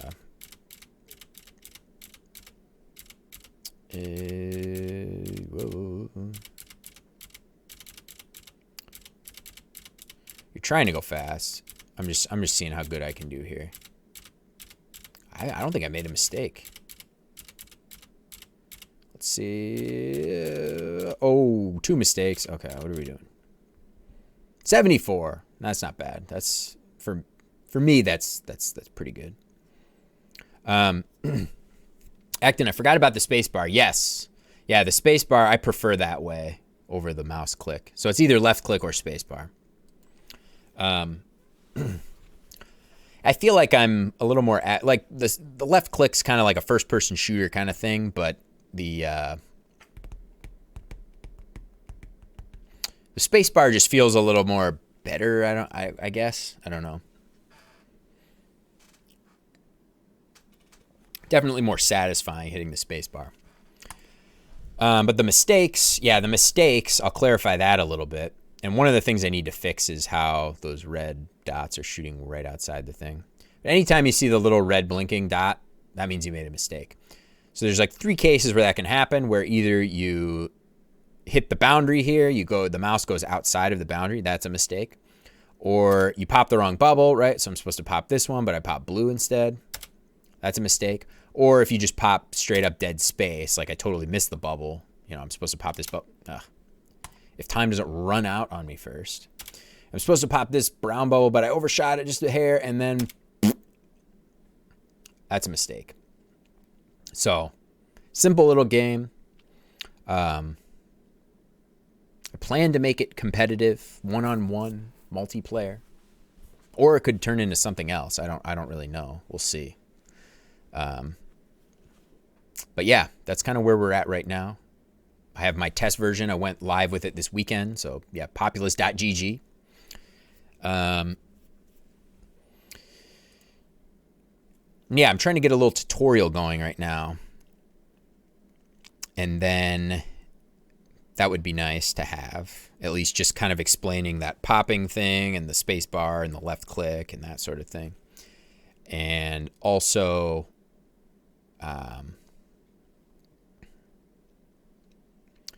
and then we'll probably start focusing more on the multiplayer aspect of it. Because right now, if you know anything about, kind of web games, web development, websites and everything, this is just a pure static thing. So all the code for this game just runs in your web browser. It's all just JavaScript. So there's no server communication right now. So to be multiplayer, obviously, you have to play someone else in some other part of the world, right? So there has to be some server in the middle that's handling the requests and doing everything. And I've already done some of that. I already have some of that actually working for one of my prior game modes. But now that this new game mode has kind of changed things quite a bit, it's going to be kind of a different thing to do the server side stuff. So I'd like to tackle that once we kind of get a tutorial figured out here. I'm a little worried the tutorial is going to take longer than I want it to. Because one of the things is just trying to figure out how concise,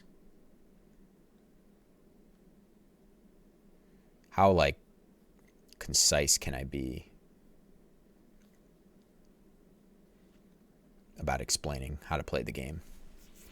So anyway, right now I'm doing something really boring where I'm just getting rid of the current game mode.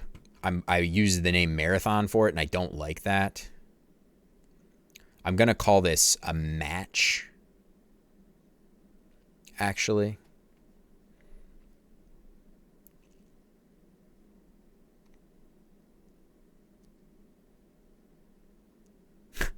Maybe I shouldn't rename it right now since I don't know what I'm doing.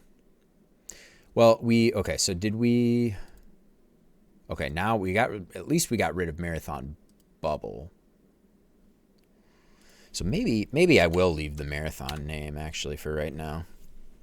Okay. So I did rename the Marathon Bubble, and that squared us away pretty nicely. So I need to figure out what I want to do for the tutorial.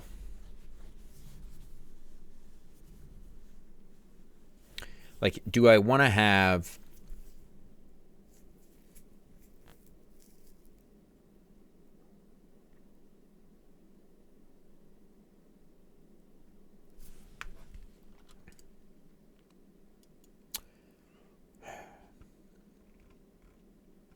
do I want to just take my normal game object that I already have? So like this, the object that sets up all of these components and stuff on screen. Do I want to just take that and then maybe just pass some optional parameters to it? Like obviously I have to implement this, but do I want to have it so that I can just take that object but pass like, or just pass a single flag like tutorial true. And then in the setup of this, it'll kind of, like there won't be a timer in the tutorial.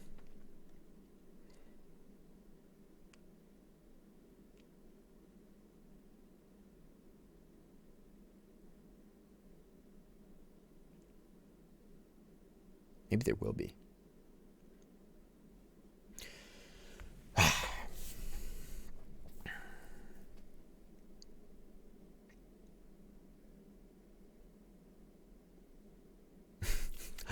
The tutorial is probably going to be the most complicated thing I've worked on yet in the game. I bet you.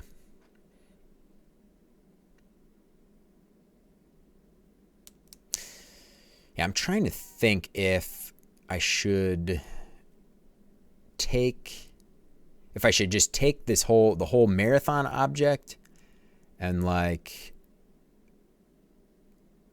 kind of just pass a parameter, right? To say like is tutorial, and then it'll just in turn, if you say is tutorial, it'll just like change a few flags or whatever, or just like have a couple components enabled or disabled, like the timer. Like I was saying, the timer is one component here.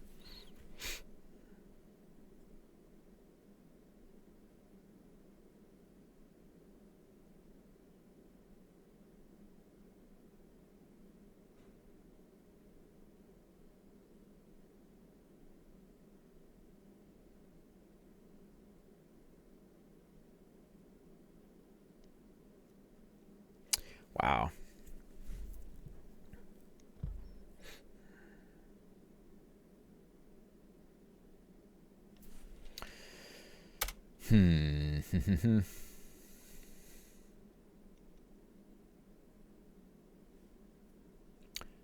Why is this so hard? So I could imagine going down like a long rabbit trail of making a really nice, like robust tutorial. And that could take me like several streams to probably make that work.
You know what? The tutorial is going to have to be its own whole object, I think, because it's very different. Like in terms of setting up kind of the game in the beginning, it's similar, but it's going to be very different in terms of like its behavior, because it's going to kind of be like a steps thing. Like here's step 1, hover your mouse over the bubble. Like there'll be just one bubble on the screen, and it'll be like hover your mouse over this bubble and pop it by pressing spacebar or left clicking the mouse. And that'll be like, it'll just sit there forever until you do it, right? Then you go to like step 2 of the tutorial. Do pop this, then it'll be like 2 bubbles on screen or something. And it'll be like, hey, pop this one first, then this one, kind of explain to you the navigation meter on the side, like what you're supposed to do with that. And then And then maybe it'll explain, like step 3 might be like explaining the, let me write these steps down with the good old notepad. Okay, so we got the tutorial. We've got step 1. That's a 2. Step 1, pop a single bubble.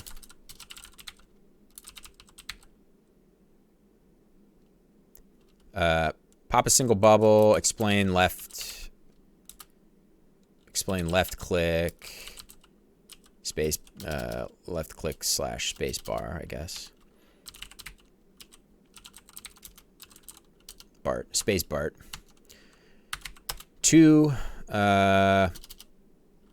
step 2 would be, or phase 2, tutorial sections, I guess this is what we're talking about here.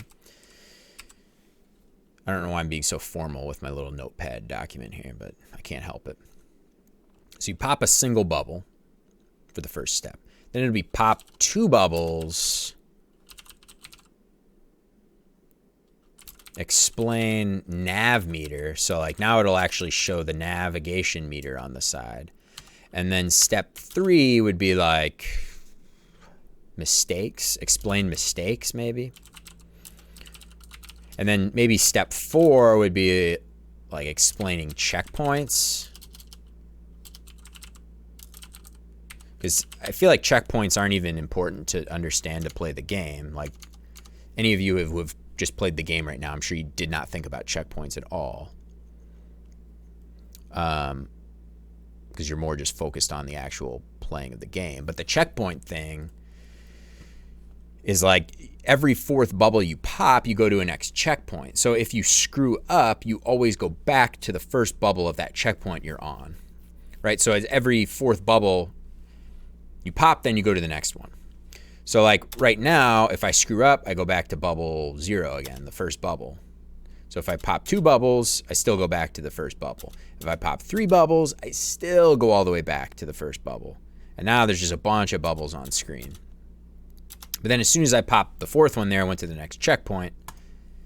And then from that point on, so if I go 1, 2, 3, and you see the little bubbles up here that you popped, and they'll come back when you mess up like that. But then when you go to the next checkpoint, those little bubbles up there will slide away. So as soon as I pop purple, I'm going to the next checkpoint. So those 4 little bubbles slid away. Now pink is the bubble I go back to if I screw up, right? Oops. So that's that. So I'm trying to think of like how to explain it to somebody with like a very simple, like kind of one-wordy kind of thing. And not like I don't want to have some big instructional thing that you're supposed to read. I want to have like an interactive tutorial that's somewhat straightforward. Like, oh yeah, move my mouse and pop this bubble with left click or spacebar. Easy. Like that's easy. I got it.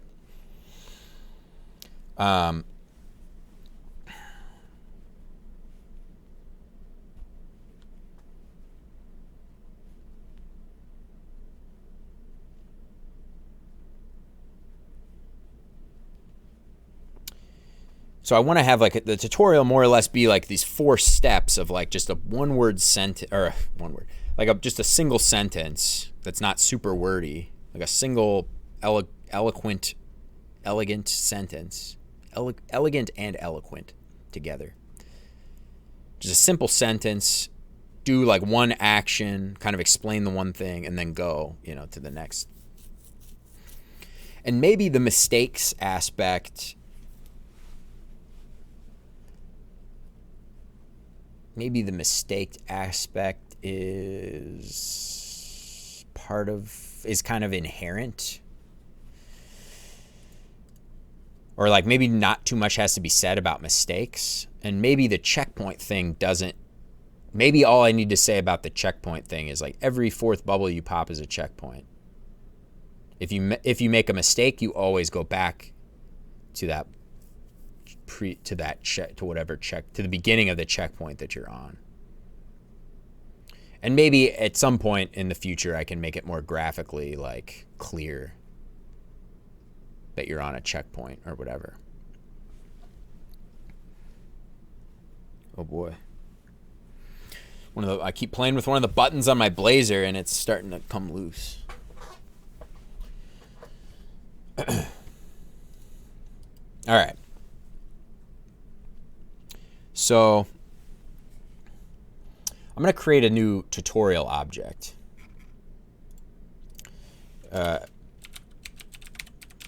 Which is in turn just going to have its own JavaScript file here. So we're going to say class tutorial.js. I was about to type that, seriously. Actually, first we need to import entity from entity.js. So a tutorial is going to be an entity, which an entity in my game engine is basically just any object that's in the game that's going to be listening to game engine events, gameplay events, game events. Say game events. So class tutorial extends entity constructor super. Okay. And this should say export default class tutorial. Okay. All right. So I'm trying to think of, I guess, the tutorial. I'll move the tutorial file over here. And, oh, did I not update that?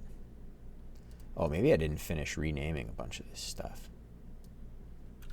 Or no, maybe this is the only thing left. Marathon bubble.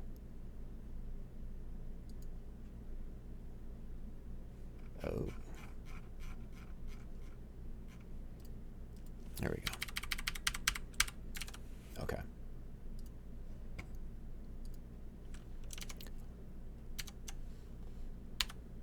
Let's make sure the game still works here. Okay, nice. Beautiful. Okay. So,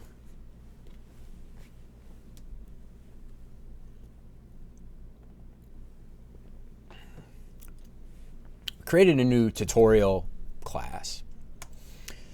The tutorial object is going to be similar to the marathon object. I'm going to have a create method here, a static method, create. And it's going to have a play area, just like, it's going to have a play area the entire time, just like the marathon. So that's literally the first chunk of our code here. I need to figure out a way to quickly test this. Oh, I got an idea.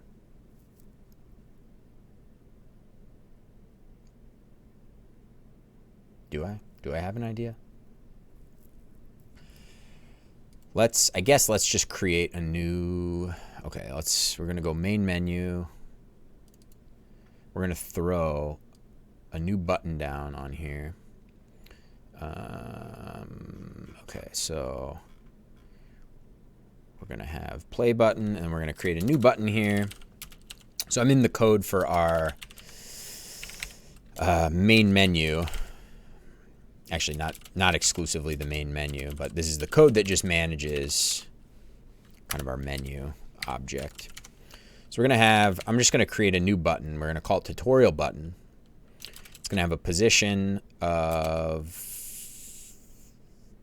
we're just going to hard code some pixel values here. So we'll do like 200x, and then, yeah, I might as well do 200y. Whoops. And then size will just be like 50. This is just our radius, so this would be 50 pixels. The color, we'll do something ugly, or we'll do the same color as the. Do I want that? 250, 50, 0. What does it look like if we do, what is this, 100, 250? What if we do...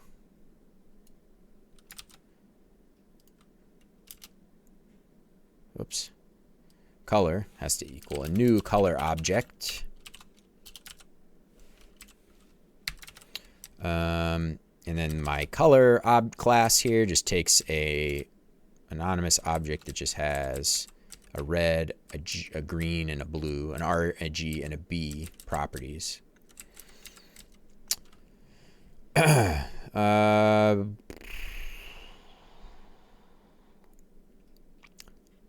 Want to become famous? Yes. Come on, Nightbot.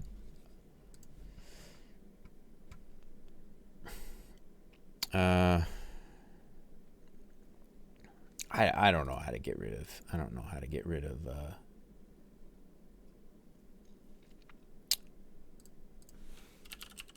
Twitch chat ban.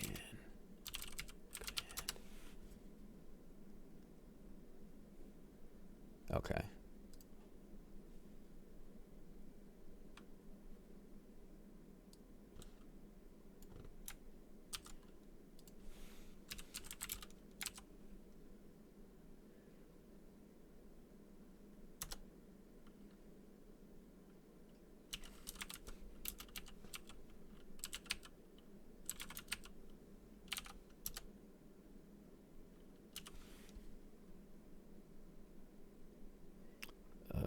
Ban. Just getting rid of these little spam things here.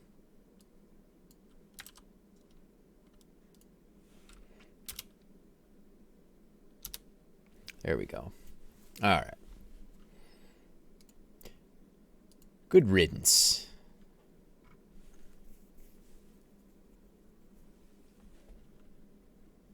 All right.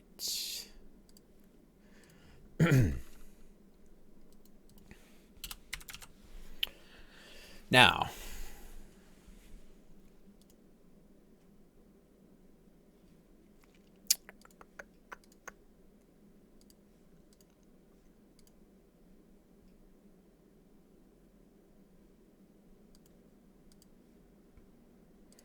okay. So now that we've got a button kind of going here, we're going to set up this onClick function, which I believe will just have it fire off a new event. We're going to create this new event name here that'll just be called tutorial started.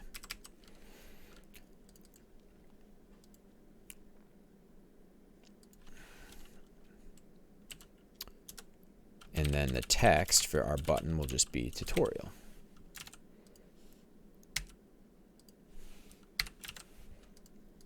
Brilliant. All right, so now we've got a constructor set up for our tutorial button. We need to just initialize the thing. We need to call it the init function, a method on that, which basically just sets up its event listeners and everything for this button object.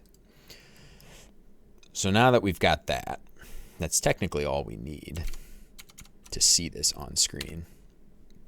So there we go. We got a tutorial button. I don't want it to be blue right now. See, this is why I never get anything done. I just kind of like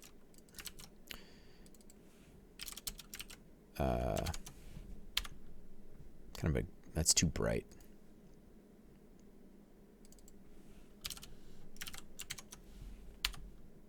That's way too bright.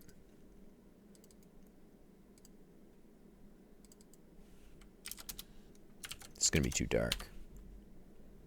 Too dark, but that's good enough. All right, so now we've got a tutorial button, and it's firing the event tutorial. Ooh, I didn't think about these links highlighting and everything. That's really annoying. I'll have to figure something out for that.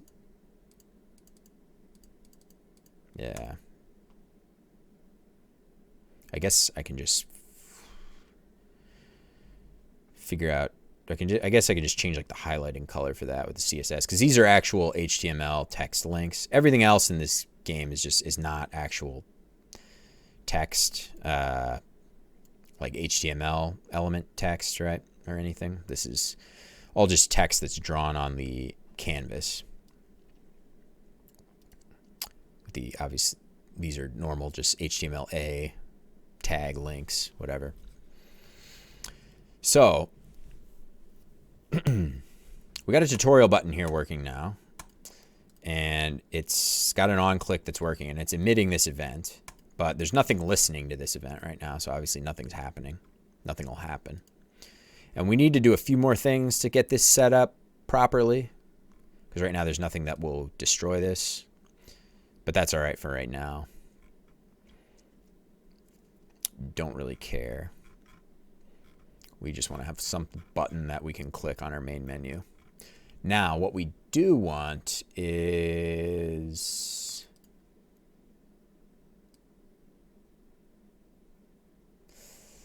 yeah, what do we want here?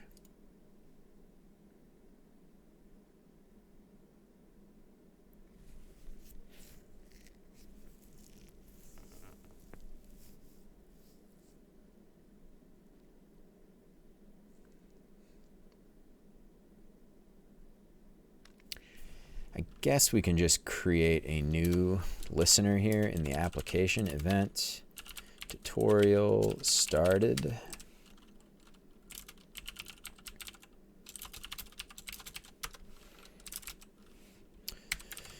And for this, we'll do if. Actually, we don't really care. We don't really care about that. So I'm going to create a new object here. This dot tutorial equals null.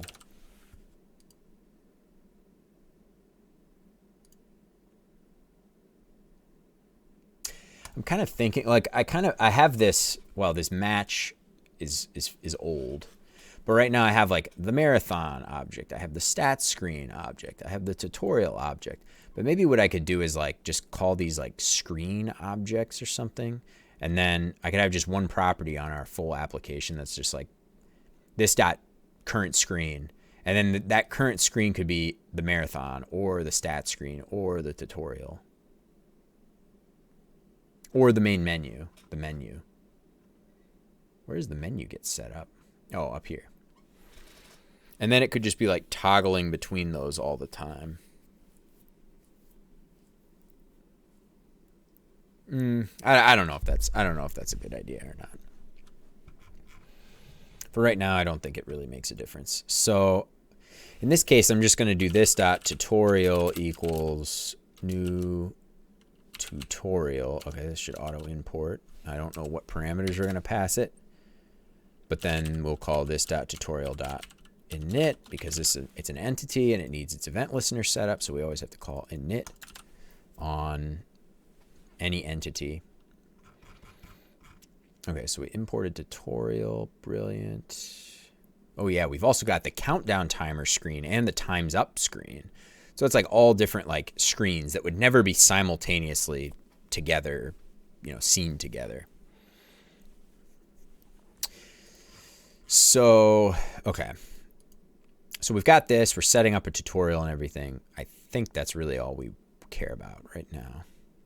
So we can jump back to our tutorial code. And if I do, let's see.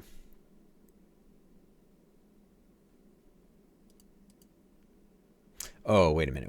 No, that's not what I want to do. I'm going to have this const tutorial equals new tutorial. And then we're going to return. We're going to call it init tutorial.init. And we are going to return tutorial. And then this is not going to be do a new tutorial. This is going to be tutorial.create. There we go. Oh, and then we don't need to initialize because it's getting initialized here. And I believe that's what I'm doing with our marathon. If we go down to the bottom of the create function here, yes, marathon.init. So the marathon, I don't know if this is really a good thing to do. But what I've been doing for any objects that require some sort of setup, like somewhat complicated setup, I'm giving them a static method called create. So it's really just a function that, effectually it could just be some function in any file. In fact, that's what I was doing before. But I decided to actually just make it a static method on that object itself, just to kind of make it a little more clear what's going on, I guess. I mean, honestly, it could have gone either way. But basically, you have the create method, the static method that you call. That sets up the object for however you're going to need it. Because, like the game object itself has a bunch of kind of subcomponents that it relies on having. And it's just kind of like that makes sense to have all that setup just happen in the one place. Rather than, so it's one big function that's, sometimes can be a little daunting to look at, but it's better than maybe having functions calling functions all over the place. So anything that kind of requires a little more of a complicated setup I have for a given object, for like the instantiation of an object, I have a static create method attached to that. And this marathon, the game object is probably the most complicated. So we go through quite a few lines here. And it's really just setting up all the different components, subcomponents. So our tutorial is going to have the same thing, more or less. It should be less complicated, but we'll see about that. So I want to have, the tutorial is something that's not going to have any sort of time limit, but it's going to have like phases. So you're going to be like on that step 1. So you're going to be on step 1, pop a single bubble, and then once you do that, and it's going to have some text on there that tells you like how to pop it. Then you're going to go to, once you do that, once you pass that step, then you go to the next step. And like for a given step, you could sit there forever, just for eternity. There's no time limit or anything. And then maybe at the end of the tutorial, it would just throw you right into a practice match, like seamlessly. Like maybe there'd be a little text beforehand say, now pop as many bubbles as you can for 30 seconds. And then it launches you into a practice mode.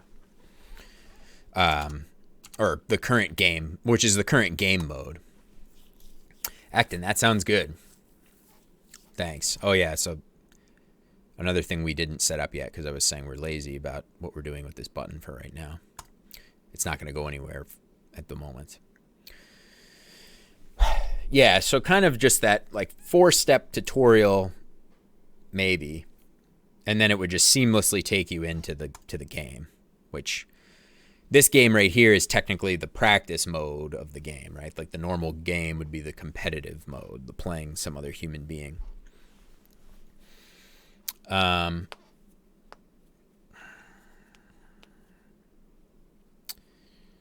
anyway, all right. Anyway, I think what we've got set up here would technically, I'm going to do a couple other things just to be vigilant.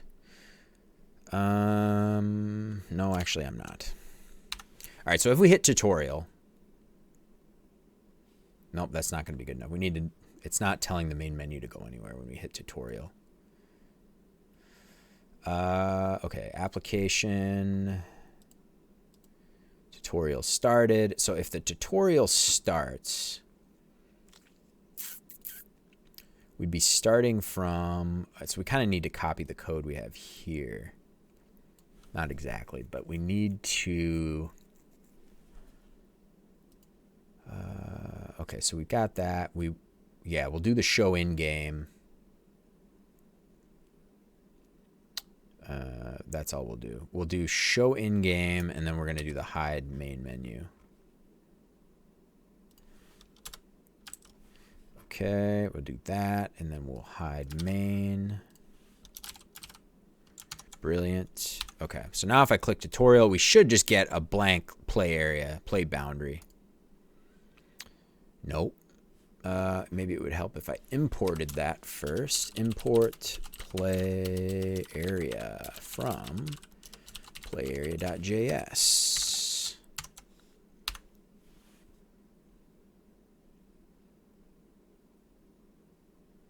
All right. Hit tutorial. Color is not defined. Oh yeah, it would help if we did more proper imports, huh?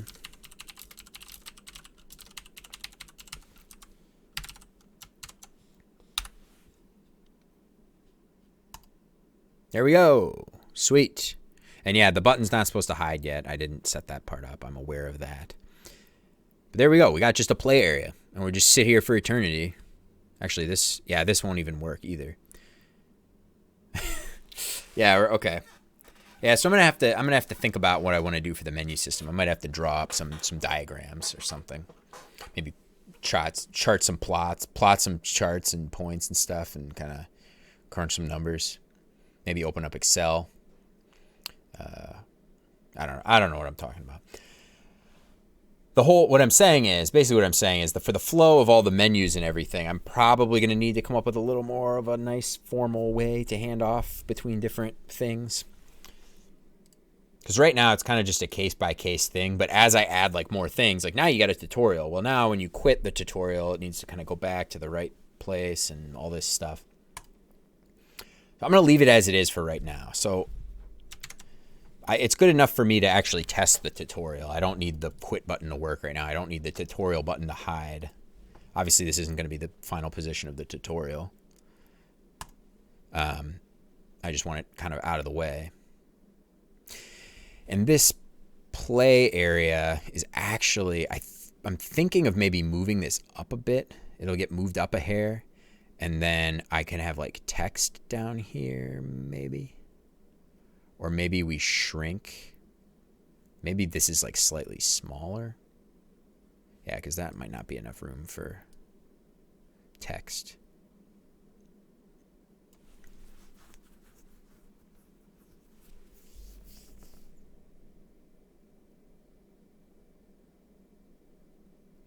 The tutorial is going to need to be resizable, so I should probably start doing that properly right away.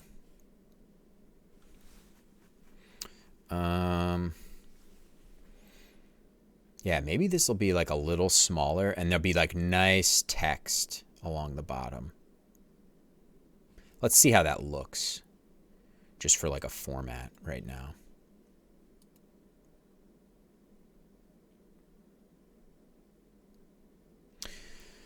All right.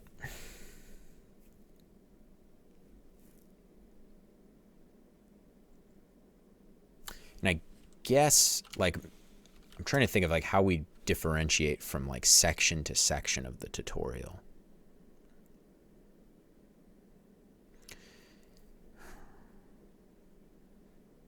Yeah, let's set this up a little better here.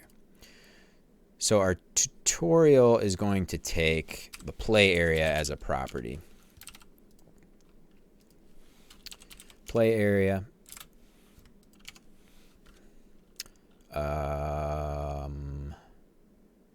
So this dot play area will equal play area. And then this way when we destruct, we do this dot play area dot destruct.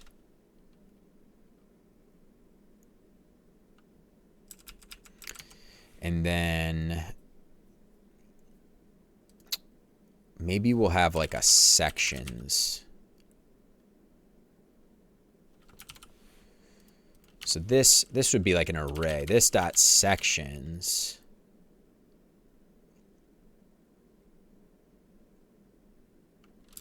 equals sections. So the sections array would be like these steps, right? Oh, I already called it tutorial sections, right? So you have like step 1, right? So that would be like the section 0 of this sections array, I think. And like you would just sit there forever until the player like interacted and passed. So maybe a tutorial section might end up becoming like another object that we do. Maybe. I don't know. It's part of what we're trying to figure out right now. because we need to have like a nice way to say, okay, here's your step one. There's going to be like some text component to it, or some sort of, there might be some animation or some arrow on screen or something. That's there. So you start a section, you see the stuff, you see the text, then boom, next section, you see the stuff to the text, you pass it, next section. So like for each section, there'd be a given condition of like, did the player do what they needed to go to the next section? And then if yes, then go to the next section.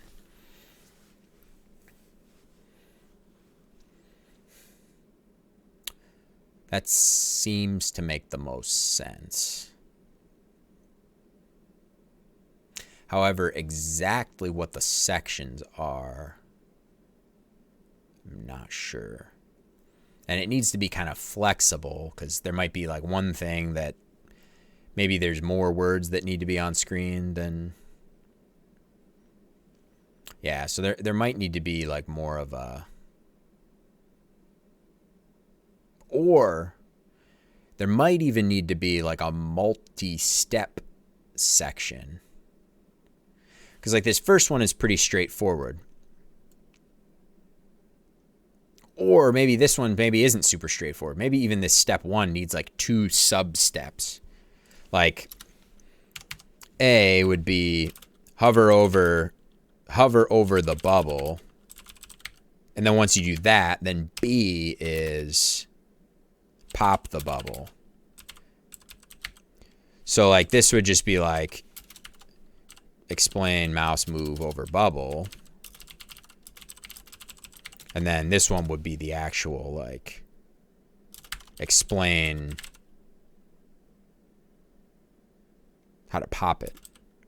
Explain, you know, the left click.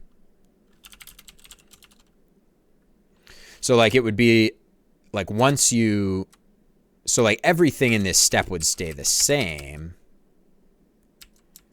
So like once you see this initial text, it'd be like hover over bubble. Let me explain it here better. So like there'd be like a single bubble here, and you would just see like hover over the bubble with your mouse. Hover over the red bubble with your mouse. Like maybe we even just fix the colors for this first one. Hover over the red bubble with your mouse, and like nice text and everything. So you do that. As soon as you do that, then it says, great, fantastic. Hands gives you like some applause. We play some applause audio or something.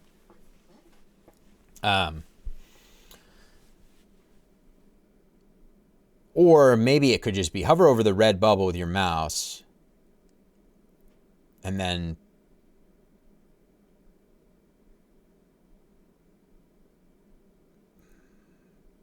like, yeah, then maybe that like kind of activates the next step or the sub step of this section. That's like, then, because I was thinking like these individual steps maybe like imply like a screen wipe.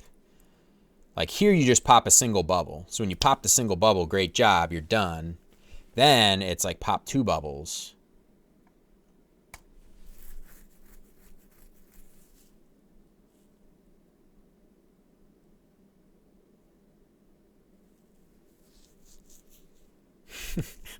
This is like this is probably the most complicated thing in this game now. The tutorial.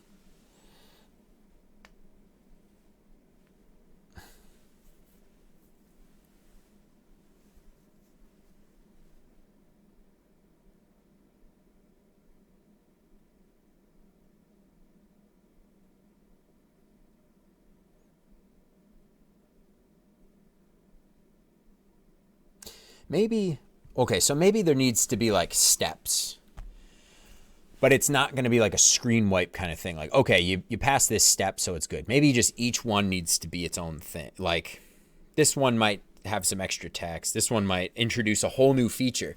Like I was thinking for this step 2, the nav meter would appear. So like you'd see the bubbles off to the side here, and it would say pop the bubbles as you see them in order on the nav meter on the right. Kind of thing, something like that. And like I use the term nav meter like in the code, but I don't think I would like use that wording for the game. because it's kind of like it doesn't. It's just such a simple game. It's not like some complicated game with UI where it needs to be like nav. Refer to your nav meter for, you know, you have like things that happen like that.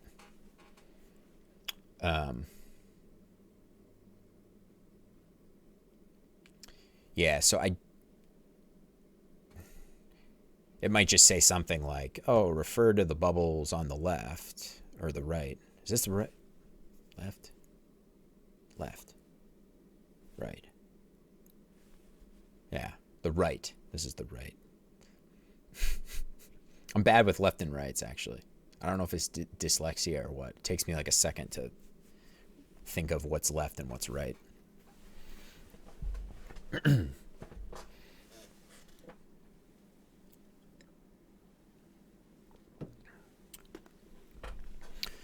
So, yeah, okay. So it's not so concrete to have these like individual sections. I'm going to need more of like a loose-ended kind of thing, like, or just kind of like an event-driven-y kind of thing.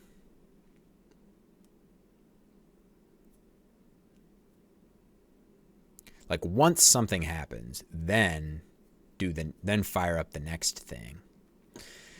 But I don't really want it to be like, I don't want to, I'd rather not. Well, okay. I'll make a deal with you. Let's just try to get this first thing going. So let's try to get a single bubble on the screen. And let's get some text on the screen and kind of explain and just see what it looks like to have like just one bubble here, some text that says hover your mouse over the red bubble or something. So we'll do like a nice red bubble to start.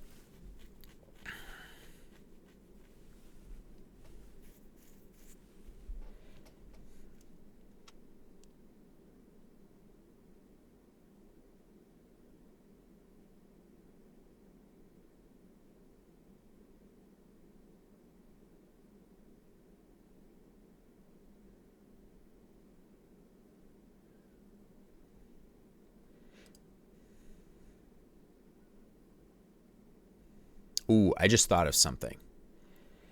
I just thought of a cool idea. I won't explain it for right now. I think I just figured out how I want to explain what bubbles you're supposed to pop.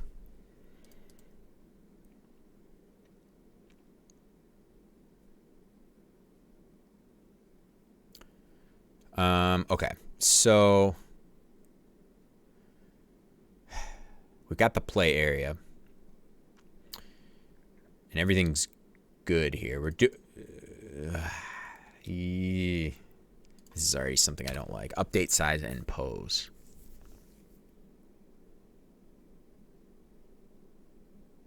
Because the thing is, I kind of wanted to maybe make this play area like smaller. Maybe we can just override. I think on the last stream I was talking about how like the play area is always going to be dead center of the screen and never move. And now I'm kind of thinking, you know what? Maybe in the case of the tutorial, it'd be nice if the play area was like a little bit higher.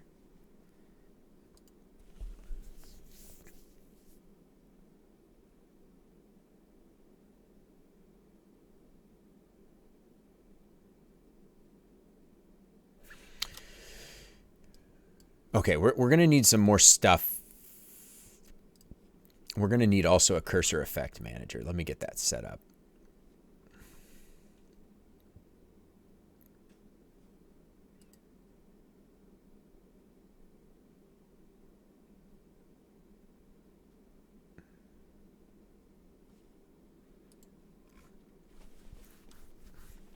Let's do that.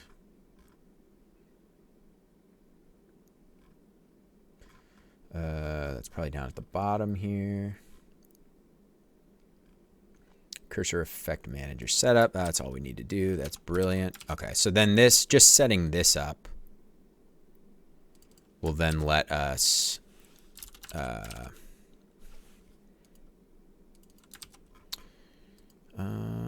okay, play area.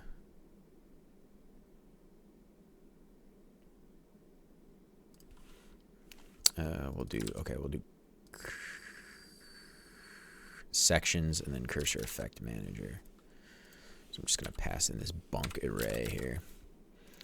Okay, cursor effect manager. So this dot cursor effect manager is going to equal, cursor effect manager. And then that way we can destruct the cursor effect manager. This dot, too much. All right, so now we should at least, if we do tutorial, cursor effect manager is not defined. I guess I have to import the file. Come on, VS Code.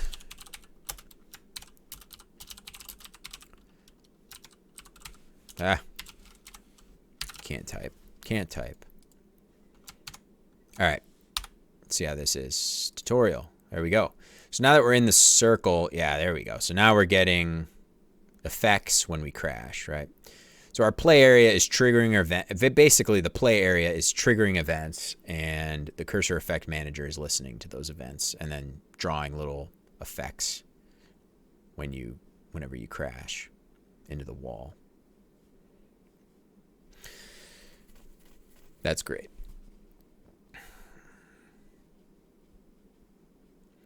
So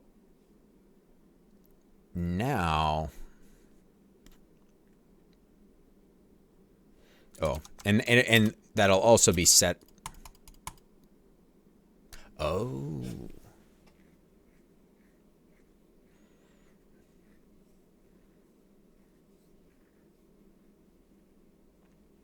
That's right. We're not. The tutorial itself will have to be checking for the bubble popping to make sure that that's correct.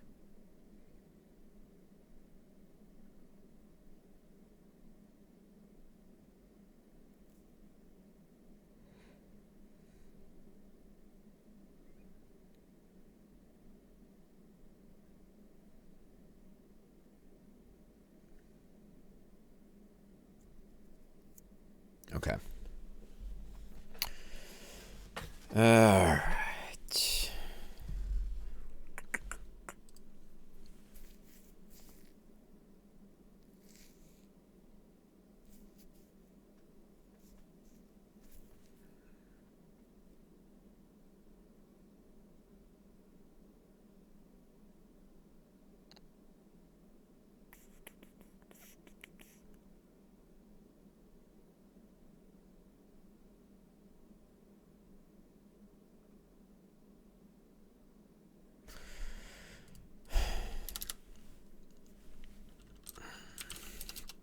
Let's get some text. Or should we just get a bubble? Just get a singular bubble on the screen.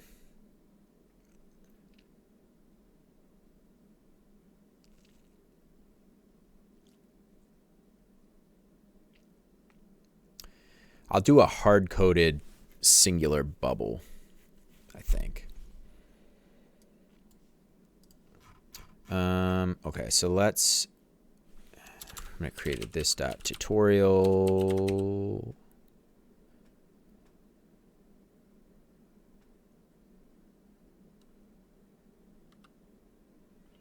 Yeah. All right, so we're going to have a bubble. How do we want to have that? Steps. Let's go. We'll just hard code stuff for right now, and then we'll figure out what we need later as we go. So we'll have a bubble. I guess we'll just call this bubble 1. Because we're going to need more bubbles as we go, but until I figure out exactly how I want to kind of flow between the different bubbles and everything, this is going to have to be good enough for right now.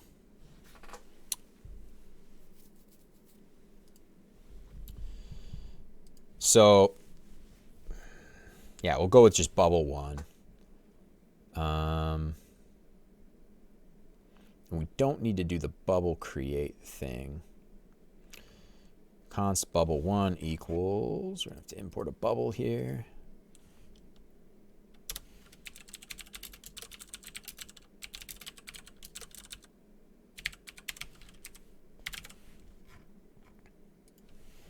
new bubble. And what are the params we need for a bubble? Let's look at, let's open up our bubble file here, our newly renamed bubble file. All right, so we've got an ID, we've got a color, we've got a radius units.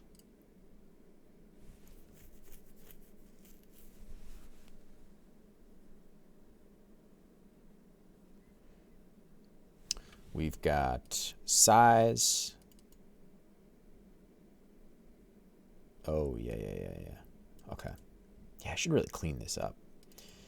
We've got a position in units. We've got the actual position in pixels and the z-index. All right, so we're going to do an ID of 0. And the ID isn't really important in this tutorial case. We've got a color. I'm going to do a hard-coded color. So we'll do, I like the color red of the, I really think this will be like a final thing. Yeah, the title button bubble here.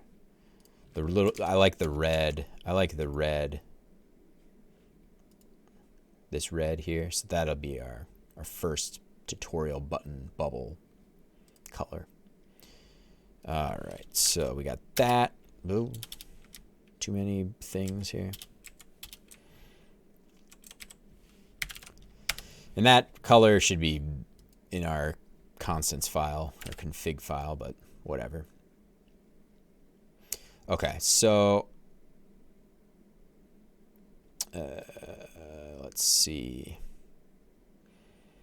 What else do we need? We got a color, we got a radius in units, and I'm gonna hard code this as well because this whole first one could be hard coded. There's no reason to have this one be randomly generated at all. My speakers are turning off here. My speakers automatically shut themselves off after 20 or 30 minutes of no audio, of a certain level of audio not running, a certain signal level not running to them. So I just have to send a little more signal to them to kick them back on. Hang on a second here.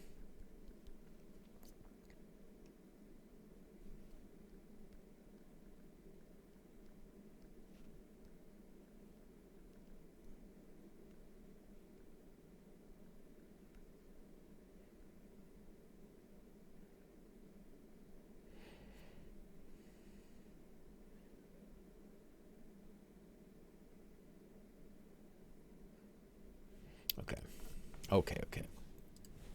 Now,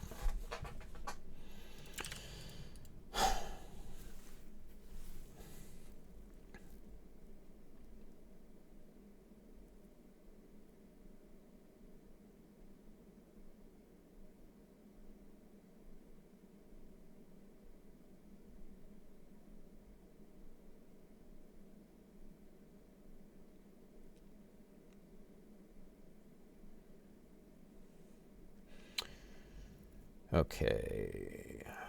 All right, we're going to have to do, and this is probably definitely not going to be the final resting place of all this stuff. Like, these individual chunks of the tutorial are going to have to be like moved to like their own respective kinds of sections.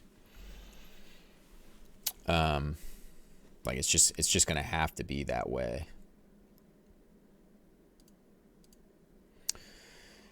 So let's see here. So the radius units, like I was saying, we can just hard code that value. And that can be, let's see.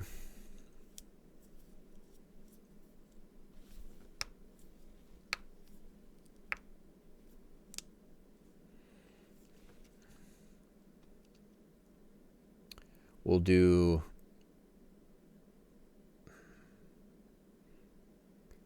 like 3 or like 400 Y Oh wait, I'm thinking that's the position.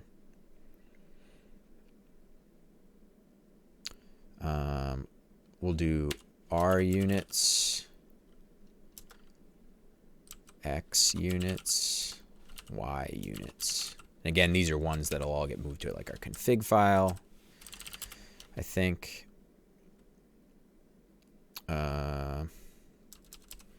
Actually, this one can be const pose units, and or this will equal an object with an X and a Y. Yeah, okay.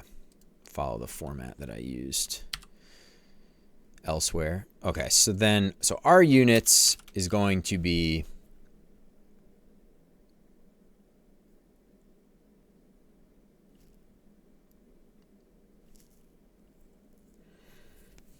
I guess just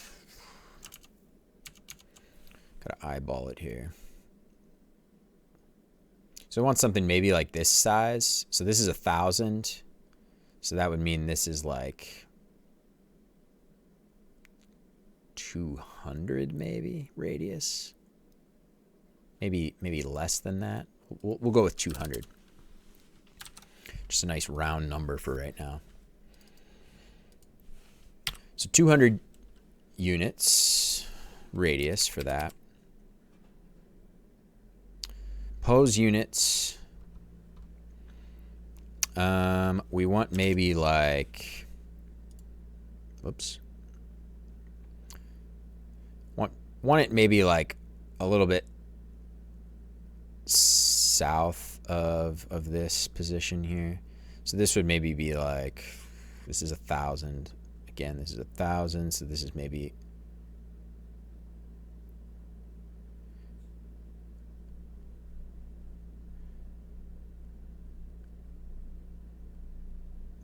maybe 250 here. 250 units over. Maybe not that far north.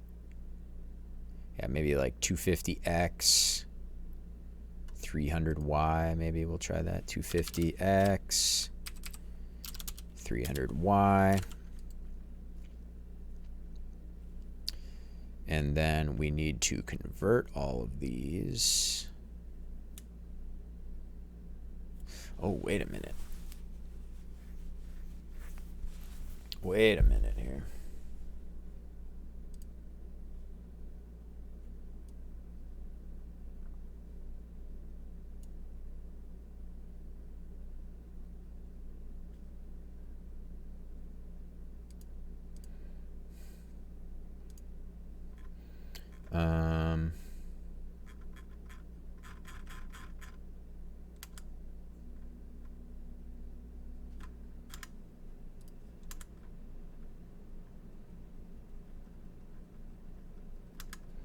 Let's see. Pose is okay. Gotcha. All right, so we need to do this whole thing here.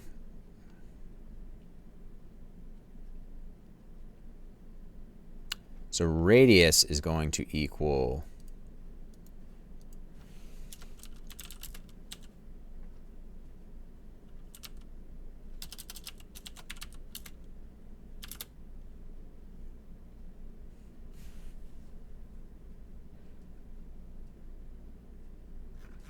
oh, nice. Okay. So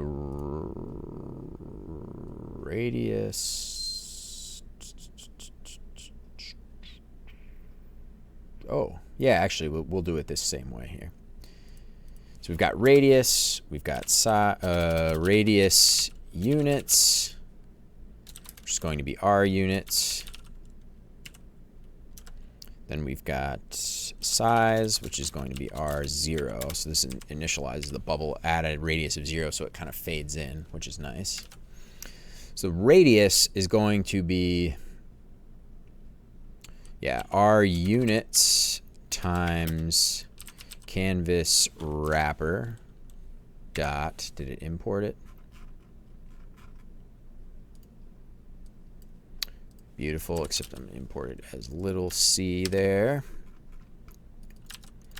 So we're taking our units size and units, so we need to multiply it. We're trying to get pixels out of this. So we're trying to do canvas wrapper dot sizes dot pixels per unit. Whoops. There we go. So this line alone should then convert us nicely into units. All right. And then we've got radius units here. I know this is all of this stuff is kind of confusing. Like, why do we have to have radius units, radius? And I probably could have figured out some better names for it. But basically, each bubble fades in from 0. Like if you notice, when that game started, all of these faded in. Wow, and all of these have very similar sizes. That's very bizarre. So like as bubbles appear, they fade in, they animate in from like nothing. So they all start with a radius of 0, like the actual circle object itself has a radius of 0. So then that radius property here is what that radius should be when it's fully expanded, right? When it's done. So that's kind of the deal with that. And there's also the unit space. So this is radius in pixel space. This is radius in the unit coordinate space. The size, yeah, it's just some bad naming. I know, but what are you going to do? I can't fix it. Can't fix it now. I mean, come on. Not Superman. All right. Oh, yeah, rpix. Wait a minute. Oh, no, we don't need this. We don't need that. We're good here. Okay.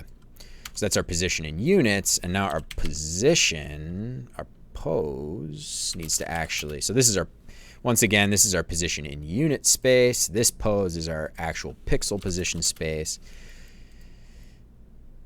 Okay, so pose, we've got those unit space here.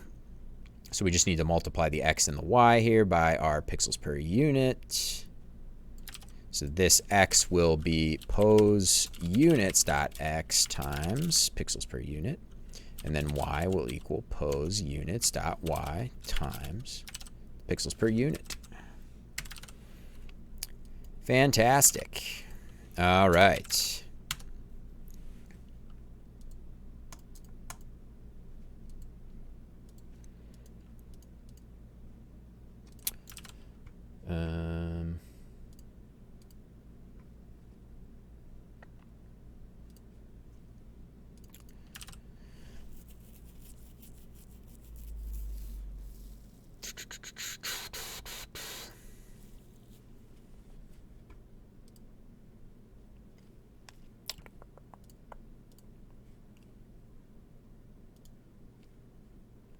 See a few more people that popped in here on the stream. So I'll give a little explanation of what's going on here. Assuming people here are newer or new. Hi, everyone. So I'm working on... Hi, yes, what is this game? Yeah, thanks, Retro, for the little role play there for me. That helps. Yeah, just give a little plug. It looks like maybe I got a little uptick in a few more people here as from when I last looked at the counter. So, hi, my name's Jared, aka Tyrannosaur, as I'm known on Twitch, I guess. But I just launched my game on Saturday. It's called Populus. You can go to populus.gg. You can plug it right into your browser, and it works. Ecton Dev. Hi, Jared. Hi, Ecton. Nice to meet you. How do you get that little first next to your name there?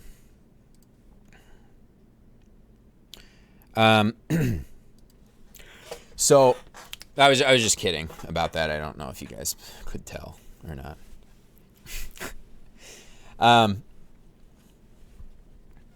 So you go to populus.gg, the website. It's a website. You can go there. The name of my game is called Populus. So this is what it looks like when you get to the main menu here. There's a play button right now. That's about all there is at this current moment. So you can click the play button, and it'll start the game. And you see some bubbles that pop up on screen here. These circles, I call them bubbles. So the goal of the game is just kind of a little speed. It's just a little speed aim trainer game. For those of you familiar, it's similar to like Asu, whatever that game is. Osu with an exclamation point. I never know how to say it. I've said it about 100 times a stream so far as I've explained this to people. But so there's a 30-second timer. Ignore that little graphical glitch there. There's a 30-second timer, and you have to pop these. See how many bubbles you can pop in 30 seconds. So you're trying to pop this green bubble first, and bubbles in this position is what you're always popping. So to pop a bubble, you hover over it with your mouse, and you either click it or you hit the space bar. So as I go, like bubbles just keep sliding into that main position there, and I just keep going like as fast as I can.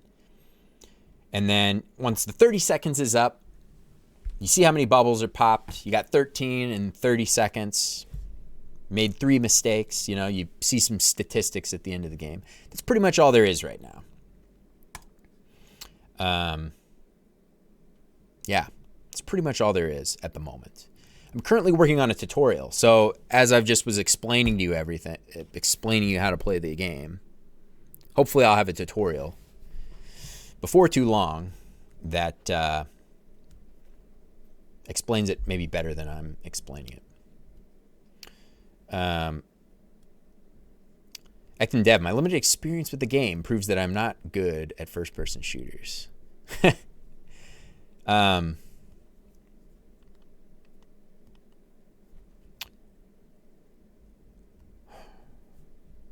Yeah, I guess that could be true.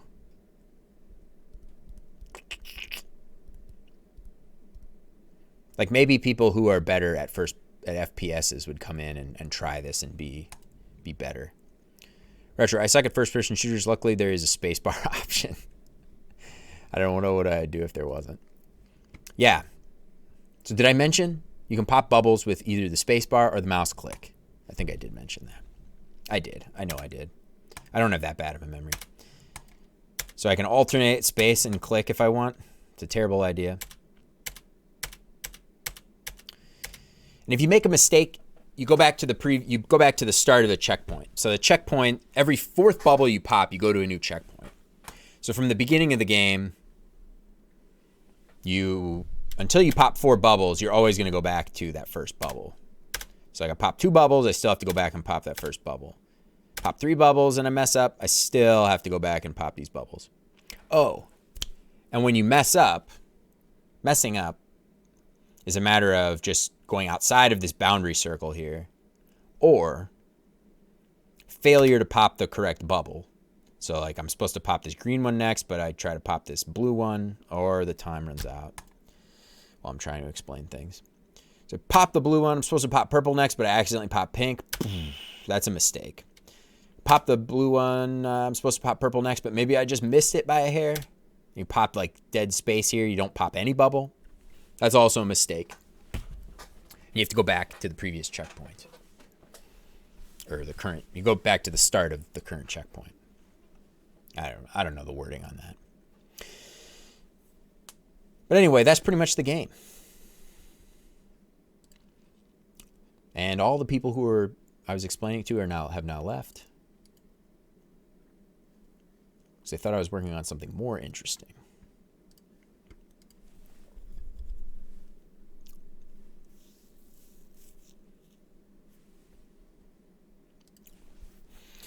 All right, so we're currently working on a tutorial. Oh, I'm on the actual thing here. So I need to go back to my development version here.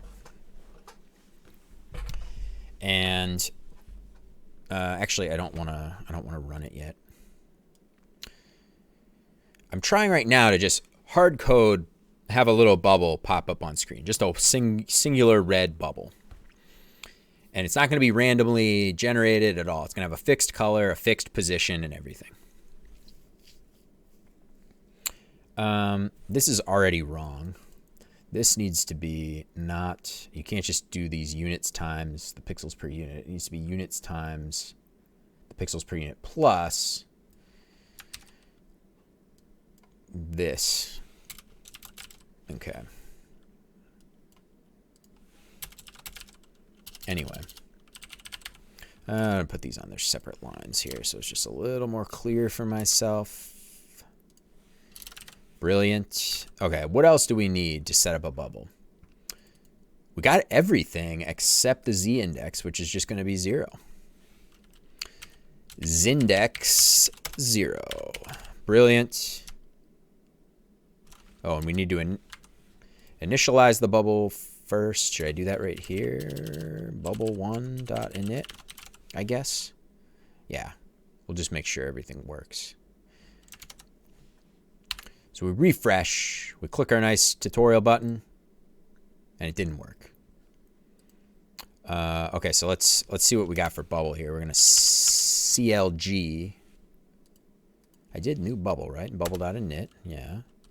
So we're gonna print that bubble to the console. Tutorial. All right, so we've got a bubble. It's got a color. It's got a real radius, so like the animation work. Oh, we got an invalid Y there. We got a Y position that's nan. Gotta love a good nan. Canvas wrapper at half height. That's valid. Oh, look at that. It's got to be a capital H. Come on, we're doing camel case here, not. I don't know what no case is called. Tutorial. There we go. That's not what I wanted. I wanted it up. Okay. So my Y value for some reason is not correct. All right. Anyway. That's all fine and dandy. I'm going to hit the bathroom real quick. We'll be right back. Don't go anywhere.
All right. So.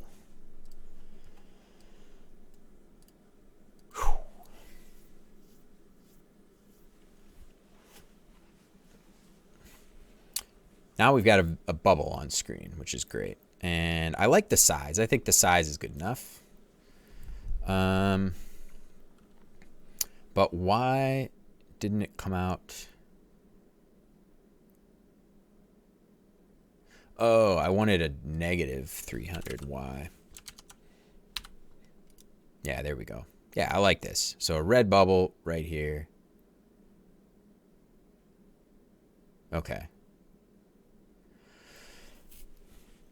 Now let's get rid of this console log. So we need to have some text. somewhere.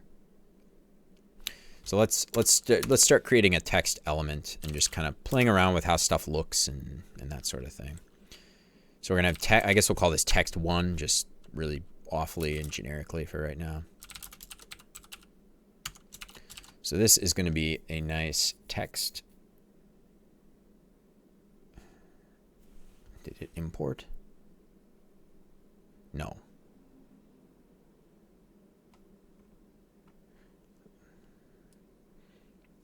We got to import it here.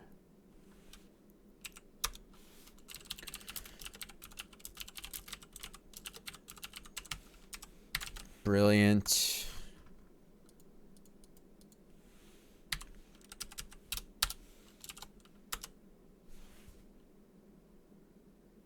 Yes, okay.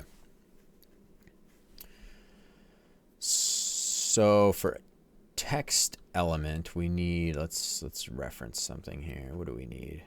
Text, we got a color, a font, a position, and the text itself. If we don't do a color, it'll be black, which is great. If we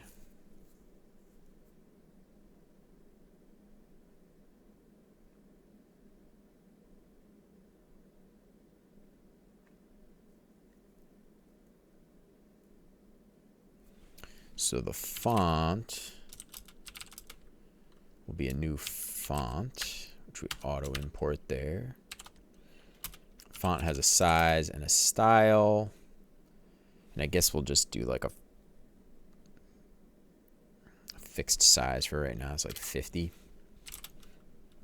And the font, oops, style is going to be Arial. And, oops, and our position is going to be Preston F, 136. Hello. Hey, how's it going, Preston? What's going on? Will this ever have multiplayer? Yes. Yes, it will. I'm right now working on just the tutorial. I don't know how long you had been hanging out before, Preston. But I'm gonna plug the link in here right now. I don't know if you saw or heard or how long you were hanging out before, but I've got the game up live now so people can play it. So it's populus.gg, it's the website. So I just botted it there and night botted, spit it out there in the chat so you can go play it. And yeah, it's just a single player mode right now. So once I get the tutorial going,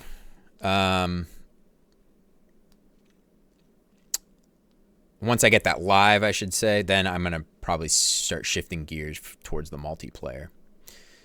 Because I also have a feeling like gameplay-wise, there might be some tweaks and everything to do with the multiplayer that might make it more interesting. So yeah, I'd like to be getting on that pretty quick. Neris, sup? Not a whole lot. What's going on, Neris? Thanks for hanging out.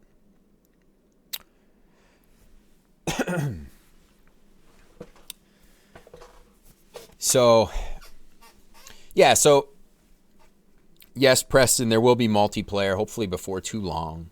I guess we'll see. I might implement a really bad, because I'm technically calling the version of the game right now just a test version, the live version of it. So I might implement like a very not super secure version of the multiplayer first, maybe. Like, and by that I just mean, did you manage to make a public release? Yes. Yes, I did, Neris. Throw this in the chat again. Yes, server authoritative is easier.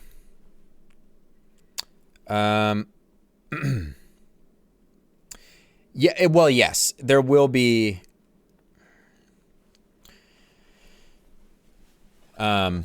Yes, I mean, obviously there'll have to be, for like a competitive thing, there will have to be a server validation and everything. Just unfortunately for a game like this, it's just not super straightforward. Like, how much is too much? plus like mouse. It's too easy to cheat. Well, that's the thing. Like the server will have to be validating all the positions and making sure that people are, you know, moving the mouse, not cheating by, you know, popping all the bubbles instantly, or, you know, that sort of thing. It'll have to be validating the mouse inputs from the players. Yeah, so Neris, yeah, I think you were on the last stream when I was kind of getting ready to go live. So I ended up getting everything set up on Saturday. So yeah, it's there. It's there. People can play it. If you guys, I'm working on a tutorial right now. But if you guys, you know, are playing it or whatever, have any questions about what to do again, let me know. I know you guys saw the game. Preston, I don't know. Last time or whatever last update you saw with the game, but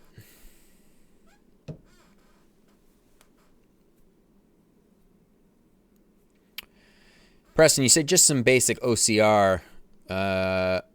OCR isn't that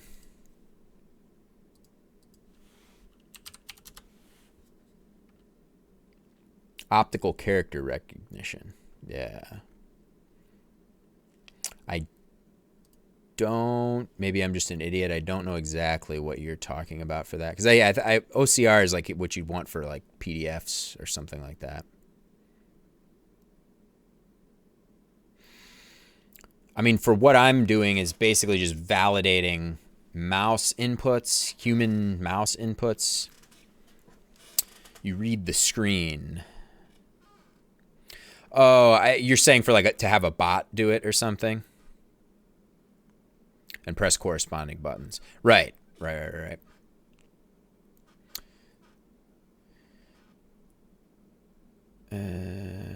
Some people are just godlike. Well, that's true too. And that's kind of going to be part of the difficult part of testing everything. Because it'd be nice to get some people who are banning them for fast mouse movement is going to be hard. It is. You're very right. It's a very definite thing. 0.533 pops per second. I'm bad. Hey, no worries. It's weird to get used to. Everybody, I mean, when you see me play, I obviously popped about 1 million bubbles in my time of developing this. Not that many, but probably, you know, maybe in the tens of thousands of bubbles.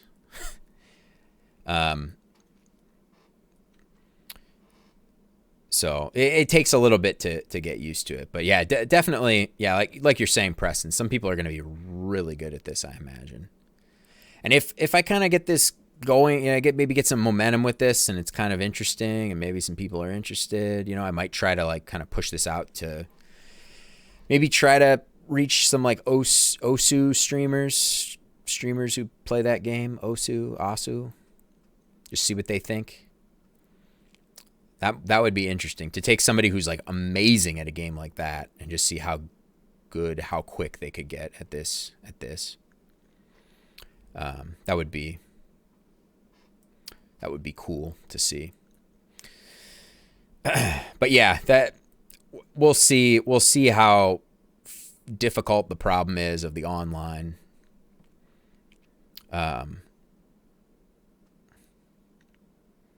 And yeah, I mean, even if it's just a stupid little practice kind of game, like single player only, and if people have fun with it, hey, you know, just leave it out there. You know, people can play, whatever. If the multiplayer ends up becoming pretty challenging, because I'm also thinking like bandwidth and CPU is going to become somewhat of a problem, just because it's going to be a lot of real time stuff going on. So yeah, we'll see what happens. I'm certainly going to try. Give it the old college try.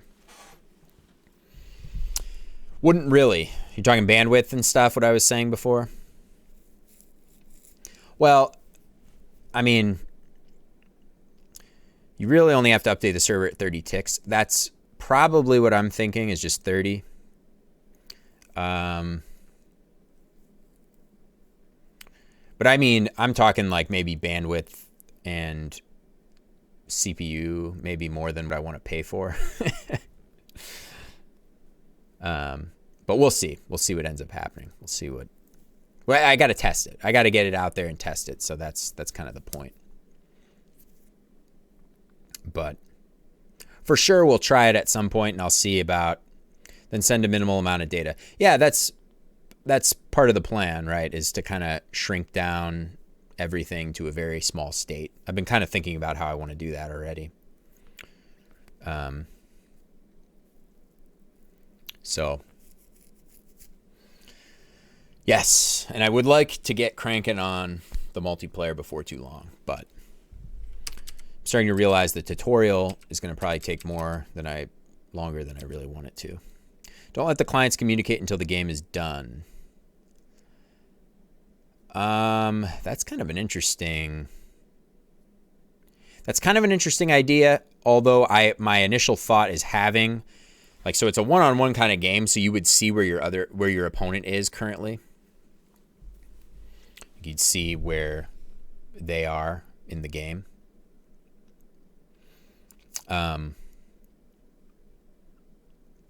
But yeah. Yes, it'll be fun. It'll be fun messing around with all that stuff, kind of seeing how much latency, how much, trying to handle sort of pings and stuff like that. That'll be a lot of fun to mess around with.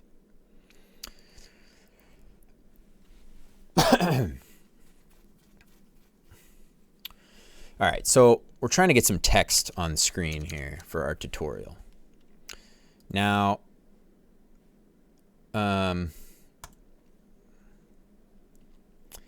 maybe run the server at 15 ticks. Yeah, I mean, it's just going to be a matter of experience of playing around with numbers once we get down to it, just kind of plugging in different things. I'd probably try like 60 first. Oh, Neris, thanks for the raid. I didn't see that in the. I don't think I knew you even streamed. It doesn't. Sometimes raids and stuff don't pop up in my feed on Streamlabs, but if I just happen to look at the Twitch stream manager, then I see it. But like only certain raids show up in Streamlabs. But maybe run server at 15 ticks and the answer, send the server data at an interval of 7.5 ticks and have the client interpolate, not intervals. Game logic at 30 ticks. One of the things that I might do is actually not even have a tick rate on the server. It might just process the client data when it gets it, kind of rate limiting the clients. Because there's nothing has to happen. Nothing has to happen on the server. Like, there's not like a simulation of like some players and people moving in a game 3D world, right? So the server doesn't really actually have to be working on a tick rate. It can just handle a client when it happens. Because really the two clients are kind of isolated. It would just send two messages to either client updating the other client of the position of their opponents, kind of thing. So the server doesn't even really need to actually be working on a tick rate. That's flawed. Why is that? From what you're thinking, from your standpoint. Since if the clients have low FPS, your server will be choppy. No. If you're thinking the server's blocking all of that time while it's waiting for a client, it's not. It's using WebSockets, so the server's like processing a bajillion other things, other games, other people, until that client communicates. So it's not just sitting there, okay, client, send me your data. The client could send 2 frames a second or something, and that would be. Say I have 1 FPS until my data comes in, it doesn't do anything. Nobody wants to play on 1 tick per second. Well, The other player will play just fine. The client side itself is completely running. It'll be like optimistic UI, where the client is completely interpolating, running its own game. The server will just tell it if it's screwed up, right? So, which probably like 99.9% of the time, all the moves will be valid unless it's a bot, or something, and I figure out a way to really validate that. But nobody, the other player might get that player's 1 tick per second. Maybe I'm not explaining it well enough, Preston. So as I'm playing here, like this, the players themselves, all of this stuff's just going to be updating in the client, right? So it's all going to be really fast, instant. There's not going to be any waiting for the server for anything. However, there will be like a little indicator showing the other player's position relative to yourself. Like if the other player's like 5 bubbles ahead of you, then you'll see like them. I was thinking of kind of like a little Mario Kart track thing of the other player. Or like a Mario, not like that, but like a little thing where like you see your dot that represents your position, and then you see like the player's dot, whether they're behind you or ahead of you or something. And like that's the only thing that would be reliant on the other player from the server.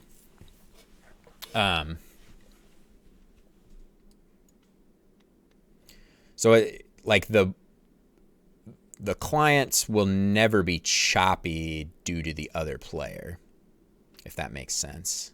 It's very much disconnected, like the actual. Like there may be a point where I add a feature that's like, oh, you can do something to more interact with the other player, and then I'll have more of a thing to deal with from that end. But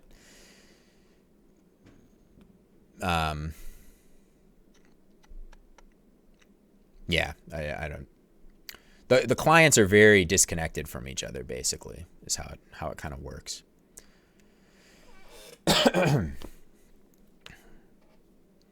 They're not like shooting each other in a game, right? Like, so it's not like this matter of like bullets traveling and hitting another play, and checking all this stuff. So it's really server side. It's very simple. I mean, there might be some fun algorithmic kind of stuff to deal with kind of making sure there aren't bots playing, or at least if there are bots playing, they're very human-like. All right, hang on. I'm going to take just a tiny little break. Get a little water. I'll be back. I'll be back in a smidge here.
All right, I'm back.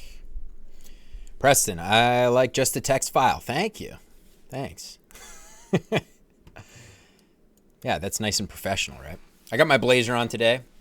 Got to have a nice professional be right back message. Be right back.txt.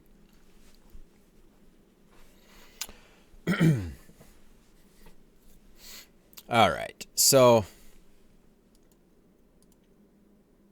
yes. We are working on our tutorial right now. And we've got our nice little hard-coded red bubble. And I like that for right now. We need some text. So I'm trying to get some text up on screen first.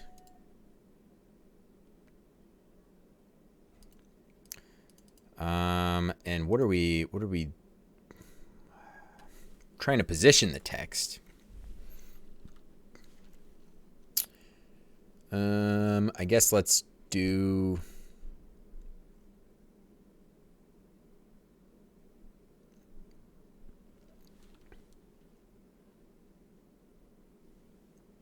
man, this okay. So this is where this is annoying.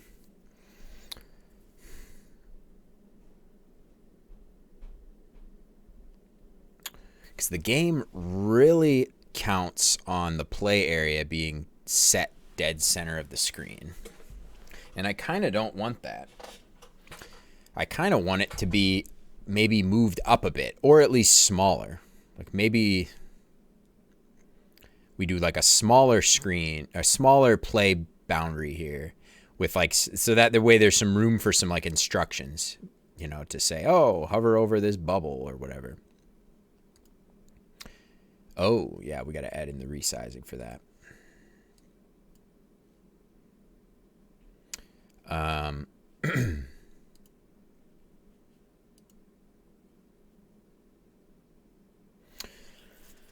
So, yeah, let's see.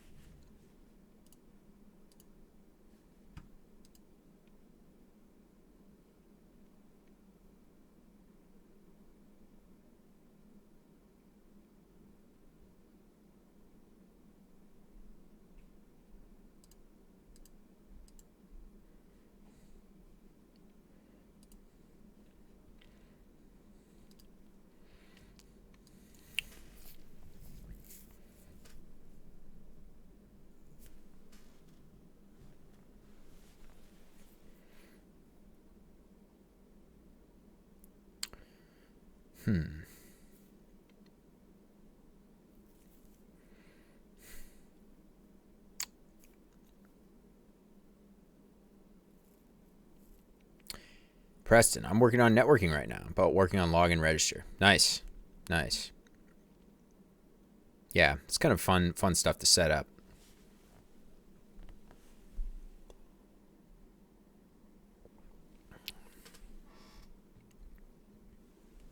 Are you doing like your own kind of fun? Was that a sarcastic fun? I understand the concepts.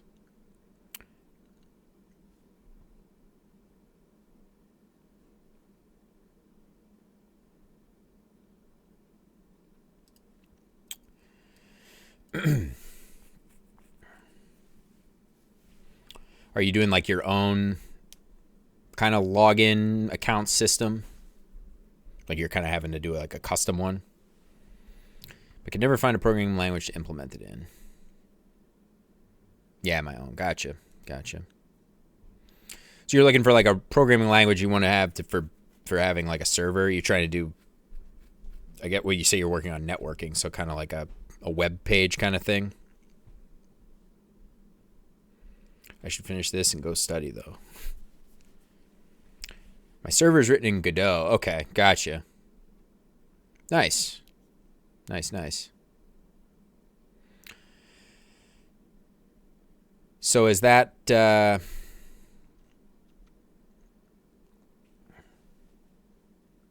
this is for a game, obviously, you're talking about.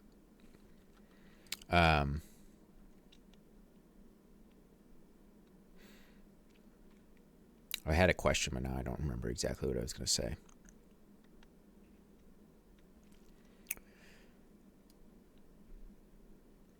So can't you just use the game logic isn't done yet? Gotcha. There is no game. Well, I mean, you have the server in Godot, so can't you just do your account system in that, or is it in whatever Godot uses, C# or something? I don't know, whatever the language that it is in Godot. Oh, it like their scripting language that's in Godot, or the GD script? Okay, gotcha. Similar to Python. Python. Yeah, I gotcha. I knew what you were trying. Spelling sure is hard. Yeah, I agree. Couldn't agree more, in fact.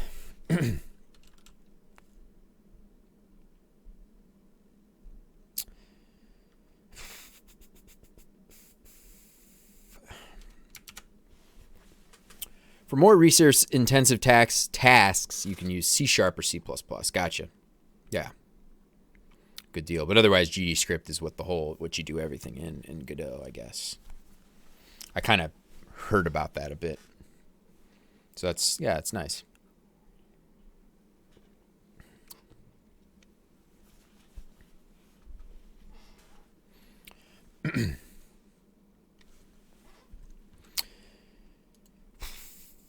Yeah,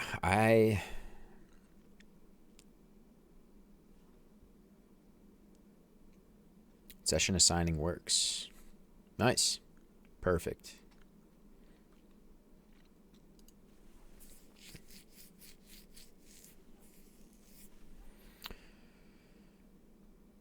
All right, we're trying. I can export my server now. Poggers. Nice.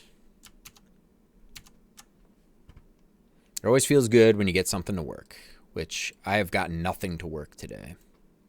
Except this one. Oh, yeah, now I've got errors. Come on. Unexpected tokens. Probably because I didn't finish writing stuff here.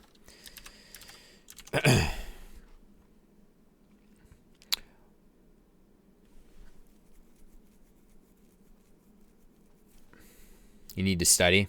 So I guess it means you're heading out, is what you're saying? All right.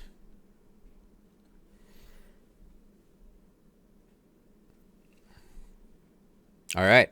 We'll see you around, Preston. Thanks for hanging out again. Always appreciate it. Have a good one.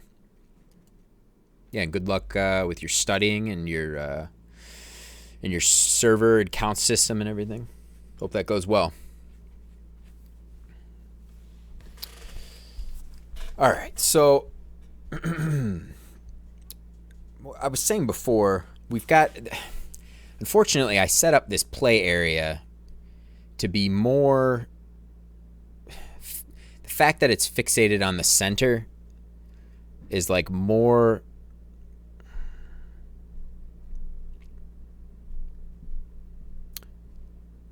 well, okay, that's kind of a dumb way to say it. I set this up assuming that the play area would always be center of the screen, right? So this circle is just squared up dead center with the height and the width of the screen, right? I feel like that is kind of, well, and now with the tutorial, what I'm thinking is I want it to be like maybe a little smaller and like up more so that I can have some like nice room for some text down below to be able to explain things like, oh, click here, move the mouse here. I mean, I could maybe keep it like this and maybe just have text off to the side.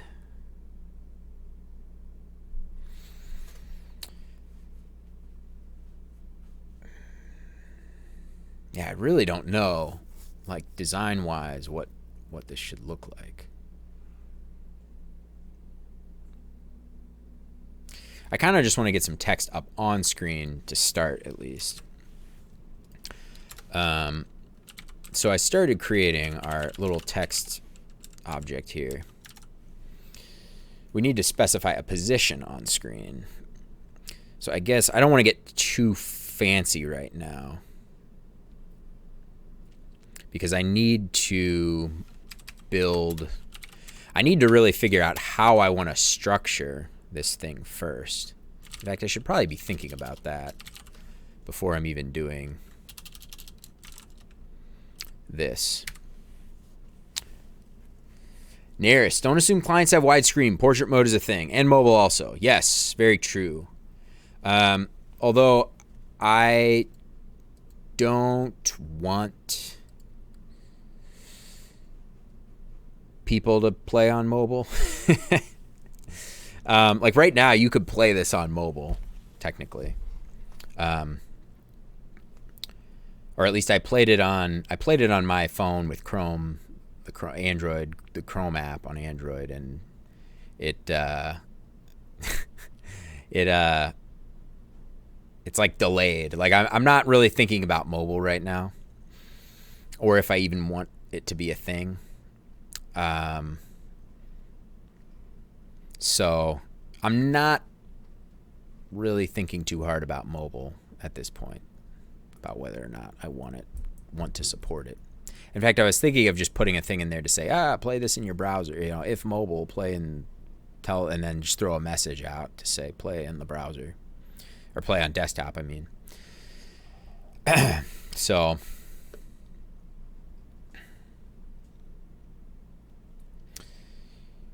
yeah, but and likewise, I also, like you're saying, Neris, that's why another reason why I do think it would be better to have the text below.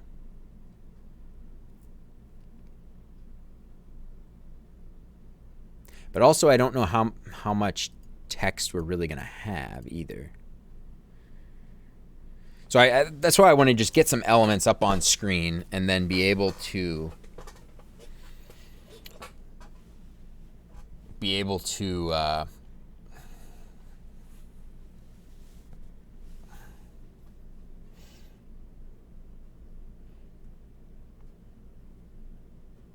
been going 6 hours now. I want to get some elements up on screen, and that way I can at least start to think a little more about the steps, how I want to separate the steps out. Because it's like, there's going to be like a step 1 of the tutorial. I started writing these out here. So there'd be like kind of a step 1, like just like explains to you how to pop a single button. I'm thinking there's like maybe two different text things there. So like the first step would be like hover over the bubble with the mouse, right? So like kind of some nice text to explain that. Then once you do that, then maybe the text you get changes and it says like pop the bubble with either the left click or the space bar. Make the text curved right above the main play area following its curve. That's an idea. It's an idea there. I mean, I think I won't have to get that fancy yet. In fact, I don't even know why I shouldn't even be thinking about the text positions of everything yet, because I really need to just get some stuff up on screen and then start to figure out how I want to have this like structure. Because it's kind of like the tutorial needs to be like in steps, right? So like your step 1, then there needs to be a goal. So like when you hit that goal, or when you do something, it triggers something else to happen.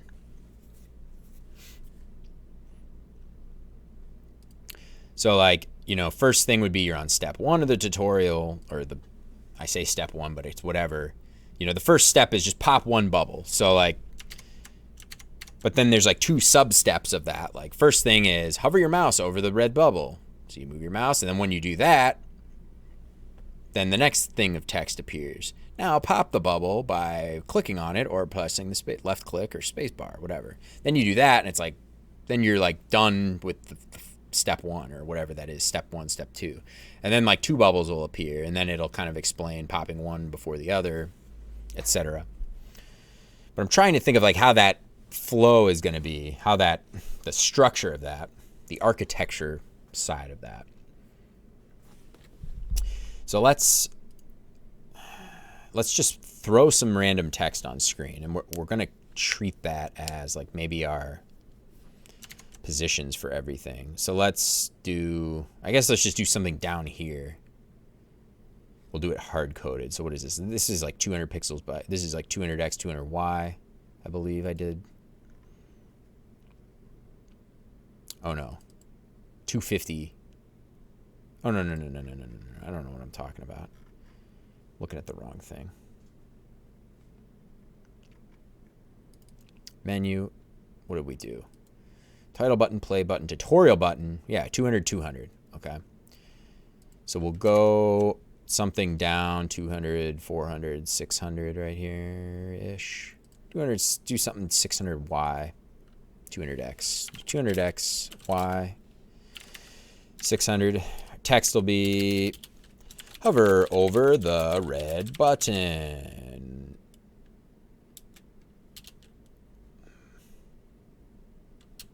Move your mouse over the red button.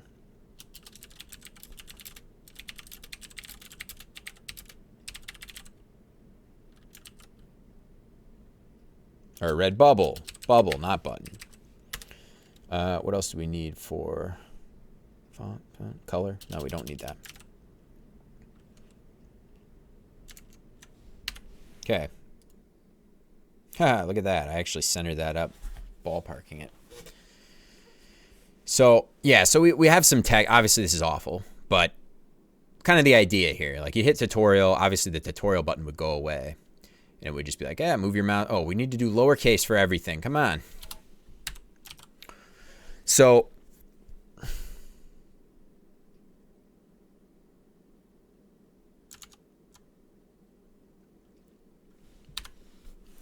tutorial.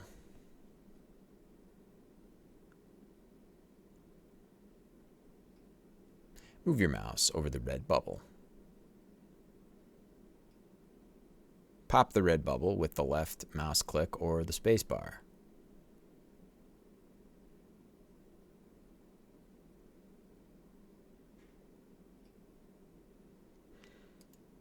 And then it would go to the next thing. So it would be, it's like a matter of, okay, as soon as I move my mouse here, then move your mouse over the red bubble. And then it needs, like, as soon as I hover, it needs to, like, switch text to say, now, blah, blah, blah, blah. Now pop the bubble with something else or whatever. Maybe I could get by with using just the same text object. Just like but how do we have, there's no event for this hover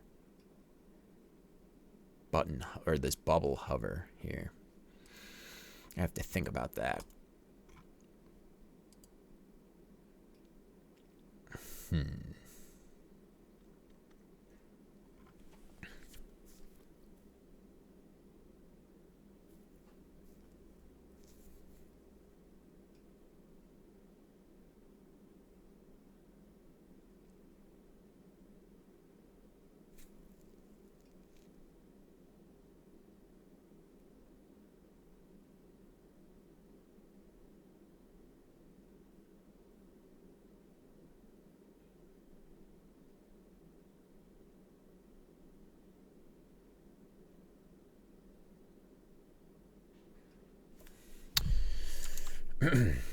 Move your mouse. Move you mouse.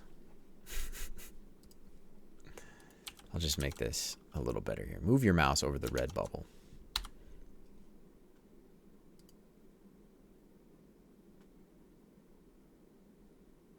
Or do we maybe do like nice little wrapping here, text wrapping here? Move your mouse over the red bubble. Nah, it can't be over here.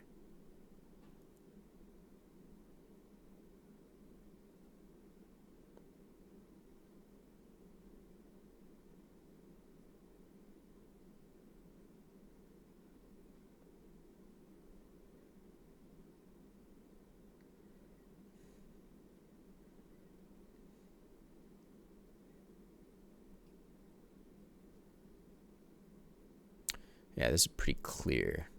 I love the way Arial looks. Like lowercase Arial, there's something like kind of sarcastic about the way the text looks. There's something like proper about it, but also kind of sarcastic. At least. Or maybe it's the lowercase that makes everything look kind of... Oh, yeah, that doesn't work. Yeah, it's just kind of like... It just seems kind of serious, but like not too serious. It seems kind of goofy a little bit. I don't know how to explain it. Move your mouse over the red bubble. All right, so I got to figure out... We definitely need some sort of like event thing happening.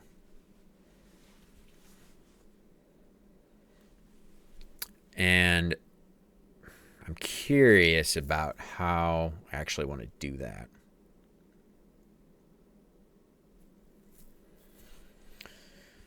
We need an event to fire when we hover over the bubble. And I don't know event fires when you hover over a bubble.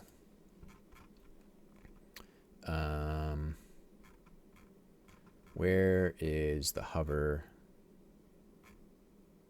Oof, there's a lot of code here. Find a hover. What is that thing called? Outline circle. Outline circle. Match case. Match whole word. I don't want any of that. Retro MMO, mouse enter. Well, the problem is that's it's not a HTML element. It's just a circle on the canvas, or it's just, you know, a circle drawn on the canvas. So there's not really like I basically what I meant is I don't have my own like event firing on that. But I kind of need something like that. But what I'm also thinking I might do is maybe, well, is a bubble a circle? Yes, a bubble is a circle. And is there like a, okay, what happens when you, well, there's a check traversal. There's a check traversal method on bubbles. So this is what's, oh no, there's a check hit. That's for like hit detection on the circle. So checking if that's checking if your mouse is inside the circle or not. So it's like I need,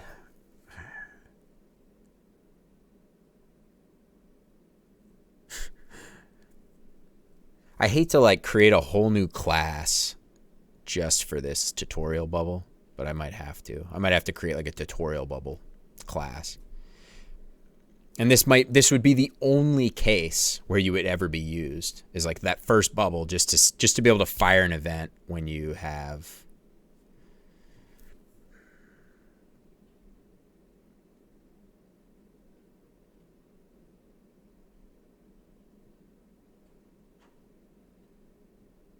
like, it would just extend the functionality of a bubble. So like everything about it would be pretty much identical, except maybe I could just have one method that kind of somewhat overrides this check traversal method. That's kind of stupid. That's kind of dumb. What is just the circle object look like?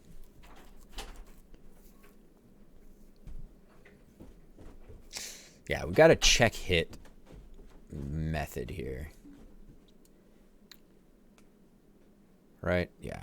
So that's what checks if we hit or not. So like maybe I could just take a new circle. Maybe I could just like add like an invisible circle on top.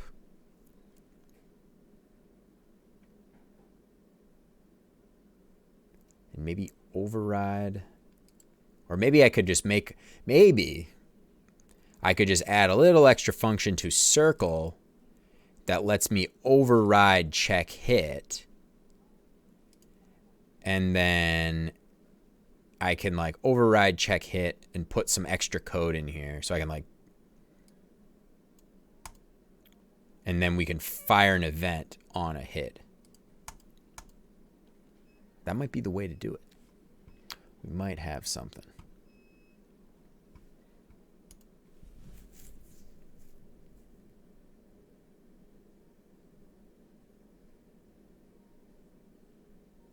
I've done this before.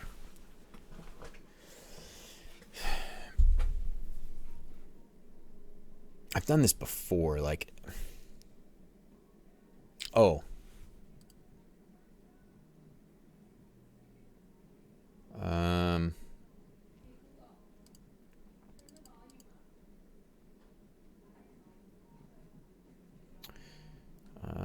All right, so we could probably maybe do like I have to do a separate function. I have to do like this dot super check hit equals, and then that has to equal this. And this will stay the same. This will be like constant. And then we can override the super check hit if like a parameter is specified, right? So maybe this dot check hit we'll do all right, we'll do on hit, on hover, on hit. It has to be on hit. If we'll do params dot on hit will be one thing, else it'll be this dot super check hit. Yes, okay. And then, okay. So basically, check hit is important. Super check hit is going to be the function that runs on check hit, unless you supply a new function through params in the constructor. So it'll be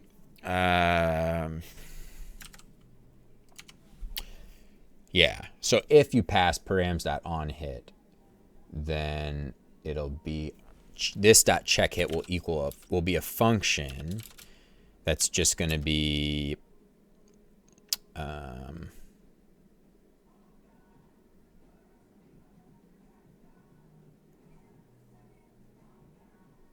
wait a minute.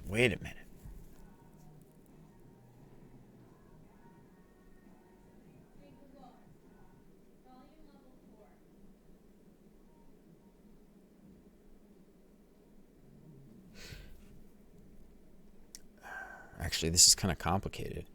I guess it'll be if this dot super dot check hit.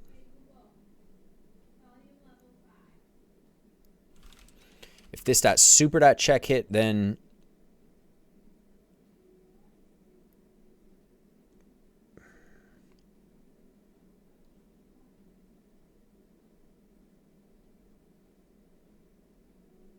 no, I can't do that. All right, this is kind of tricky here.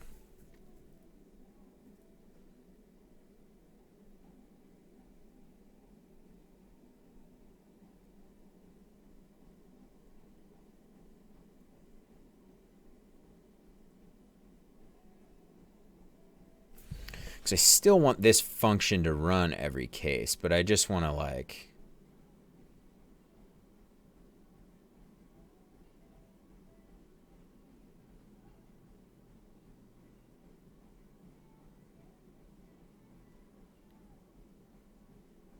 you know what? This is dumb. I am just going to do, yeah, okay, so I don't want to do any of this. Get rid of all of that. Okay, so get rid of this super check hit deal. We don't need that. What I want is basically to pass a callback that'll be like this dot on hit, and then it'll just be a simple params dot on hit. Then it'll be params dot on hit else null. And then the check hit, I'll also do a similar thing. So if this dot on hit, then we're going to do something. We're basically going to do this function.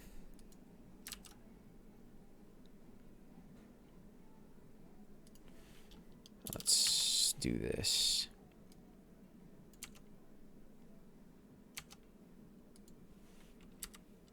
This is going to be that. Whoops. Okay. Am I doing this right here? That. All right. So if the user supplies an on-hit callback, so this is just like a way we can, for any circle object, we can pass an on-hit through the params, and if it's there, then whenever the something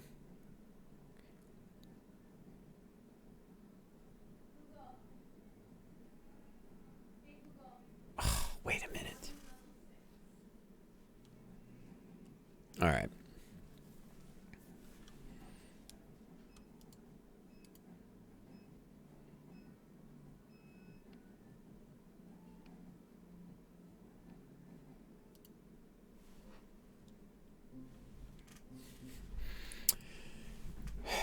Why is this so complicated? I hate just doing like one little, like overriding some stuff just to do like one little dumb thing. Feels kind of stupid. Sorry, my wife's working out in our new little workout room kind of next door. So she's got some music cranked.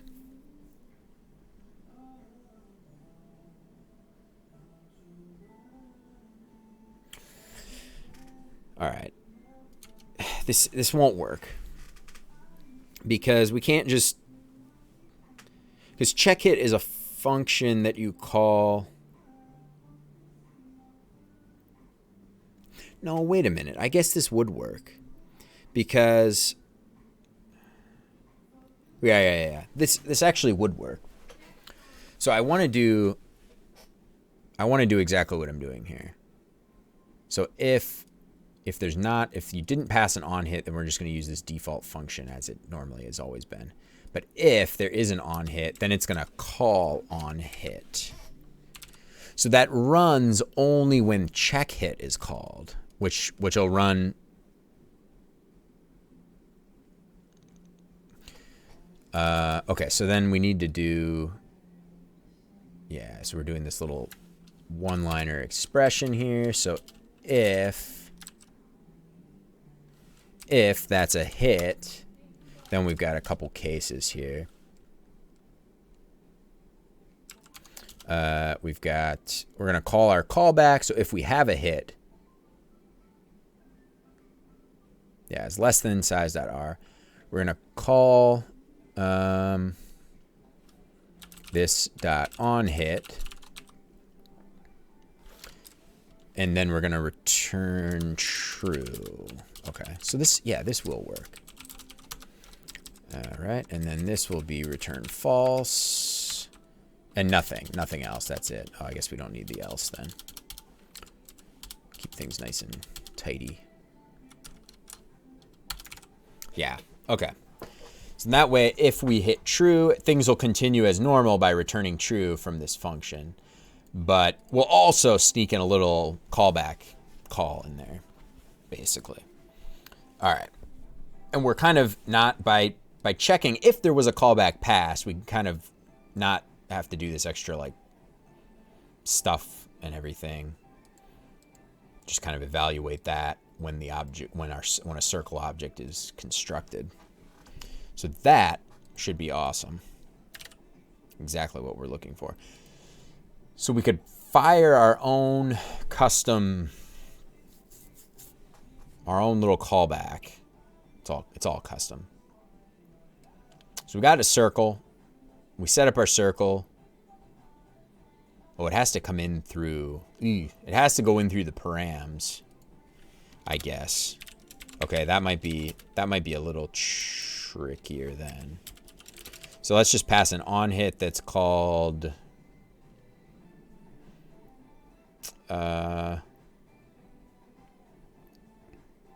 just print something to the screen. Console.log. Something. All right. Okay, so now when we hover over this something, we're logging something a bajillion times to the screen. Okay, so that's kind of cool. That's kind of cool.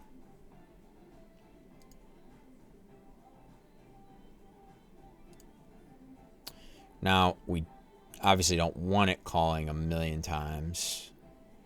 It's going to be this one singular trigger that's going to trigger the next event.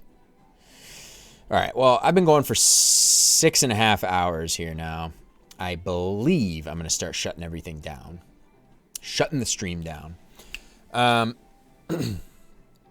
So,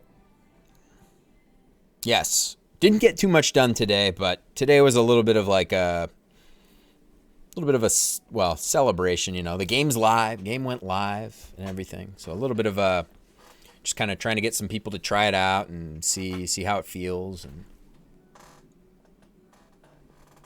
I need to actually get some analytics set up so I can kind of see the activity and people playing. So that might be something to do off stream. Or maybe on stream. I don't know.